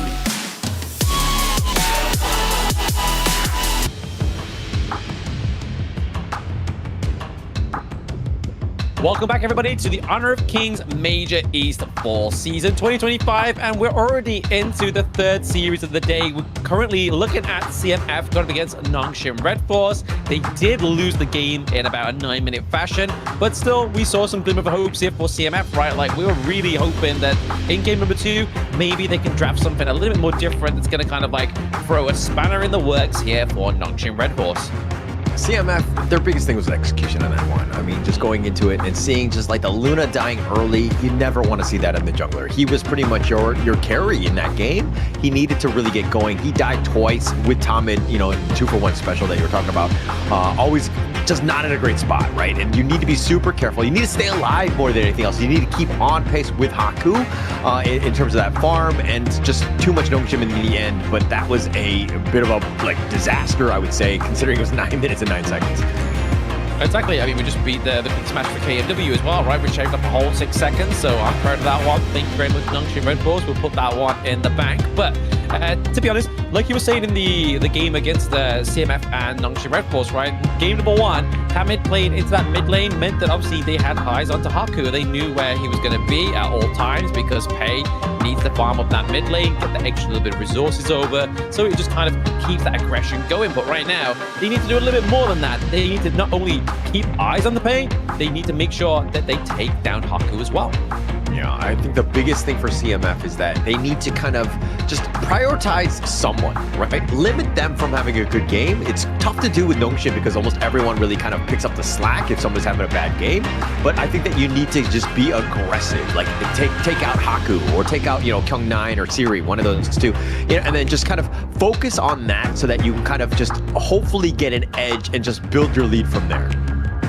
Yeah, I mean, it's what we were saying, obviously, before game number 1 as well, right? Like, if they can learn anything from Nongshim Red Force and then apply to the next 2 games that they have today, that's going to be a bonus for them anyway. So, really, realistically, look at trying to take down Nongshim Red Force. I mean, it is within the realm of possibility. Anything can happen within Honor of Kings. But if you're going to learn something, it's to learn what you can do against your opponents that aren't Nongshim, that aren't as good as Nongshim, and then you can use that and just basically say, oh, well, what would Nongshim do? What would Nongshim do? And that can help you with these next few matches. What would Nongshim do? I would have said, what would Nova do, or what would AG do? But in this case, I think the biggest thing is to figure out what Nova.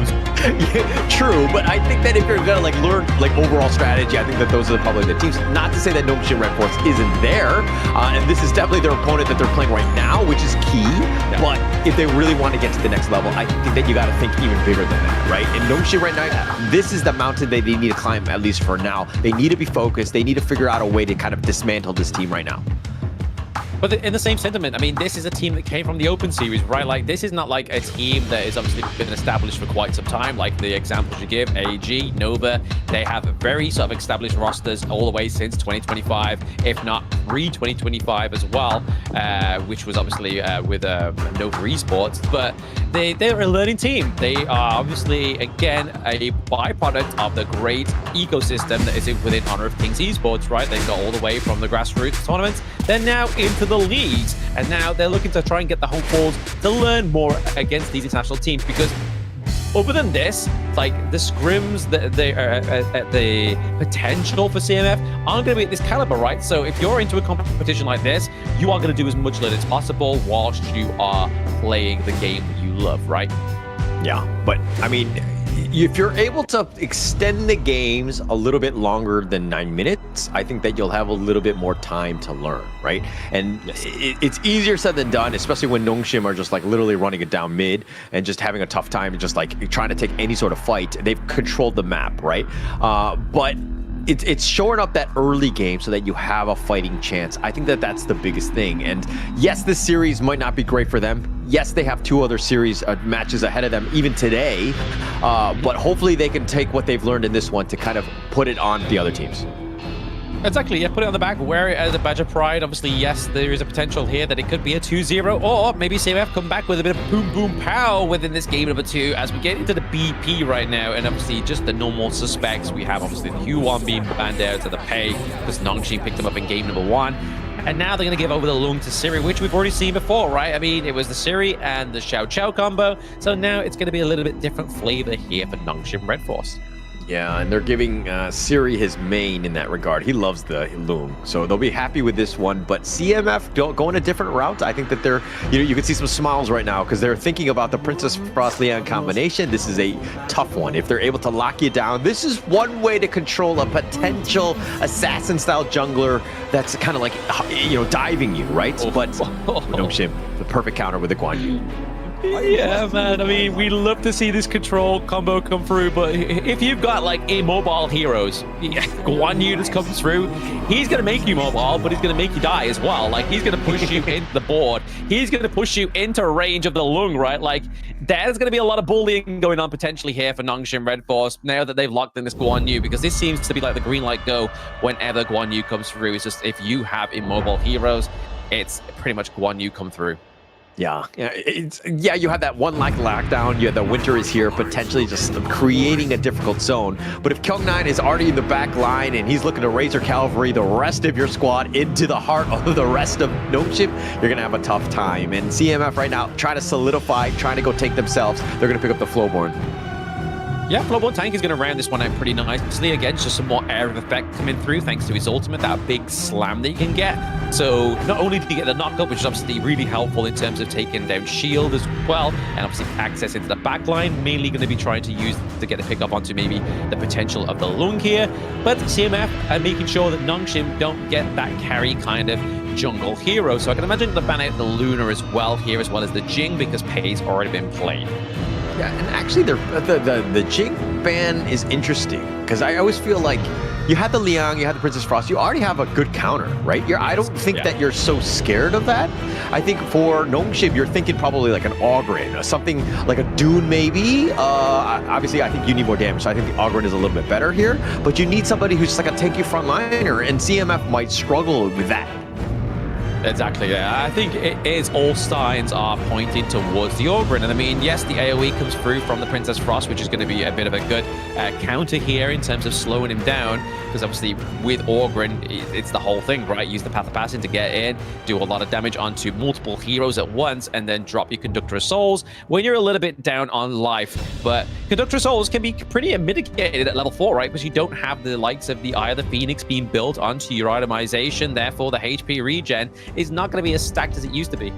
Yeah, not going to have as much, but I think it really makes a lot of sense for them to go Oghren here. The Chano is going to be picked up to deal with the Lung, looking at more for like a lane matchup. Yes, it has some damage. Mid-tier is where you're going to be looking to go. So CMF right now, they're gearing up for that. Nongshim, if they decide to go the Oghren, and that's that late game assurance as well, it just makes a lot of sense for them to pick it up in the the potential last two picks here. I mean, with the Motsu being flashed here as well for Faye, I mean, oh, okay. I mean, is it going to be the Schwanzer? That'd be pretty crazy. I don't think it's going to be. Maybe the Agudo here, because they do need some kind of sustain, right? They don't have any healing onto the side of Nongshim, so really, one bad team fight, they aren't going to be able to keep a sort of like a back leg behind them to be like, right, okay, this is your crutch. Let's maintain this team fight. But Agudo is going to give that over here. Interesting. I mean, it just kind of plays into the Guan Yu Razor Cavalry, World is my board, Wild Growth from Agudo. Like, you have these giant area, it's going to be tough to kind of crack into. Plus, you have the Cannon Blast to just kind of make things a little bit easier once they're grouped up for you. So this makes a lot of sense, but in terms of damage, a lot of it is going to be on Siri. Is he going to get space to farm? If he's not, if he gets picked off, they're going to have a tough time.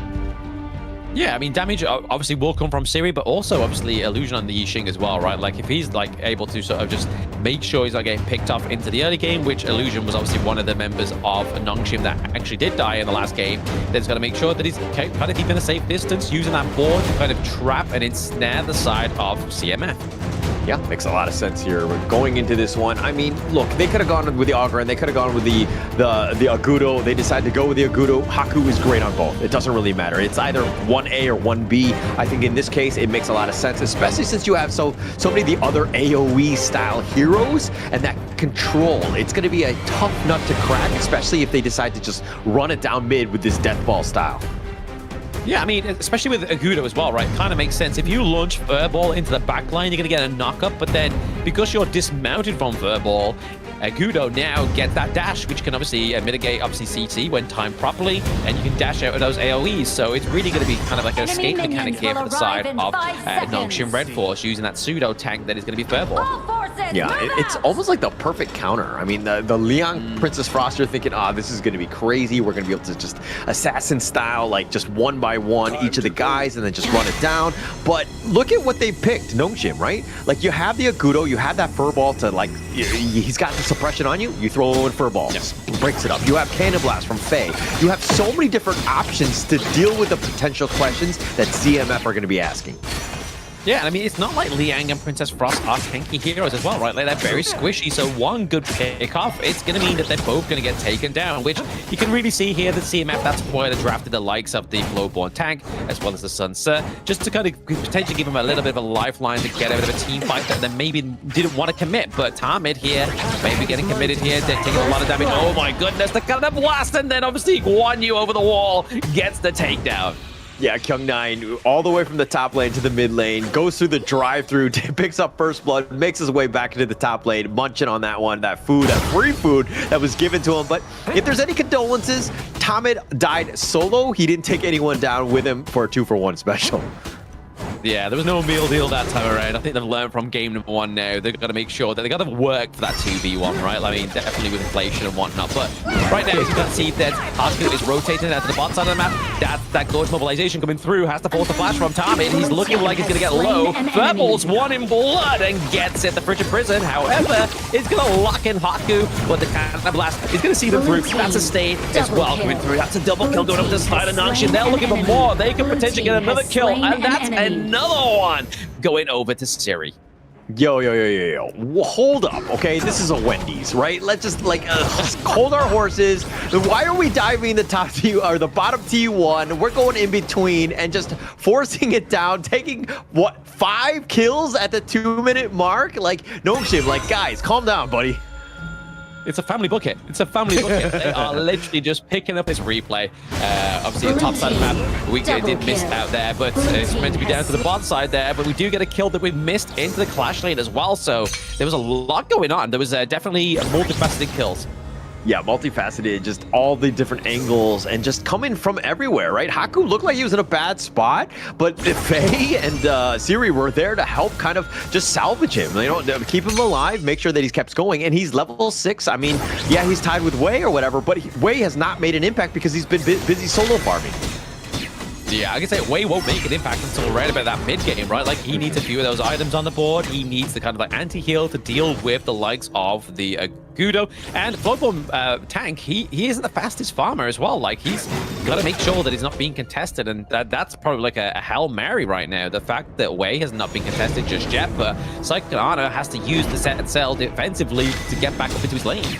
Oh, they were trying to go for that, that level 4 Tarmid suppression play, right? Right when he hit it, and Siri was just like, I know it's there. Tarmid was way too close, and now even some action in the top lane. Yeah, push, pull. I mean, he doesn't have the set sail to go away. He has no anti-CC property to get out, and now it's just another takedown here for Kyung9. Trying to do a bit of damage control into the mid side of the map is going to be Ash, Cheer, Anthem, and Tarmid as they defend that mid lane, but they could be losing that T1 to the top side of the map pretty early, which, again, spells a little bit of a disaster here for CMF, unfortunately. Yeah, the brave thing about CMF was that they actually picked the Sun Tzu last. And you're picking it into a guy who mains Sun Tzu. Kyung9 is an absolute beast on that hero, so he knows the ins and outs, he knows the weaknesses, and trying to just kind of one-up them with this one play from, the Sun Tzu, not going to really happen. Kyung9 has all the answers. Yeah, do you reckon he's got, he knows all the timers, so he's, fighting this 1v1. He's not even looking at his screen, he's there counting at his enemies, dead face, 5. 4, he's dead. yeah. I'm sure he's got everything down, locked down. I mean, they're up 3K at this point. It's only 4 minutes into the game. This is a crazy game for Nongshim.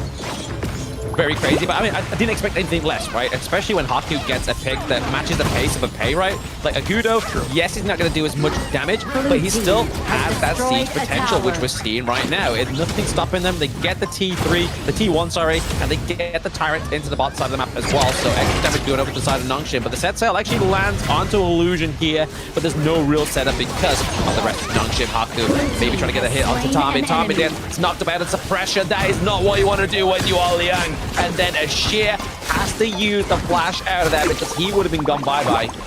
Okay, Tarmid right there, that was a complete panic mode. You're like, okay, I'm getting jumped out. What do I do? Compression, a suppression. I'm just going to lock this one down. I've done it myself when you're just running for your life, but unfortunately for them, now Nongshim just looking to just run it down in his bottom lane. Yeah, looking to take that T2 as well. Obviously, they have no minions. They've got the minions there, and now they've got the T2 as well. But they're just looking to maintain and stay into the side of CMF's jungle. But really, what CMF need to do is just drive them out of this jungle and then just kind of calm collectively try and get some kind of resources back, because gold-wise, Wei is like third place right now, second place as he's climbing higher and higher, but Anthem needs to start bringing up that gold resources for himself, because he's like 2.7, the series 3.8. So, seeing as that they haven't been able to get any kills, CMF that is, Wei is just been like largely farming on the map, taking things, like he's been the guy at CMF, right? So they're funneling everything into him. Everyone else is going to be suffering a little bit, but this could be, you know, again, to Nova's advantage, or Nongshim's advantage of being able to understand who is the money bags and how do we proceed on these assaults. Killing spree. That's exactly right. I mean, they're looking to just take any suppression off the board, any kind of CC that's going to stop the momentum of Nongshim Red Balls within this barrage in that mid lane. They're going to take down the Diamond. They get their kind of blast off the back line. Ashir gets wiped out by those flaming palms. They're looking to take another T2 for themselves as well. Nongshim are not holding up. They're looking to break their previous record. Yeah, how many towers do you want? Yes. They're going to look to take this mid T3 as well. They're going to take everything at this point. CMF, this is going to be a tough hold, even without Ashir. A very tough hold. They've got the critters just obviously buying time for the minions to come through here as well, which is another beauty of the Gudo, right? Dropping down that first kill. Critters then spawn, and then it just gives time for the minions to be slow, drive through, but come through at the right time. Higher ground turret being taken around about that 7-minute mark once again for Nongshim, as they did in game number 1. So mid lane is just completely obsolete for the side of CMF. They need to make sure that they don't have the same mistake into the side lanes now. Yeah, this is going to be rough. I mean, CMF right now, they're sticking together. They're using the buddy system. Tame needs to just stay alive. He needs to stay all the way in the back. Maybe let just, you know, the rest of the team to initiate. Then you look on to latch on. Maybe you find Siri at that point. But at this point, there's just so much control that it's really difficult to take any sort of fight into Nongshim. Yeah, I mean, Nongshim are playing to their footing, right? Like, they aren't waiting for CMF to kind of overextend or try and make the first step. It's Nongshim. They are being kind of like the gentleman within this one, but not handling them very well. Gentlemanly, they are definitely not handling this package with care. Yeah, for sure, for sure. And they're like tossing this package around. They're throwing it around like a typical delivery guy. They'll have some fun with it, maybe kick it a bit. But they're looking to put things down, taking the top T2 as well. And CMF, all they're doing is just like, buddy, I just want my package in one piece. That's it. It's like, hey, I've got a boot mark on my box. Yeah, it came like that. Don't worry about it. Which is exactly what Nongshim are basically saying here for the side of CMF at this point. Catches 3 with that kind of blast into the back line. Again, just using those critters just to run down this T3 into the top side of the map. It's just all beauty of this Akudo Haku playing it very well right now. Yeah, playing it very well. The bottom T3, the only one standing. CMF just trying to hang on for dear life. Extend the game. I mean, go past 9 minutes. Ooh, I mean, there he is. We're going to have Kyung9 into the back line, and Anthem is looking for a little bit worth sweat. Suppression actually comes through for once, but it's going to be Illusion with a passive, but then gets taken down. CMF trying to get the first kill off the board, but he's a little bit too late. We see it away, looking pretty low. Oh, the furball on top of the Anthem there gets the takedown as well. Wei was able to get back to base at the prime time, so he looked like he was going to go down as well. Wei's getting a little angry. He's looking to turn this. He is. He's looking to use that ultimate, that very impressive ultimate that's been used with the Winters here. I mean, CMF are finally getting those connections with the crowd control. So now they fight away. They get 3, 4 for 2. Illusion just came back up, but they've got to breathe. They've got to make sure they're getting some of these resources. And he's like, nah, bro, I'm taking this too. I'm a support mate. Would you say that CMF have found a way back into this game, huh? I'll show myself out. I'm sorry. But I mean, they came back in. I mean, look at off this fight. It was very aggressive. They were diving under the towers. The control was great by Tame. That's the perfect one. Locking him down. That's exactly where you want to be. And the fact that they were able to get Kyung9. But now they stuck around. They had a chance. And this is where Wei's just like, actually, I'm stronger than them. I've been out farming. I've been doing very well. I'm able to take them, especially when they're low. That was that golden opportunity for Wei. He knows the way. He knows the way. He knows the way. It was the way out of the base. I mean, they still have a high ground through to the out of the map. But now, Nongshim, thanks to obviously all that early game of just pressure to the side of CMF, means that even though they died 4-2, they can still just come back and take a neutral objective, because the wave pressure here for CMF it's now slowly amassing, but at the same time, Nongshim are back on the board, so again, they're just playing for those death timers. Yeah, they're playing to the death timers, but check out the net worth. I mean, 3K at 10 minutes, they've kind of salvaged it. I mean, they were down like 2K at like the 4-minute mark. So seeing as that they're here, they just don't really have the towers to show for it, but this is still Nongshim's game to lose, but this could be a potential comeback if they're able to kind of just take out another team victory like they did in that last one. Yeah, it's got to make sure they obviously get in the net positive in their favor, but I mean, now that Kyung-9's back onto the board, I feel like that's the most impressive part of Nongshim right now, and it's one thing that CMF really find hard to actually maneuver around, and there it is, Kyung-9 just doing some damage onto Wei, but Wei gets a double knock up there, uses the ultimate to compete defensively back into the base, but it just means that both Haku and Siri was just able to just open up that TE3 down to the bot side of the map. The world is what board catches onto 3, we get access onto the back line, as well as the thing inside the box. The CC comes through for Nongshim this time, and now they get the takedown onto a Sheer as well as Wei and Tomit. Are they going to be able to get this minion wave through? But Wei is trying his best, but it's going to be the takedown of Sofiana as well as a takedown of the Crystal. Yeah, that initial assault, the way that timing, just the green light of the 3, 2, 1, everybody go, and everybody was jumping in. There was no second guessing. Everybody was in that moment, right? And Siri, especially with that infinite vastness, he actually goes aggressive, hits about 3 people on the way down, and just really with that AoE damage right under the crystal, it doesn't really matter. Nongshim too strong in the end, able to close that one out. I mean, that was almost a perfect game by them. It's a very good game. Obviously, they had that little falter at the base, like Gen G did as well, right? Like, so there is still like points within these top 2 teams where they do make these tiny mistakes, which is a little bit of an issue for them. And this is the kind of place where you want to iron that out. You don't want to be taking those little mistakes into an international competition and then get punished for them. Yeah, you definitely don't want to make those mistakes, but I think that they were so far ahead. They were in control. It was like not panic mode. We still got this game. It's just a matter of the next push. Let's just be a little bit more patient when we go in and initiate. But that's a typical Nongshim game, right? Just being able to close the game out when they needed to, just everybody on the same page. Yeah, everyone was on the same page, especially towards that last team fight, right? Like, that's exactly where they want to be. That's the kind of like state of mind Nongshim really kind of thrive in, is the fact that they're all kind of taking the lead. No one's died. They're all still there. They're all communicating. They're all getting that CC. I mean, that definitely the flash, I think inside the box, catching out 3 really was the big set there for Fade. Yeah, just a real good setup. I mean, everyone really played well. That was a really good draft, just execution, everyone understanding what they needed to do. Yes, it seemed like they had 9 kills, but I think they could have gotten away with that game without any kills because their siege was unreal. They were able to take it out. Obviously, it made it easier when you get those kills on top of it. But the way that they were executing, they were just moving from lane to lane. They were just like that hive mind of just moving around, just taking towers, and just really well played. Taking towers, taking names, and all their milk was drunk, and they were ready to just take the crystal at that same time, right? Everything good comes in 3s. Then right now, we only see that there was 3 kills, 3 deaths onto the board here on the side of Nongshim, 1 being Haku, Siri, as well as Kyung-9. Actually, no, there's 4. Oh, that completely took the wind out of ourselves there. Illusion taking a dub, life there. See you later. Yeah, but Faye didn't die. That's the biggest thing. I think that there was that one jump in, that a little bit of a mistake towards the end where they're trying to siege it.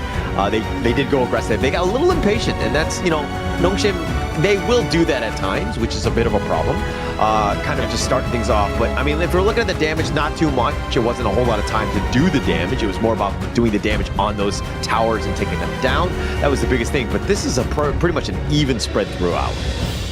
Even spread through it, but you can kind of see that dip there that did actually get caused as a little bit of a fissure there for the side of Nongshim Red Force, where CMF was able to actually take 4 off the side of Nongshim down in that 1T fight of the Crystal. But it was just kind of like a team fight that took a little bit too late of a place within this game number 2, right? Like, if this was taken maybe around the Tyrant, around the Overlord, it would definitely spell a bit of a comeback here for CMF. But unfortunately, when it takes a place at your base, and then you can only really kind of push out so far because you have no turrets from that point on, it's very difficult from a team like CMF to come out at the base like that.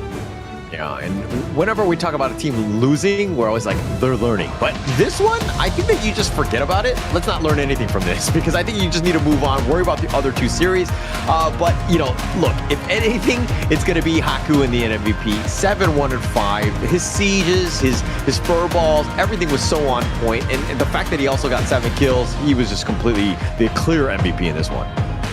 Yeah, he played obviously pay to a T in game number 1. He didn't obviously the MVP. It was actually Illusion that got that one. But just the fact that obviously level 4 started, he used the Gorge mobilization as well, just dropped Fur Ball, and that meant that he was able to just claim the kills onto the backline, right? Like once that knockup came through, it was pretty hard to do anything in there. Sitting in the brush, waiting for the timers to come off of his skills so he could get the healing, take down Anthem on the Chano, and then at the Ashir just falls at the wayside.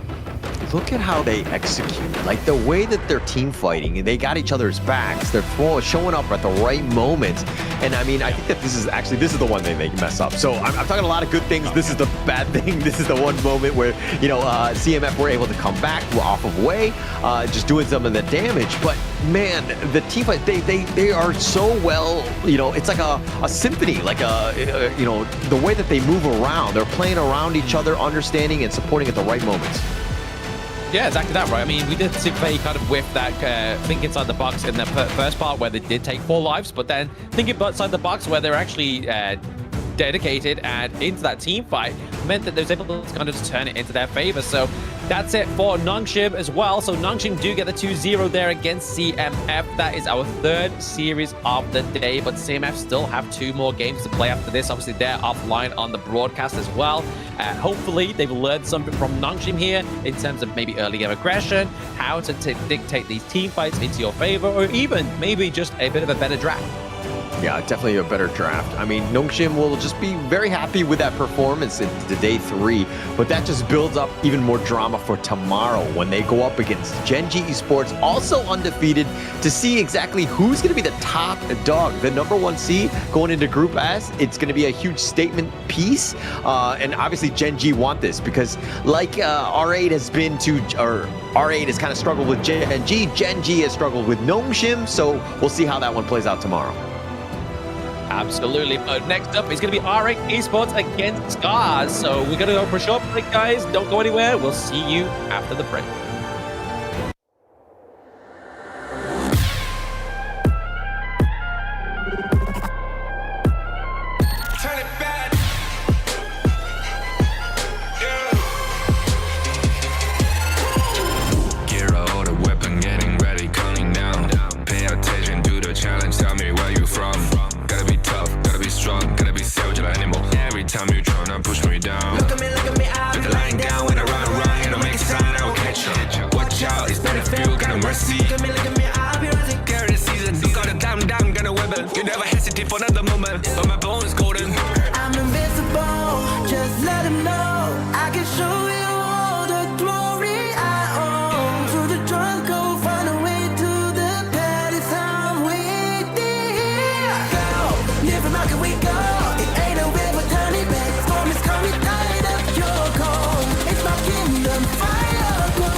Kings, it's an honor showtime.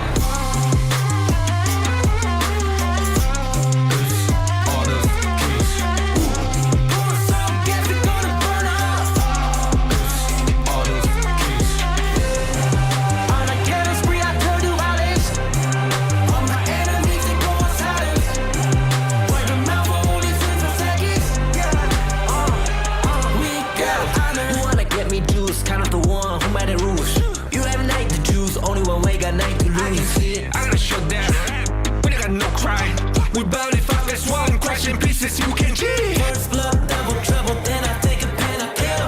All you do is sweat and look at me stay victory. Say. I've triggered my soul down. Follow my pace. We the champions screaming, I'm invincible. Just let them know I can show you all the glory I own. So the drunk go find a way to the palace. I'm waiting. Go, live from can we go? It ain't a river, turn it back. Storm is coming, tired of your call.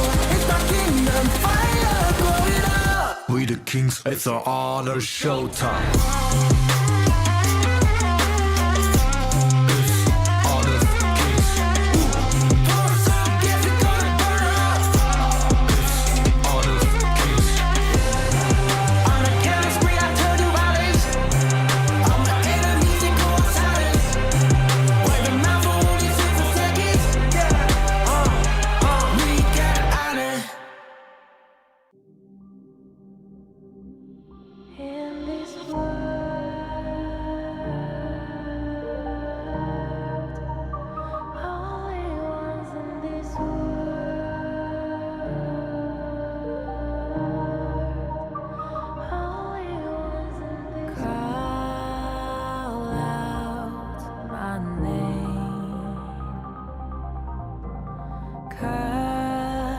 the sound of the rain.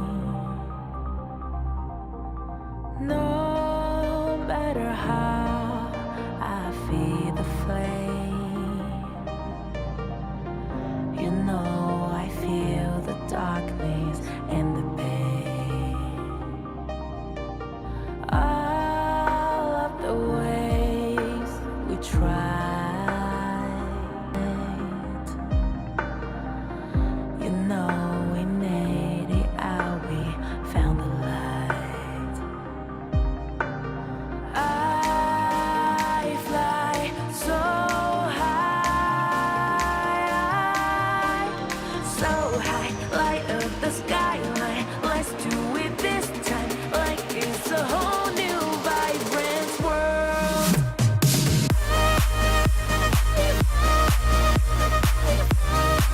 Like we're the only ones in this world.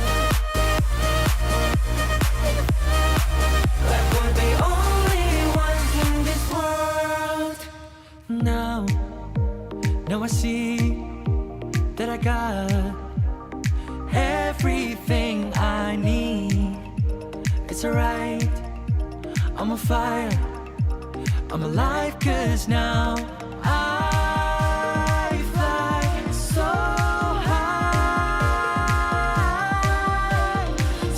high, light up the skyline. Let's do it this time, like it's a whole new colorful world.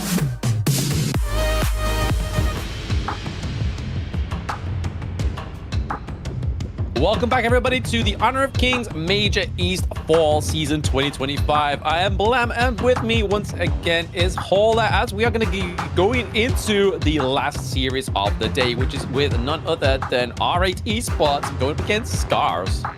This is going to be an interesting one, right? I think that R8 Esports, after that loss earlier today against Gen G, didn't really expect a 0-2 like that one. But going into Scars, this is the next level, right? Scars had been 4th place in the KME Spring, and to kind of be in that situation where they could get revenge on R8 Esports, this is a rat race. All of these teams really want this game, but this one is going to be key for either of these teams moving forward. It is, I mean, especially R8, right? I mean, R8 only against Crazy Raccoon. So really, are they going to do what Gen G did and destroy both of the JPKR teams? Or is R8 Esports going to be the victim of them? Yeah, it will be interesting. But let's see exactly what happens with the first team here. It's going to be R8 Esports. So you should never give up. You gotta fight for it. Whoa, let's go. I know you want it. I see the fire in your eyes. Gotta fight for it. Let's go. The battle's calling. You better give it all you got. You gotta fight for it. The time is right for you to raise a mark. Yeah. 'Cause you could be the greatest of them all. Yeah. Let's go. The battle's calling. You better give it all you got. You gotta fight for it.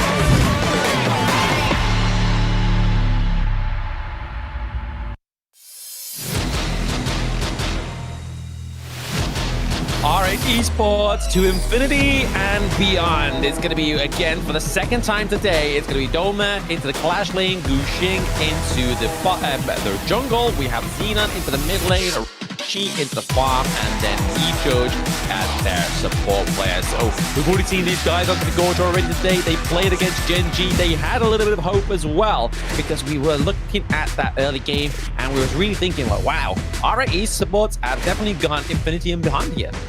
Yeah, they've gotten better, right? I think that that's the biggest thing. They just didn't have enough today to go up against Gen G Esports. I expect to see a much better game, but it's going to be going up against their opponent, which is going to be Scars, and this is their video intro. So you should never give up.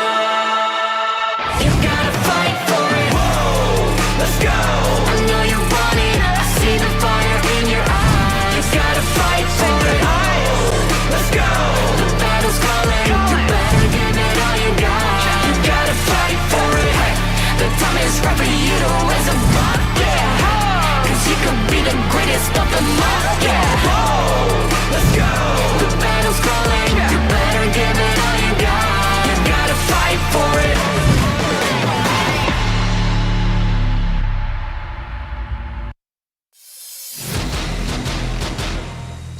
Scars, the real ones. They're going to be made up by Aruru, Mfang, Hao, ASD, and Ochik too. This is a team that kind of leverages off, or they ride the Mfang train. This is a guy that really seems to pop off. They create a lot of space for him, which is how the Scars team really succeeds. I expect big things in this series. I mean, it's not quite Halloween yet, so we're not getting any fake Scars, so definitely going to be leaving some real ones onto the Gorge. Here is Scars as they are here as this roster, right? I mean, it's saying that ASD is back into the farm lane, right? I mean, it did say that he transitioned as obviously joined the org as a farm. Yes, he's been onto the mid, but now it looks like we've got him back into the farm lane. They kind of play around depending on the heroes, right? I think Hao is not 100% comfortable with some of them. Hao has generally been the farm laner, but it really comes back to just the composition of the draft, right? So they like to be a little bit flexible. I think it works in the end. They have a lot of experience in both of the different lanes, so they're able to do this based on which of the hero gets that hero for the right place. Exactly. I mean, that could work for them, right? I mean, sometimes flexibility is sometimes a little bit of a hidden beast within Honor of Kings esports, because sometimes you're like, right, we are for certain they're going to draft this, and this, and then all of a sudden a flexible team comes through and so, they didn't draft that. They're now obviously moving their player into that lane because they don't quite understand how that hero works or don't quite feel confident playing that hero. But we're going to go into the BP of game number 1 here between R8 Esports and Scars, the real ones. And it looks like it's just those usual victims. Once again, the Arlie doesn't want to come through here for either Ryuchi or either ASD. Yeah, a lot of respect. Just take out the Arlie. I think, Scars have proven that they are able to play it, and it's just too much, right? You don't want to be playing up against a good Arlie. It's so difficult and annoying to deal with. But R8 are going to go a little bit more flexible. They're going to go the Yuan to start off. Very flexible pick themselves. Yeah, I mean, speaking of obviously annoying, the Yuan here with flexibility is quite annoying for your team to think like, well, okay, what we're going to do, where's it going to be, and what do we have to draft to get the catch out? But once again, we see the same kind of like same Sunga dance. Like when the Hue1 comes through onto the blue side, they decide to just lock in the bot side of the map, right? Because it's like, right, okay, if we're going to solidify anything, let's make sure we're able to kind of like extrapolate around this core, which seems to be ASD on this Lung at this moment in time. Yeah, and they're going to just kind of round it off with Ochik's Zhangfei as well. You can never really go wrong with a Zhangfei. It has a lot of play, just the team fight, the combinations. It just really adds on quite a bit. But R8 Esports, they're going to go with the Pei Byron. They lock that in instantly. They like this fast-paced game. They've gone for the murderers that Gen G went for, right? In game number 1, Gen G locked in the Pei, locked in the Byron, and now R8's like, you know what? That worked super well against us. We were literally caught like legless at one point. And now they're like, we'll try it for ourselves, but we're getting the first party of the day as well up into the Clash lane, so that's going to go up to Aruru. The funny thing is, Scars, actually, they were the second pick. Instead of the Zhangfei, they were like hovering over the Pei, like they were gonna pick it, and then they just pivoted at the last minute. But I mean, I don't know if it's just like, hey, they're trying to bait them out. They're going like 40 chess in this one and trying to just make them pick at one. But it'll be interesting, especially since they've got the fatigue in the top lane. You got a little bit of sustain. It's a good counter to the Byron one, but the Pei kind of worries me at this stage. I think you were onto something here, Fuller, right? Because, I mean, they were hovering the Pei within the first 2 picks.Ú did they ban out in one of the first 2 picks as well? The Agudo. Who matches the pace of the Agudo? Pei. So they were probably looking to go and get the Pei after banning the Agudo, but now they've kind of caught themselves in a bit of a tricky situation, right? Like, how are they going to actually overcome this Pei? Because there's only a certain amount of players that like to play the Yukio Tachibana, right? Which is obviously one of the counters that some of these teams like to bust out when the Pei comes through. Yeah, it might be for the Mfang special on this one. They might be able to go that. It's still open. R8 Esports right now have not been banning that one, but the Musashi and the Jing, also two that are kind of, they don't really want to deal with, especially when you have that Pei. If he gets focus fired and by that Duel of Death especially, he's going to be in a world of hurt. So right now, a lot of open opportunities for Scars. Yeah, I mean, I'm really excited to see how Aruru's going to play this party as well, right? Because obviously he's going to be mainly there just to get in onto the back line and onto any kind of like unsuspecting front line as well, right? Kind of like the Byron when he uses the flash combo to get in, just close that distance and then just lay waste with so much damage. You're going to see that same kind of play style come through here for Scars, but they're looking to take off some of those kind of like counters for the Lung, right? The Lung range of the Chano, and then take away the D-Ranger, which would be one of the more sort of like tankier, sort of like self-sustaining marksmen here.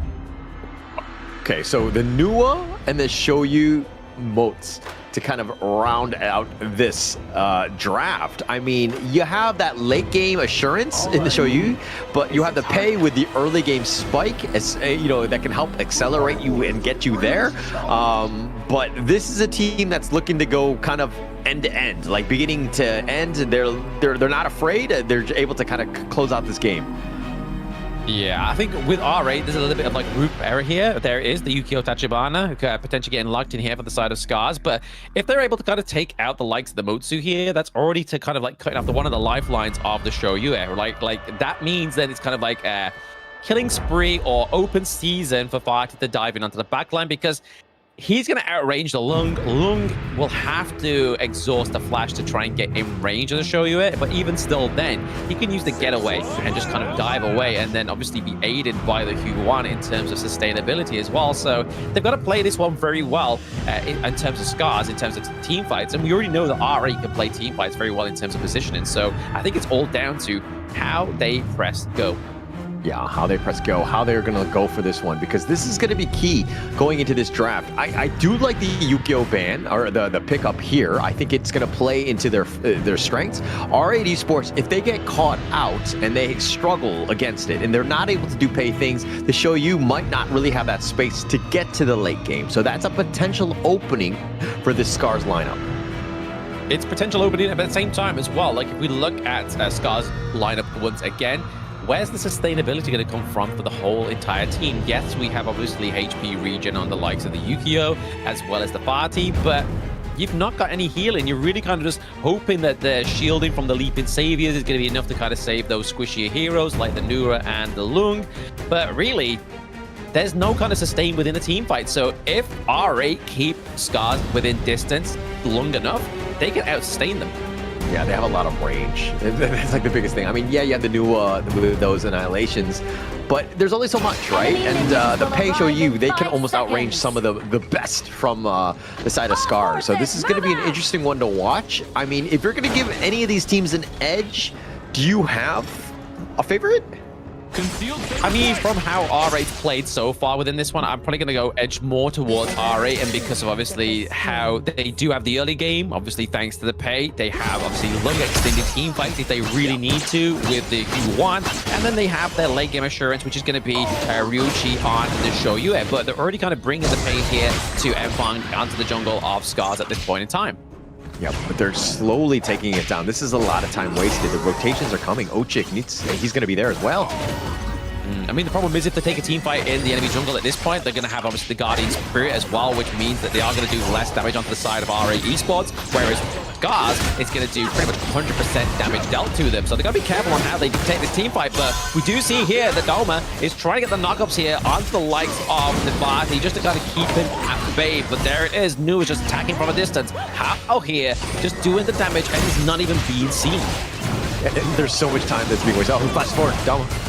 It flashes forward. They are spreading some flashes here. First blood does come through for the side of Scars as well. And R8 Xenon is in the wrong side of the map. He may have to take an L here, get hit by the turret. He flashes over between those two, but then Enfang's just like, I've got you number, buddy. We know where you are. All right, let me give him a status report. That was like 90 seconds into the game, and they were like playing a back and forth on that Crimson Golem, but Gushing got it in the end.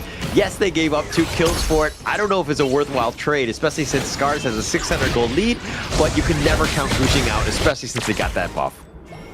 I suppose it kind of classes as a decent trade, right? I mean, the fact that obviously Enfang's not going to get that Crimson Golem, have that extra bit of damage onto his skills for the quite a little bit of time here now, and they only trade over kills, and kills, they respawn back. Yes, Crimson Golems do respawn back, but it's going to slow down the farm of the Yukio ultimately. Yeah, it's all about that lane management matchup, right? With Gushing and Enfang in that jungle, right? Who's going to get going, and then that will further snowball Gushing, because once he's got that early game lead, it's tough because he's going to do a lot of damage. Enfang, yes, is the counter, but he still needs items. He still needs time to get there, and probably in that early to mid transition, that's probably where he's going to spike up. Yeah, exactly. When we start to see like itemizations like the Siege Break come through as well, that's generally one of the key items coming through for Yukio. But They both are currently around about the same kind of gold into the jungle. Obviously, we do see that Gushing is about 200 gold ahead at the current moment in time. So already having that GPM, and it's not kind of punishing the fact that he lost 2 members onto his side. But they're still, once again, trying to help themselves, trying to cut off this Crimson Golem. But it's going to be Aru into the back line here, trying to get a pick off onto Gushing. He does get it as well. And Ochik is being very pressured into the back line of RA Esports. Xenon tries to get out alive with Mijo's help, but Mijo now gets taken down, and Scars is now paying back that dividends. They are now looking for the enemy's Azure Golem. I mean, the first time they paid with 2, they lost 2, and now they lost 3. They didn't even get to get the buff. I mean, Gushing going down there, that was an absolute disaster. And now Scars is looking to invade, repay by just taking everything away from them in their own jungle. Exactly right. They took a loan. They became loan sharks. They went for their ankles. They bit them off. It was like, yo, bro, like you were 200 gold ahead like moments ago. We're now almost 2k gold ahead, and it was all thanks to obviously Ruru just diving in on top of the Gushing here, and it just meant that Ochik, yes, obviously the right left burst was the most impactful, but it's the beast mode, right? Especially at this low in the game where there's not really that much damage going through for the side of RA Esports. It's hard to contest. Yeah, that stun, he just barely clipped Gushing, and Gushing, like, he thought he was going to be able to just bounce away, but just being able to be stunned at that moment was huge for them. But, I mean, the Overlord being picked up here, but, man, that was a really good fight for Scars. Very good fight for Scars. They've now kind of got the motion back in the ocean as well, because obviously now Enfang's finally getting these Crimson Golems to himself. His teammates are looking to start this Tyrant as well. Trying to contest it there is going to be Ryuichi, but he's more kind of, he's just trying to make sure he gets intel for his team. Doing a great job here by Scars. I mean, with those 6 kills, they've got a 2k net worth lead. They've taken the fight to R8, who have, you know, surprisingly been very reactive. They haven't been able to play their game, which is funny because they were trying to go aggressive. They were trying to take the fight to them, but they, like, that plan completely fell on their face. Yeah, right, like you said, right, like they tried to make sure that they were the ones setting the tempo, and then all of a sudden Scars just came out of nowhere, and then like just that emergence coming out of nowhere, deleting Jing as well. It's gonna be the thing that's gonna keep them alive in their enemy jungle. Takedown of Doma once again. R8 Esports are not looking GR8. They are not looking great whatsoever. I mean, this is looking very dire for them. Scars right now, look, the Yukio pick has been just like, was the last pick trump card. I don't think R8 expected that one. And going into this, now they're further behind. They don't have a single kill. They're really falling behind. They're down about 4k. I mean, this game has gone all in favor of Scars. I mean, the more I think about it, I feel like Scars just played 4D chess, right? Like, they banned out the Agudo, and it was like, oh, let's flash the pay. And then, obviously, they manifested R8 to pick up the pay. And then we were like, Agudo banned out. Normally, good to measure the pay. And then at the same time, it's just like, yep, Yukio last lock pick in. And it's like, R8 Esports is like, yeah, we forgot about that one. Yeah, but they cannot forget about that one. That's the problem, right? Like, it came down to that last pick for that. And it really seems like they're kind of shell-shocked. It's definitely had an impact. And look at how Mpeg just running it down, forcing it. He's trying his best, right? I mean, he's 2 levels ahead of Gushing. Gushing actually holding his own, though, with that 1v1. Able to keep himself alive, but Arurudo teleports down to the bot side of the map. And we see that ASD, he's pushed that T1 into the top side. No one there to contest him. He's looking to go for a little bit more because he has the minion wave as well. But Ochek looking to push check that brush there, but looking for the side of RA Esports. Gushing's able to get out alive, but Ryuichi, on the other hand, is not going to be as lucky. Ochik has been an absolute sniper with the Umbrella Outburst. The absolute tip gets him Ryuichi. Yeah, he's like, oh, chick, we found you. But no, it's not. It's like, there's the thing inside the box being committed here on the side of RA Esports. It's not a good one, unfortunately, because they are playing defensively at this point of the game. Q1 trying to get that sustain through, trying to get that extra little bit of just breathing space for the Star of RA as they try and clear out that minion wave there into the mid lane of the map. But right now, we're seeing that Scars is ahead by about 5k gold difference, which is, at this point in the game, pretty scary. Very scary, but Mpeg, they're dying, kind of a bit of a travesty for them. Like, he should have like figured out a way to just not go in so deep. He was right under the tower as well. Very risky play. You don't want to let RA get back in this game. Obviously, you have the pay. It's something that's like early game, and they're faltering at this point, but Ryuichi is still a win condition. If he gets going, if he gets his farm, yes, he's about 1k behind ASD, but when that late game happens, it's going to be a problem. It is going to be a massive problem here, but the emergence is maybe even a bigger problem here for Gushing. But the flash through comes in and gets the hit onto Gushing. Can they go and get Ryuji? And they do. So that's going to stop his activation happening anytime soon. We do see, obviously, he has the itemization of the Eternity Blade. But speaking of Blade Dash, we're going through here. The Unending Sorrow is going to be enough to get Xenon out of this team fight. But this has been another aggressive play by Scars. I think Mfeng is the only guy that's played the Ukyo at the KME. I'm not 100% sure. I need to check this one, but I know that he's been really styling. He knows that this is the counter to Pei. We've seen this, and he's had so much success, and he's just showing you why it's so strong. We don't see the Ukyo a lot, but it has such a niche gameplay, and it's playing perfectly against this Pei lineup. Yeah, it's not been played once as of yet. Obviously, all the stats aren't up to date yet onto the what we need them to be, but it has come through more within KMW, right? Like, I've seen it quite a bit come through there. Obviously, Clean was now the Clash lane of now TM, but I know their junglers used the Yukio as well. So it's still clearly a hot pick, still really a good last pick, especially within the draft, right? You don't want to draft the Yukio too early because there is a counter to the Pei counter, which is obviously a counter like a Guan Yu to the likes of a Yukio.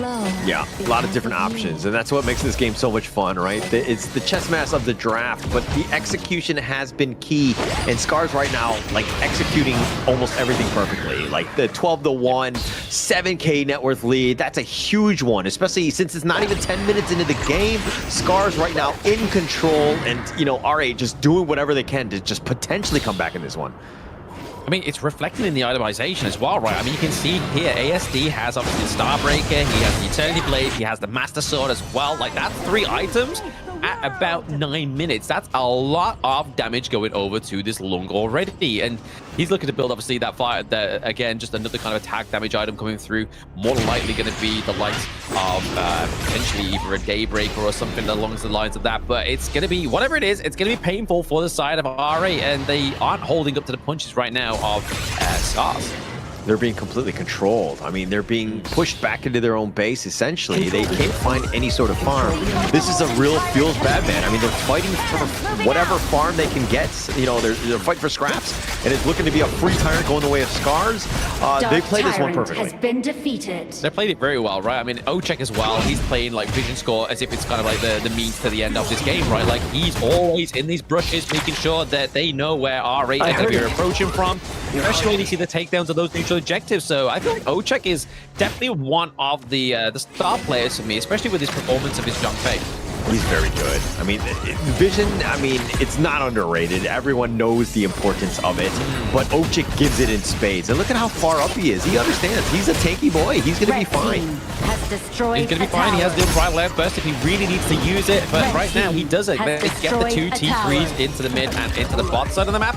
And really now, RA Esports are going to have a bit more of a harder match on their hand, right? Not only are they in an 11-minute game where Scars are technically a 10k gold lead hauler, they have got to try and find some way to gain those resources for themselves. And then Gushing, his time is up very soon, right? Like, that's going to start becoming less effective. But, oh, okay, the wipeout, the annihilation coming here through for Scars is huge. But right now, is that push into the crystal. Can they get it for the side of Scars? This may be their burst up onto the board on an online broadcast. And Scars takes game 1. Takes it in 11 minutes and 24 seconds. That was an absolute slaughter. I mean, it wasn't as fast as the Nokshin one in the last series, but that was almost as good. It was super clean, and that's kind of how you want to play. Just being able to just, like, force the issue, and this is how you stop the Pei. That was the biggest thing. There was a lot of, you know, we've seen the rampant Pei picks throughout. It's been winning a lot of the early games, but that's one way to just slow it down. You actually take the fight to them. You don't play scared, and you have the right heroes like the Yukio to really take it to him. Yeah, I mean, to be honest, RA Esports tried to take the fight to them, right? But then it was the fact that Scars played very reactively. It was like, oh, okay, this is the game they want to play. Right, let's play it. So they played it a much better game for them, obviously, especially that top side of the map where they were able to get the first 2 kills onto the board and then obviously trade for the Crimson, which we were kind of like debating which one was the better trade. But ultimately, we see the Scars did indeed have the better trade because they got control back of their Crimson Golem after 2 assaults onto it, and then they were able to transition this into a game-on victory as well. And it started from the beginning. I mean, R8 was being aggressive, trying to just take the fight and take away that Crimson. And they were like trying to do something differently. We haven't seen R8 do this, and it seemed like they were onto something. They thought they could take it away from Ukyo, and that would have been huge for them. But then, you know, just Scars were able to just handle that one eloquently. It was like perfect for them in the sense of like, yeah, it took 90 seconds or so, but they got the 2 kills. Yes, they lost the buff. It was a good trade in the end, and it really helped Scars later down the road. It did help them down the road, and what's going to help them is obviously us understanding what happened in this post-game analytics. And obviously we see here that Mfang was the only person to die on their team when he was a bit overzealous into that mid lane, right? But look at that, man. 4-0 for How, 3-0 for ASD. Even Ochik got a kill on the board. He got 2 kills on the board. He was like, guys, you're giving him out like buffet, like free tickets. I need some too, and he got it as well. Yeah, he was taking everything at this point. I mean, Scars right now, I mean, yes, Mfang died that one time, but that was, like, other than that, they just had a flawless game. The damage is so little because they didn't really get to play, you know, and have many team fights. But 70k from Mfang, that speaks volumes about his play, though. Oh, yeah, huge volume, right? Like 69.8k. I mean, not even but it just shows that when you're super aggressive on the Ukyo, you're pretty much unstoppable, especially when you got the help of like Aruru on the Fati. I feel like he was kind of like very much unsung about it, but it's because of the performance of Ochik as well, right? Like Ochik for me stood out so much in this game, number 1. Yeah, Ochik, his umbrella outbursts are so good. It just, like, it secured kills, and that was the biggest thing, and they were able to kind of snowball from there. That control, that's the perfect timing, and that stun. It's just Ochik was really playing very well. But, I mean, this is the gold graph. It was all Scars. They were completely in control. There was no real dips on this one. No real chance for R8 Esports to come back into it. Yeah, it was very difficult. There was like, they could have been like a glimmer of hope maybe when they had some turrets surrounding their base, but once the turrets were gone, it was just a matter of time. And it's just the fact that there's 29k onto the side of R8 Esports and 41k onto the side of Scars, it just meant that we was getting to the point of the game where, yes, gold doesn't matter, but itemization does. And already we pointed it out that ASD were like 3 slotted at like around about 9-minute mark. So he already had every bit of itemization he needed. Everything that you wanted. I mean, that's the dream, right? When you're looking to go in the game. But of course, the MVP has got to go to Mfang on this one. His impact was there. But I guess deaths don't matter because he was the only one on the team with a death, but still gets the MVP because of his overall impact with the 31% damage of, you know, by the team. Actually, that was an excellent performance. Yeah, he's charging that fist for a reason, man. That's got purpose. But 418 KDA, that was wild. And then the damage at 31% as well, like you said. And then obviously we know that Ukyo, thanks to obviously his own self-sustain, he can take the damage because he can heal it back as well. So 25% of the damage taken isn't necessarily going to be a hard risk for him to take. But we're going to look back at these highlights. We're going to see already that obviously R8 tried to bring the gravy to the side of Scars, but Scars answered with a little bit of milk. He was like, nah, we don't want to mix together anymore, guys. We're putting milk with the gravy, and we're just going to go ham. Yeah, definitely going to go ham. And they took almost everything. They were super aggressive. And look at these. Another umbrella outburst. It's like highlight reel for Ochik. He had just so many good ones. The crucial crowd control, just like the stampedes, everything that you had. Every single time there's a highlight, it's a new one. He's in, you know, a Ferrari form. Yeah, no, he always had to dive in deep, always had to set up the engages as well, right? Like, it was all about Ochik starting with the Unbridled Outburst, starting with a Stampede, just getting the knockups onto the enemy team, and then you just have, like, how Aruru just rotate through, like we just saw that to the bot side of the map. But once again, you just have ASD, then how on top, because you see the Gushing tries to goes in, and that was kind of like an early commit there. I mean, a little bit too early from R8 Esports. Yeah, it didn't seem like they were just like timing it perfectly or timing it correctly, right? And when to engage. It just seemed like things were a little bit off, but it seemed almost like the initiation was from Scars was just too good, where they were, again, had to play reactively, and that's kind of like a losing battle. Oh, a very hard losing battle when you have to play. When you are the leading force, then become the kind of not leading force. But we're going to lead into a break before we get to game number 2, guys. Don't go anywhere. Come back soon.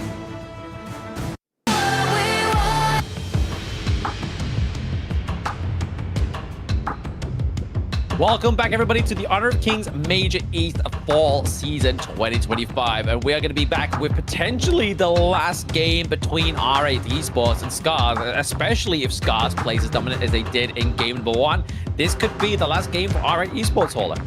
Yeah, I did not expect that. I thought R8 would have a lot more fight to them, right? I thought that this would go to like a Tempest Dragon or at least some sort of mid-game, right? But they never really got anything going. Scars is just too strong. They had all of the answers. The rotations that R8 were doing, it seemed like Scars were just way ahead of them. They were able to out-team fight them and made them pay for any sort of movement. I'm still convinced they were playing 4D chess in the pick and ban draft, right? Like, they were cheeky. They were saying like, hey, we're gonna ban out the Agudo. Oh, we're gonna pick the pay. We didn't pick the pay. Oh no, we went for the Zhongfei. And then there was like, hey, what? You picked the pay. We haven't got any counter for it. And Aura's like, yeah, sounds like a great idea. But we're gonna get into BP of game number 2, and then we're gonna see how this is all gonna come into fruition for the side of R8. I mean, right now, I feel like if I'm R8, I want to lock in a pick that's good for Ruichi, right? We want to get that carry back on the board. We want to make sure that Gushing's having a good time, that he's not going to get countered by the likes of a Yukio, which, thanks to the ultimate ban pick, he's not going to get countered this time around, thanks to the Yukio. You know, I just on that note of hovering over the pay, to be honest, I would not be surprised if that's something that Scars would done. Obviously, it's next level, right? Because, most teams don't really do that. But, you know what I mean? It makes a lot of sense. Like, you're talking about the Agudo ban and then just hovering over it. It seemed really odd. Why would they show that? And then, you know what I mean? And then all of a sudden go completely different direction with the Zhongfei. It seems almost unheard of at that point, but a very interesting one. Yeah, it was like just like a really bad magician, right? It was just like, oh, is this your card? And it was like, no. Okay, no, this is your card. And then literally laid it down at the end of the draft. But Scars here are going to go for the Mai Shiranui. So how going to go for the carry into the mid lane again? I mean, to be honest, he carried pretty well with the Nua, right? Like a very heavy rotation on the Nua, using that emergence, especially whenever Gushing thought, you know what, the goings get tough, let's lock it in. But over to the side of R8, they are going to lock in Ryuchi on one of his big picks here. Yeah, the Arlie's definitely going to help them. But the Dolia being picked up here, what sort of ult can they get on top of that? But again, this kind of opens up the door in the sense that, like, they don't really have a lot of control. I mean, they need other heroes that have amazing ults with some sort of CC to kind of make use of the Dolia. But they don't want to be caught without some sort of control, because this Mai could be a potential problem.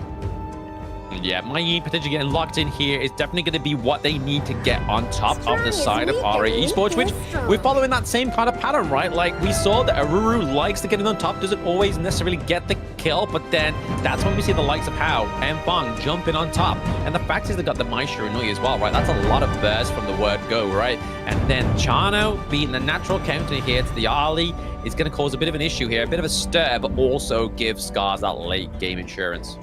Yeah, Scars right now doing a great job in terms of the draft. I think that that's really underrated. I mean, most teams are obviously looking at the draft to kind of get some sort of edge.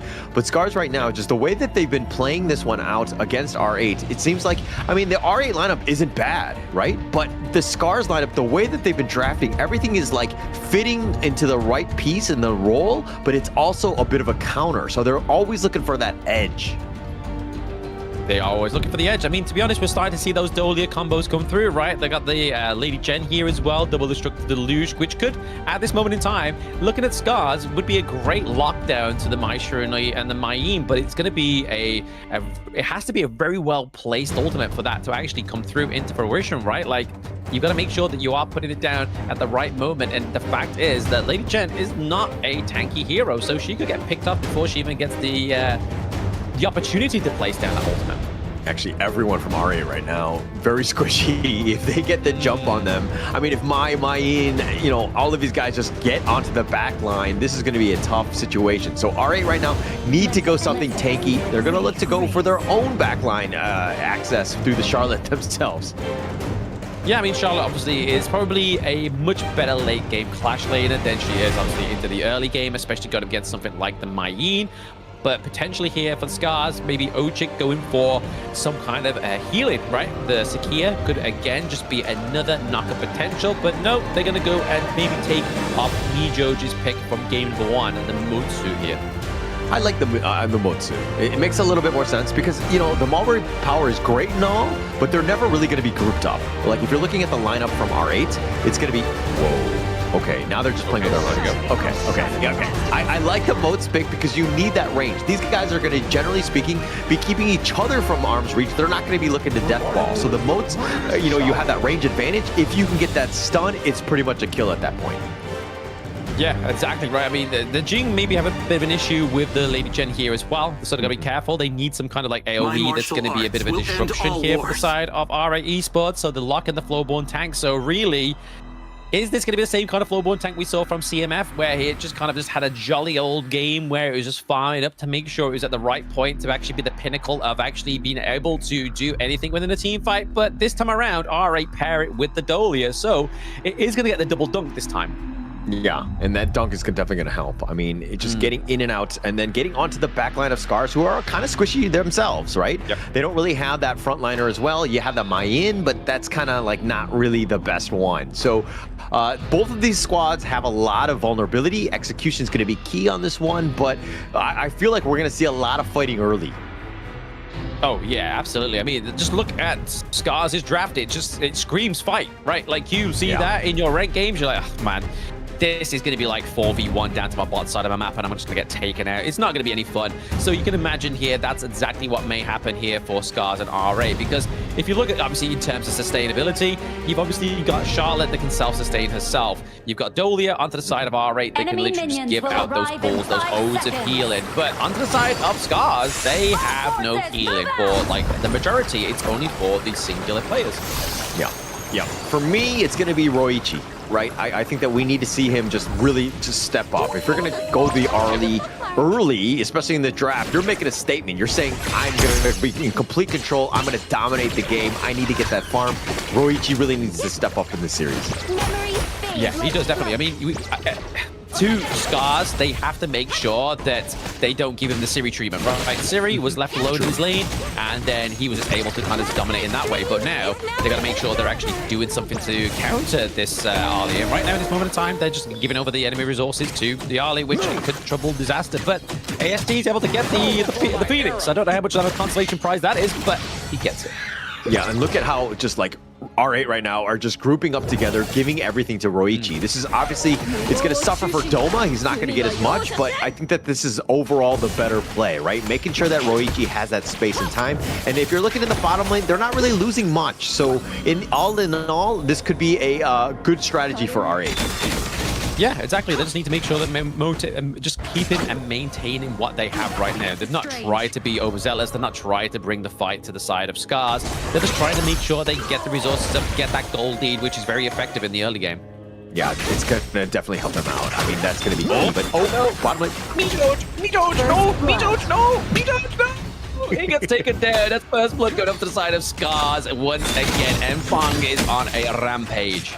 I mean, he's just the beast, right? You got to be super careful. Like, Mfang is not the guy you want to get going. He will start things off. And, I mean, he's done such a good job of farming, but Mijoj giving up first blood, I mean, obviously he was just in a bad spot, and it's kind of like a tough situation for him to try to get away because you're so squishy at this stage. But really, Mfang just made him pay. Yeah, I mean, that looked like a top 10 like anime portrayal, right? Like Xenon, his brother, just left him out to dry. Like, he was rotating down. He just didn't know whether to go back to base, help his brother. Clearly, he stole someone's lunch. Yeah, brothers are the worst, am I right? I actually don't have a brother, so I don't really know. But I have a sister. Kind of the same, I'm assuming, in that case. But, I mean, look, if your brother's going to leave you, I mean, I think he was looking to kind of take something else from elsewhere, and unfortunately for him, kind of left you stranded. Unfortunately, he became the stranded brother, right? So, but to be honest, Scars just need to make sure that they're just keeping this pressure on now. They've got the first blood, which is going to be a little bit more extra gold going over to them, as you can see here with the global gold actually going into their favor. But honestly, Ochek's playing this Motsu. It's early to call it, but he's playing it very well. Like, he's landing these cannon blasts. It's always landing onto like 1 or 2. See, naturally there, Mijoj is going to take that hit. We don't really want to go onto Ruichi because that could set up a big play here for the side of Scars. That could be a problem. Ochek has just completely stepped up, right? He's been absolutely amazing this series. He's been so annoying, providing that vision. Oh, and the soaring signal, not able to get that spike tail. He tried, right? I mean, you miss 100% of the shots you don't take, so yeah, you can go for it. But I mean, oh my goodness, Mfang on the Jing. He is annihilating Gushing at this point in the game. He has very little defense, especially against a level advantage and both buffs going over to Mfang. Oh, the ambush was so good by Hao as well. The way that they were able to just control him, put him under the tower, and then the damage from Mfang, that was flawless there. Again, just scars. Like, they are totally impressing me today. Yeah, Scar's a different level, right? Like, it seems like they're having that same kind of butterfly transition that Gen G from day 1 to day 2 have, right? But now it's Scars from day 2 to day 3, and it's already seeming like a very ramped up, amped up kind of performance. They steal the Azure Golem once again from the side of RA Esports. This is looking pretty brutal right now, right? I mean, Global Marksman could really do with that cooldown reduction on those skills. It would be huge. Mfang especially, like, understanding that the Jing, he's going to be starting for buffs, but they're going in. They are going in, obviously just trading blows here. The Wave Breaker is coming through just to slow down Hao onto this Maestro Knee. They're not even going for the Tyrant at this point. They want to get some kills, but Mfang looking pretty low. Is the Reflection to come through and save him alive? But they are able to get the takedown onto the Charlotte. But okay, Aruru and Hao do get taken down for now. So this is maybe it's a good trade. They don't want to lose Gushing right now, not when the neutral objectives are up. Rage over the wall. Wave Breaker locks down Mfang with the destructive deluge. So Mfang was very low and almost baited his own team. Aruru and Hao just went in because Mfang was like, green light, let's go. Let's try to get this one. But unfortunately, Aruru and Hao were the only ones to have died. And Mfang still low was stubbornly not willing to give up that blue buff. And he paid with his life as Xenon made that nice little rotation over. It was a great rotation. It's definitely what's going to put them back into the swing of things here. It's now neutralized the kill lead and even the gold, right? And now we're looking potentially to take down of the Tyrant and the side of RA get it. So this is kind of like the second win that they needed within this game number 2. Yeah, RA really needed this to just get back in. They find somebody. Ooh, okay, yep, they get behind the knock up onto Doma here. I mean, the Charlotte plays have actually not been coming too well. And then the kind of blast set up by Ochik is the takedown and the revenge kill onto Xenon. Yeah, and feeding Mfang yet again. Ochik just with that perfect control, just enough for Mfang to get that kill. Really well played there. Yeah, I mean, Ochik is again just using that kind of blast to gain intel, to get those stuns like we just saw down to Gushing. He tries to use the ultimate there to try and collapse on top of Mfang just to stop the take of that Azure Golem. But that, I feel like that's maybe the second or third Azure Golem going up the side of Scars, which, again, is trouble already brewing here for RA. They had a bit of a lead. They flirted with it. It's now walked out the bar. Yeah, walked out of the bar, unfortunately. But did you get her number at least? And we're going to have to find out. We'll stay tuned for part 2 to find out. It walked out the bar and got into the car with his brother. Oh no, this is why brothers are the worst. But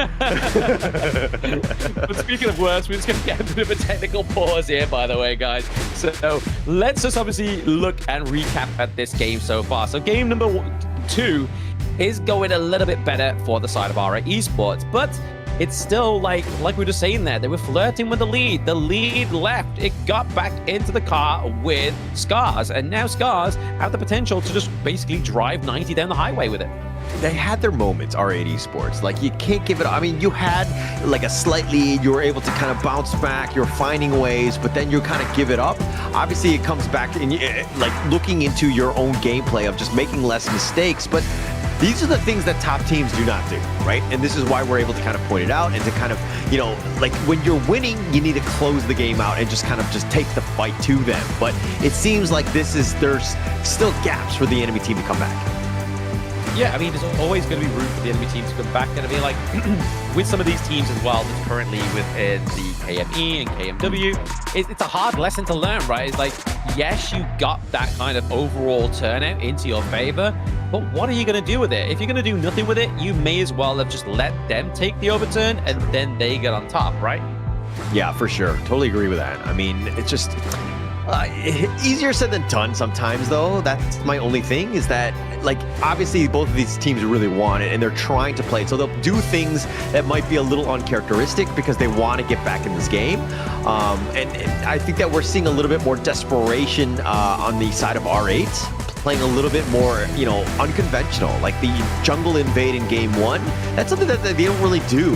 And going into this one, game 2, they were kind of trying to get Roichi involved. They've been sticking together a little bit different, right? And I like it how they're looking to change up their play to kind of match the tempo of the game. But at the same time, they are being punished at times by Scars. Yeah, the signs are there that they're trying to sort of adapt to Scars' playstyle, which, again, Scars have already demonstrated beautifully that they're able to kind of like, okay, you punched me in the face, we're now going to get a sword and a shield, and we're going to come back at you in a few moments' time. And that's exactly what they did in game number 1. But now, Scars kind of like, they were leading ever so slightly. Yes, they took a little bit of an L there. They lost the Tyrant as well. And then it's just kind of like, now, R8 Esports is like, great, what do we do with that? And R8 Esports and Scars at their own sort of like respect them. They already sort of like formulated a way back with that lead that R8 taken away from them. Yeah, they've taken it already, and you're kind of seeing that momentum shift right back into the favor of Scars. Yeah. Like they were like doing very well, but right before that pause. But going into this one, you know, again, like Scars, they need to do a better job of protecting their lead too, right? I understand that you still have, you know, M-Fang continuing to farm. Once Jing hits that, you know, critical mass of items, and he'll be comfortable looking to fight. But they've been taking away all of the buffs from Gushing. He's really been struggling.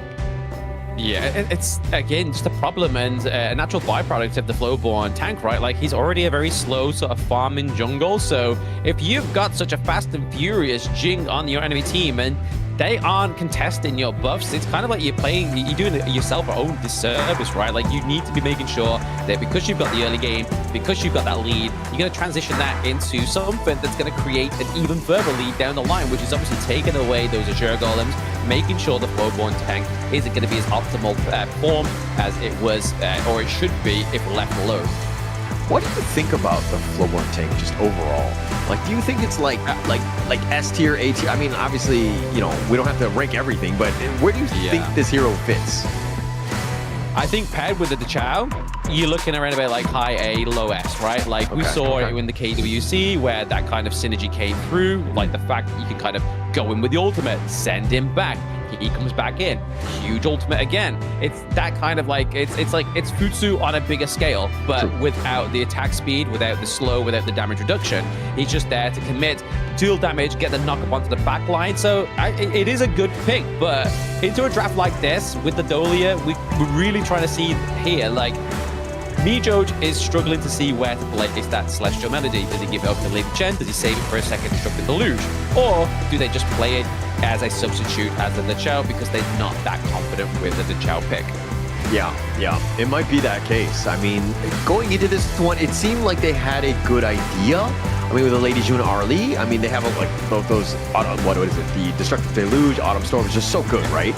Those potentials. But then you're seeing the Flowborn and you're Charlotte, and you're like, not the greatest of targets for the Celestial Melody, so it kind of tapered off, and they were just like obviously trying to counterpick, you know, Scars at that point, so it made sense in that regard. But this is not a full synergy, like 100% everything all in on this like Celestial Melody draft.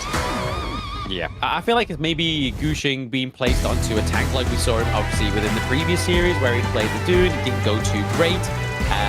It's probably the same kind of falter that we're seeing in this game number 2, right? Is that Gushing has had to play a tank because nobody else took a tank on the side of R8 Esports. So maybe it's a drafted issue. Maybe it's something that they're still trying to learn how to overcome. Is, yes, you can't always be the carry. You sometimes have to play for the team. You have to be that tank jungler. And you always get that divide of two players, right? Like we saw Danny kind of harness that kind of infamous tank jungle only popularity, but then KWC came around and it was just like he brought out the pay, and then he played the pay very well. It was just like, yeah, I can play it, I just play for my team. So it's kind of transitioning a jungler into that kind of mindset that they need to go into, right? They can't always be the carry, they sometimes have to draft for their team.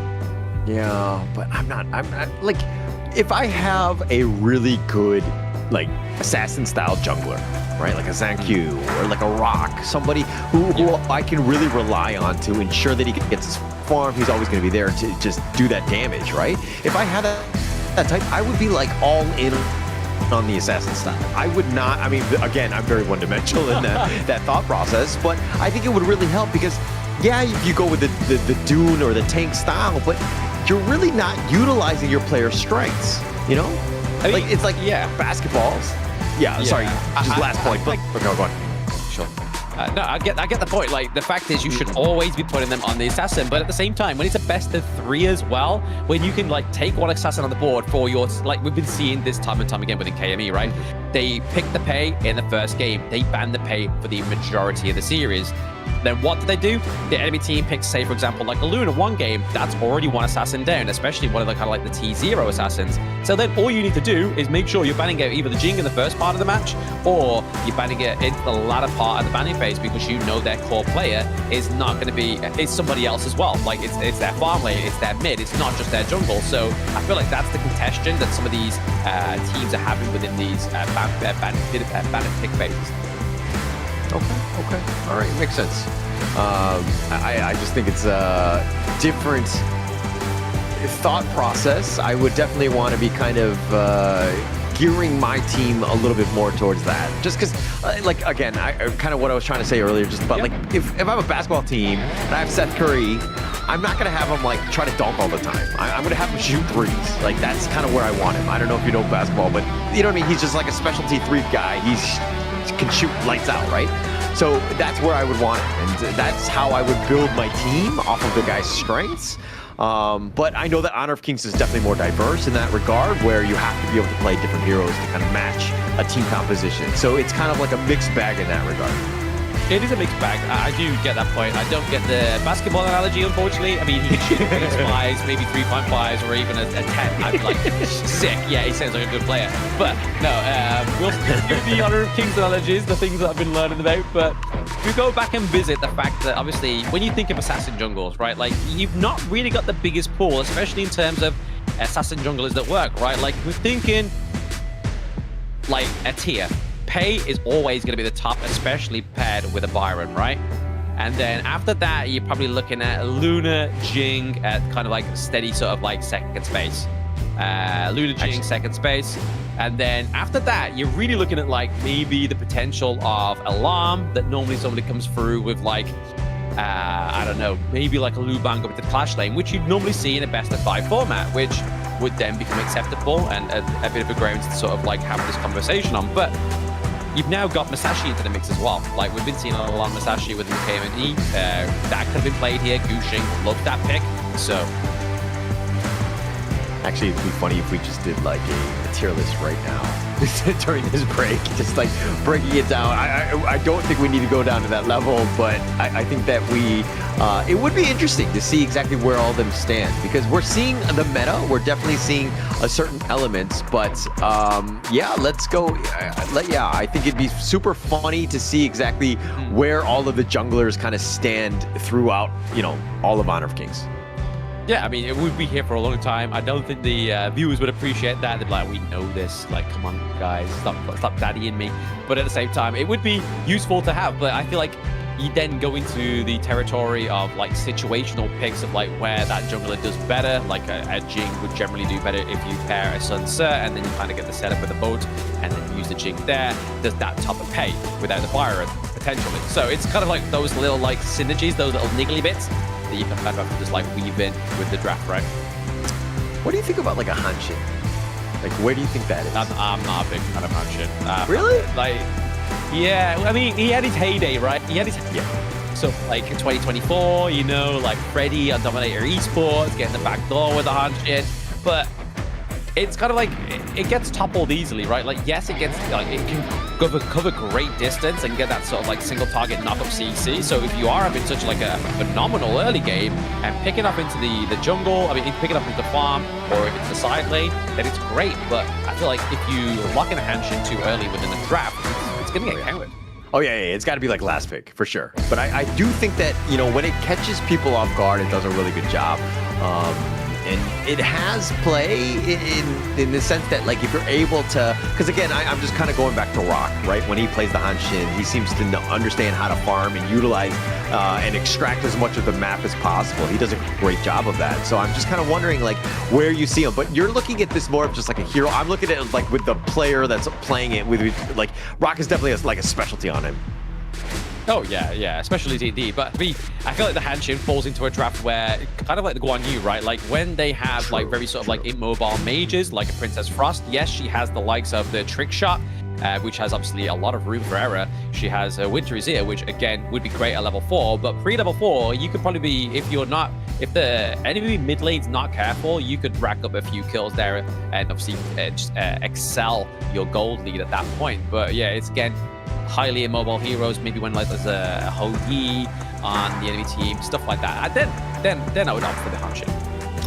Okay. I mean, it definitely has a place. I think all of the heroes do, which is kind of like the most interesting part about Honor of Kings, right? Yeah. Where it's like, if we go down to like a game 6 and then we need a bit of a jungler, like it could definitely be like a surprise pick. So it has that potential to be there. But another element that you're talking about is that like some of these heroes are just like enhanced when they have like the specific Clash laner, like the Pei Byron thing that you were talking about, the Guan Yu as well. I mean, if they have that, but I try to look at heroes in a vacuum.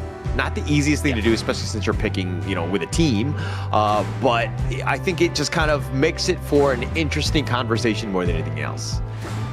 Yeah, exactly. I mean, that's what the BP is, right? Like, it's a conversation between casters, conversation between the players and their coaches, because they're all kind of discussing it. It's not as linear as last year before we introduced the ultimate ban pick, right? Like, you could go into a draft, or even like, I don't know, somebody that knows very little about Honor of Kings and be like, okay, draft me a blind draft. What's they going to go for? And like, Mai Shiranui, Ali, it would be so easy to call. But now it's added that kind of like 4th, 5th dimension to it, where it now becomes an art of the craft, an art of the battle as well, which is why we always say the battle always begins at the BP.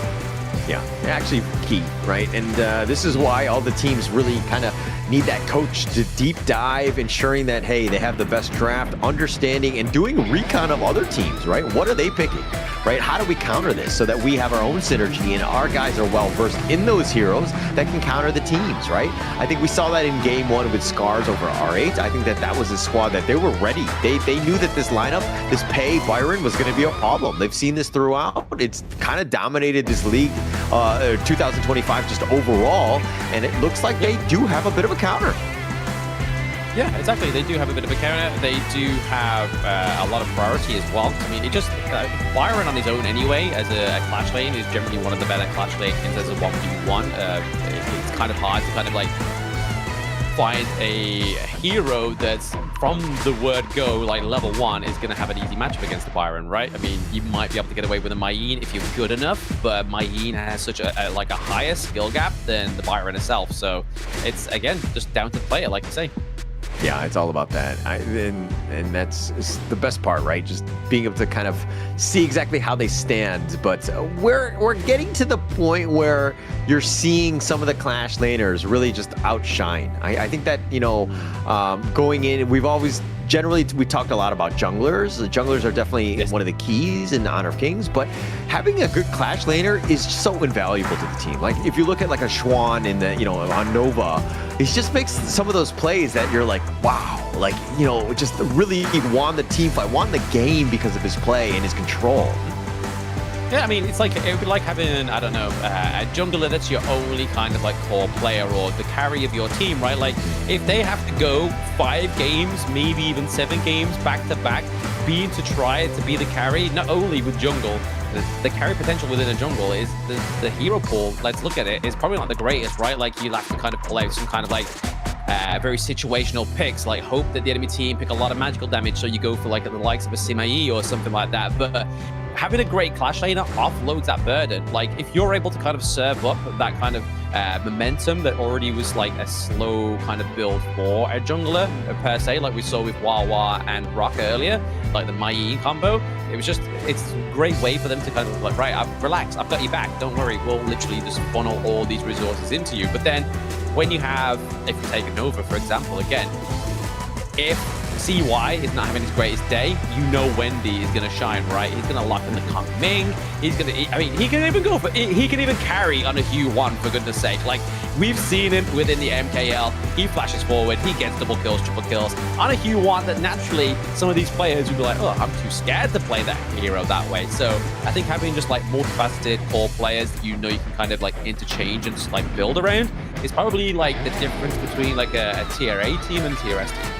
Yeah, and you're seeing that, right? And everybody from Nova, like, just you could put them on, a pedestal because they've just, like, 2025, they've been absolutely dominating the global scene, right? They've done a great job of that, but I mean, like, what did these other teams really need to do to catch up? I mean, you're seeing, like, Nova was on another level. Nobody was even really close to them, and they were actually competing with some of the KPL teams. But the jump from 2024, where they were struggling to even make it to the international tournaments, to now dominating everything, like, what do teams need to do to really match up? Well, I think, in Nova's instance, if you look historically, it was Wendy, right? Wendy joined the roster very, very late within 2024. So he was probably like one of the late additions, why they got into KC 2024. So I'm not saying the teams need to go and find an import. They just need to find somebody that is a secondary, tertiary carry that you know that they are going to be able to kind of like take the flak when you aren't kind of like feeling your best, right? But you look at the carries, but then at the same time of Nova, you look at their support, Wei Pitt. Wei Pitt is just one of those support players that's just kind of like, he doesn't need to be a carry. He knows how to do the setup for the team. He knows, right, I know my heroes to a T, that I can just draft anything around those carries to get that setup that they need. So really, he's playing a support in all sense of the fashion, right? He's just there to make sure that he's going to be the aid that they need to get that carry performance that they were hoping for. Okay, all right. I mean, the players are next level. They're very good. They understand what they need to do. But for all of the aspiring players and, going through the open qualifiers, if they want to be level, I mean, they don't, like, getting to Nova probably impossible at this stage. It's going to be tough, right? But to just at least get to, maybe KME, KM West, like, give some a sort of advice for some of these teams. Like, what do they need to do to really kind of at least make it to at least this stage? I mean, to be honest, it's more so like trying to find like the resources you need, right? Like, you've got so much kind of international competitions you can pull from. You've got so many games that you can analyze and you can really kind of dive into. With some of these teams within the Open Series, they don't have that privilege, right? And that main privilege is something like a coach, something like an analyst, something like a manager. So if you can't get one of those at that level, it's then kind of on yourself as like maybe you're the captain of a team. So you can then kind of devise decisions, devise strategies, like, hey, look, this worked for Nova in, I don't know, Season 3 Invitational. Let's draft it, let's play it this way, or at least kind of like try and get some kind of performance or experience on how to play it that way, right? So it's all about, for me, these players, they have every utility that they need. They have all the information that all the greatest teams playing on the big stage are going for. It's then kind of like, once they've got that, what do? They have to look inwards. They have to then make sure that their playstyle is going to be up to grab. But speaking of which, we've rambled for so long. We are back onto the game with RH Esports and Stars. Can RH come back here? We already have one member down. It's going to be Mijoj once again. And now we're looking at a very battered Aruru as he escapes out of that mirror domain. I mean, they killed Mijoj, which was actually pretty huge. And right off the break, man, these guys are like, let's fight, let's go. They were hungry to get into the action as well. And it looks like, I mean, Mijoj is the only one to fall, but looks like they want to go in a little bit more damage. Oh, absolutely. I mean, we saw Mfang's victory pose. He's charging his fist, bro. Like, that entire, technical pause, I can imagine he was just stuck in that pose, He was waiting. He's waiting, he's charging that fist. He's going like turbo speed in the moment. He's able to get the kill onto Mijoj, and now he's looking for a little bit more, right? Obviously, in terms of the global gold, it's kind of like, it's not the biggest separation here between these two teams. It depends on globally, and then trickle down into the team where it's all landing. I can imagine Mfang is going to be one of those big leads here. He goes into the back line here, tries to get a Xenon. Xenon's actually managed to escape thanks to that destructive deluge, and now we see that Guching is trying to capitalize on top of Ochik, but Ochik gets out alive. I mean, that was a lot. That was a big jump. I mean, they had Gushing dead to rights, but he's a flowboard tank, and he's a very tanky boy indeed. And he was able to survive that, almost turn that around. Mfeng had to jettison himself on out of this one. And they did it like, you know, like he tried to go in, tried to go for the kill. Yes, he's 4-1-1, but he wasn't able to get Gushing, and that's kind of worrying at the 7-minute mark. Has slain an enemy. No! You saw that there, right, Ola? 2 bushes, 2 players, and then just a lonely stroll in Ryuchi, and down goes Mead. Like, we were talking about dark alleys before. That's the darkest alley he's ever going to walk down in his life. Yeah, he's going to regret that one. I mean, and also we were talking about how Gushing is this tank. It's like, okay, let's not just go for him. Let's go for Roichi and Majoj, who are not tanky at all and very squishy. Yeah, I mean, this is the kind of like openings that you can really do with like players like we see here with Mfang and Aruru, right? Like once you've opened up 1T1, you know that somebody is going to pass through that jungle. And unfortunately for the side of RA Esports, it was going to be Ryuchi, who's pretty low in terms of health, but now it's going to be Gushing, and he is their bastion, right? He is their front line, and he's getting ripped down. Just that same kind of MO. But right now, we see the How may get caught out here, thanks to Doma, as well as Mijoj. The Flash has been exhausted, and Ochik is come up at that right time.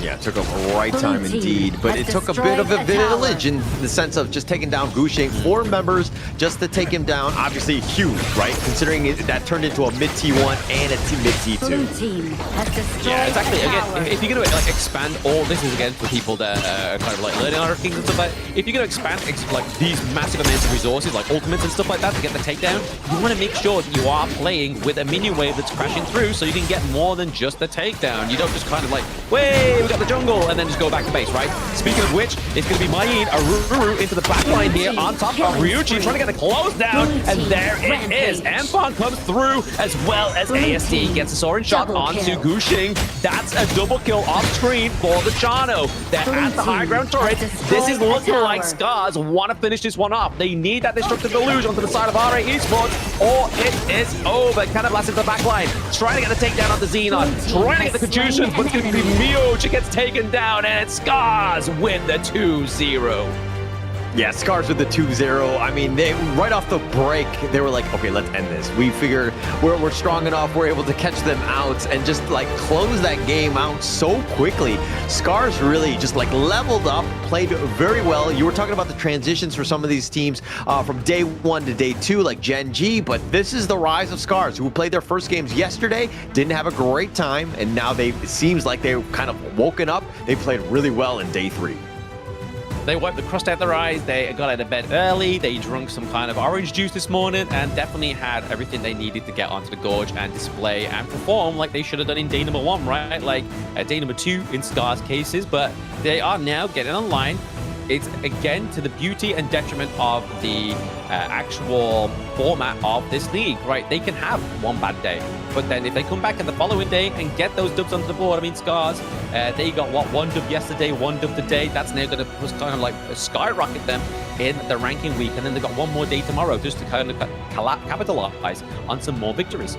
Yeah, it's going to be interesting to see exactly how Scars finishes the ranking week, right? And, you know, Crazy Raccoon to level up. Scars has definitely leveled up as well and really got that revenge onto R8 Esports to kind of, you know, took them down, right, in the spring playoffs. So this is something that they definitely were prepared for. They wanted that revenge. They want to put the pressure onto R8 Esports because, again, they feel like they're one of the top 3 teams here, and they definitely showed it in that series.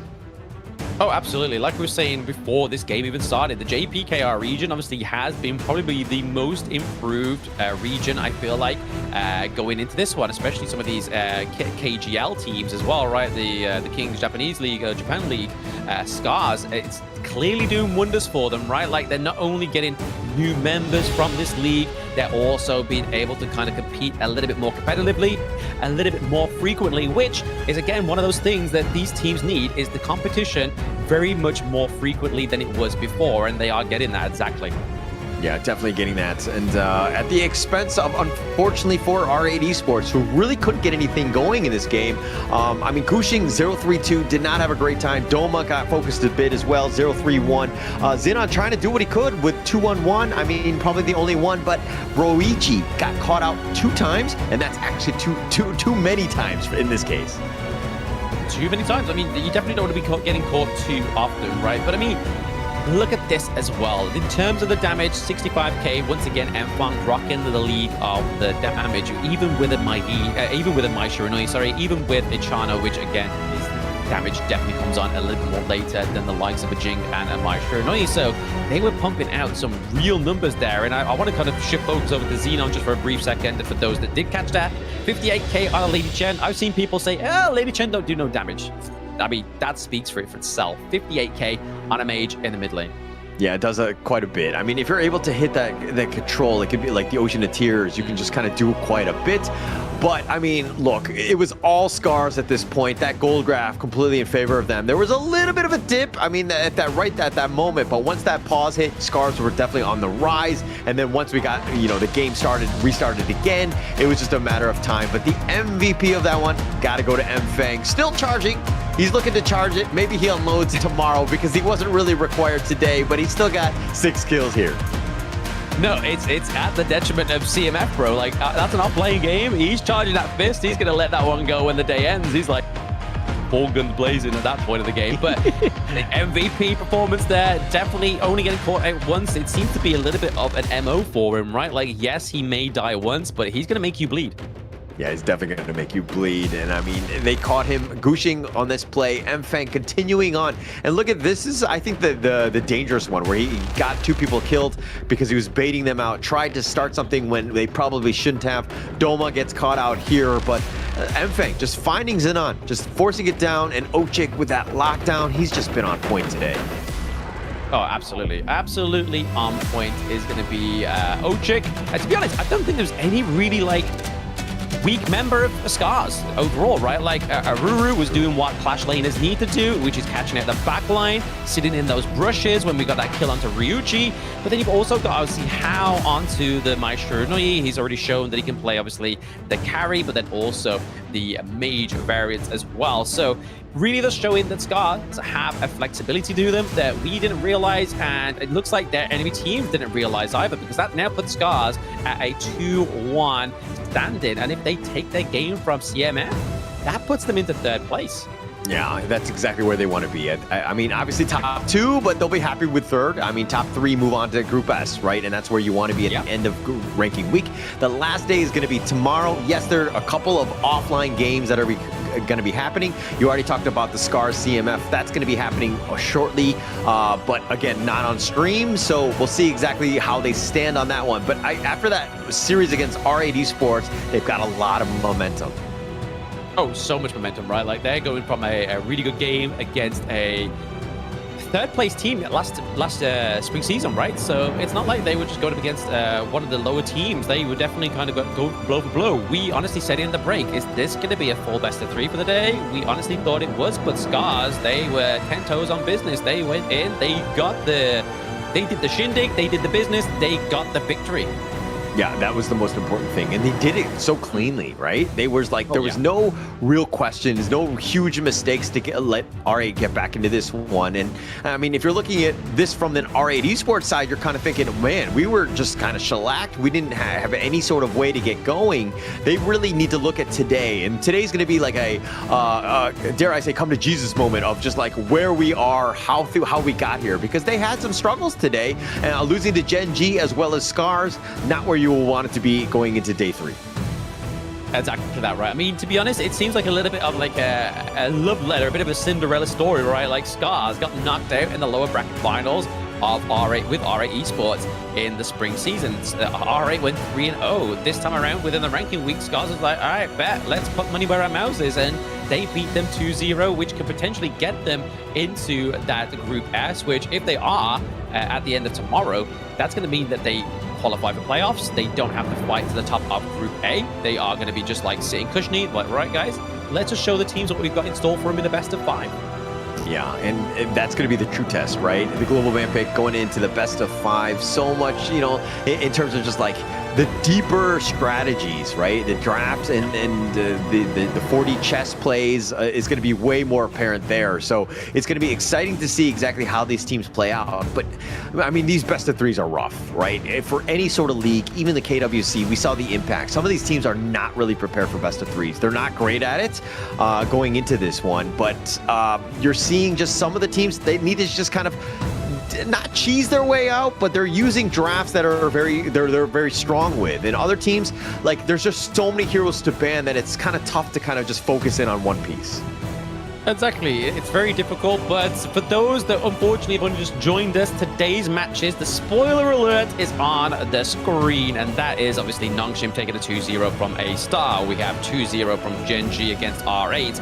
EMF took a 0-2 from Nongshim, so Nongshim literally back-to-back defeatless in day number 3, and then Scars taking a definitively 2-0 from R8. So unfortunately, it's been a bit of a, like you said, Ola, like mentally not a good day for R8 Esports.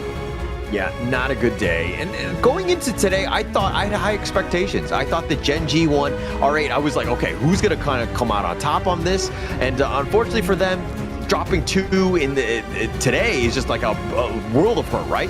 But let's talk about the rankings here. Genji and Nongshim, both of them 4-0, both 8-1. Scars really impressed, 3-1. They have a potential to even go 4-1 after the offline games today.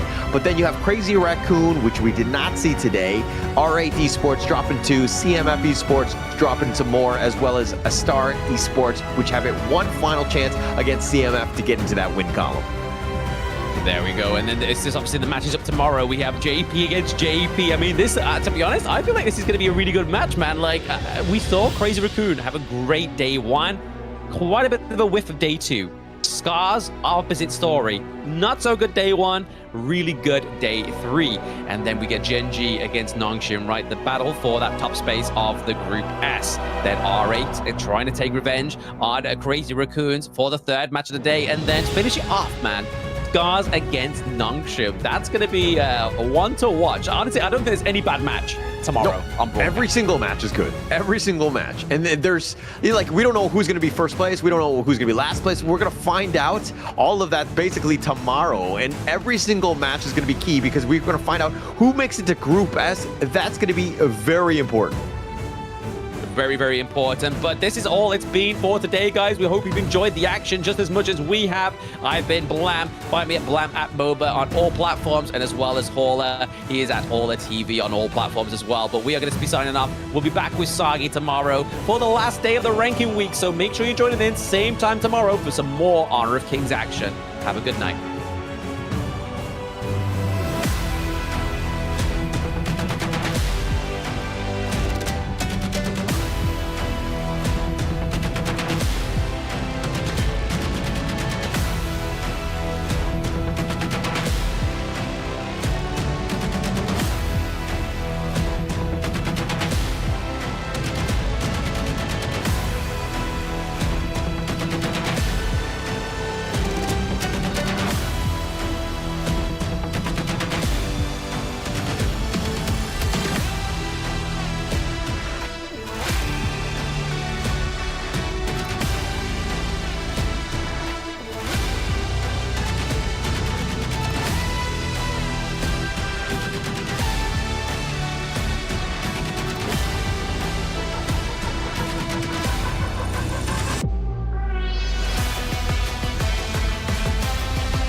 the sound of the rain.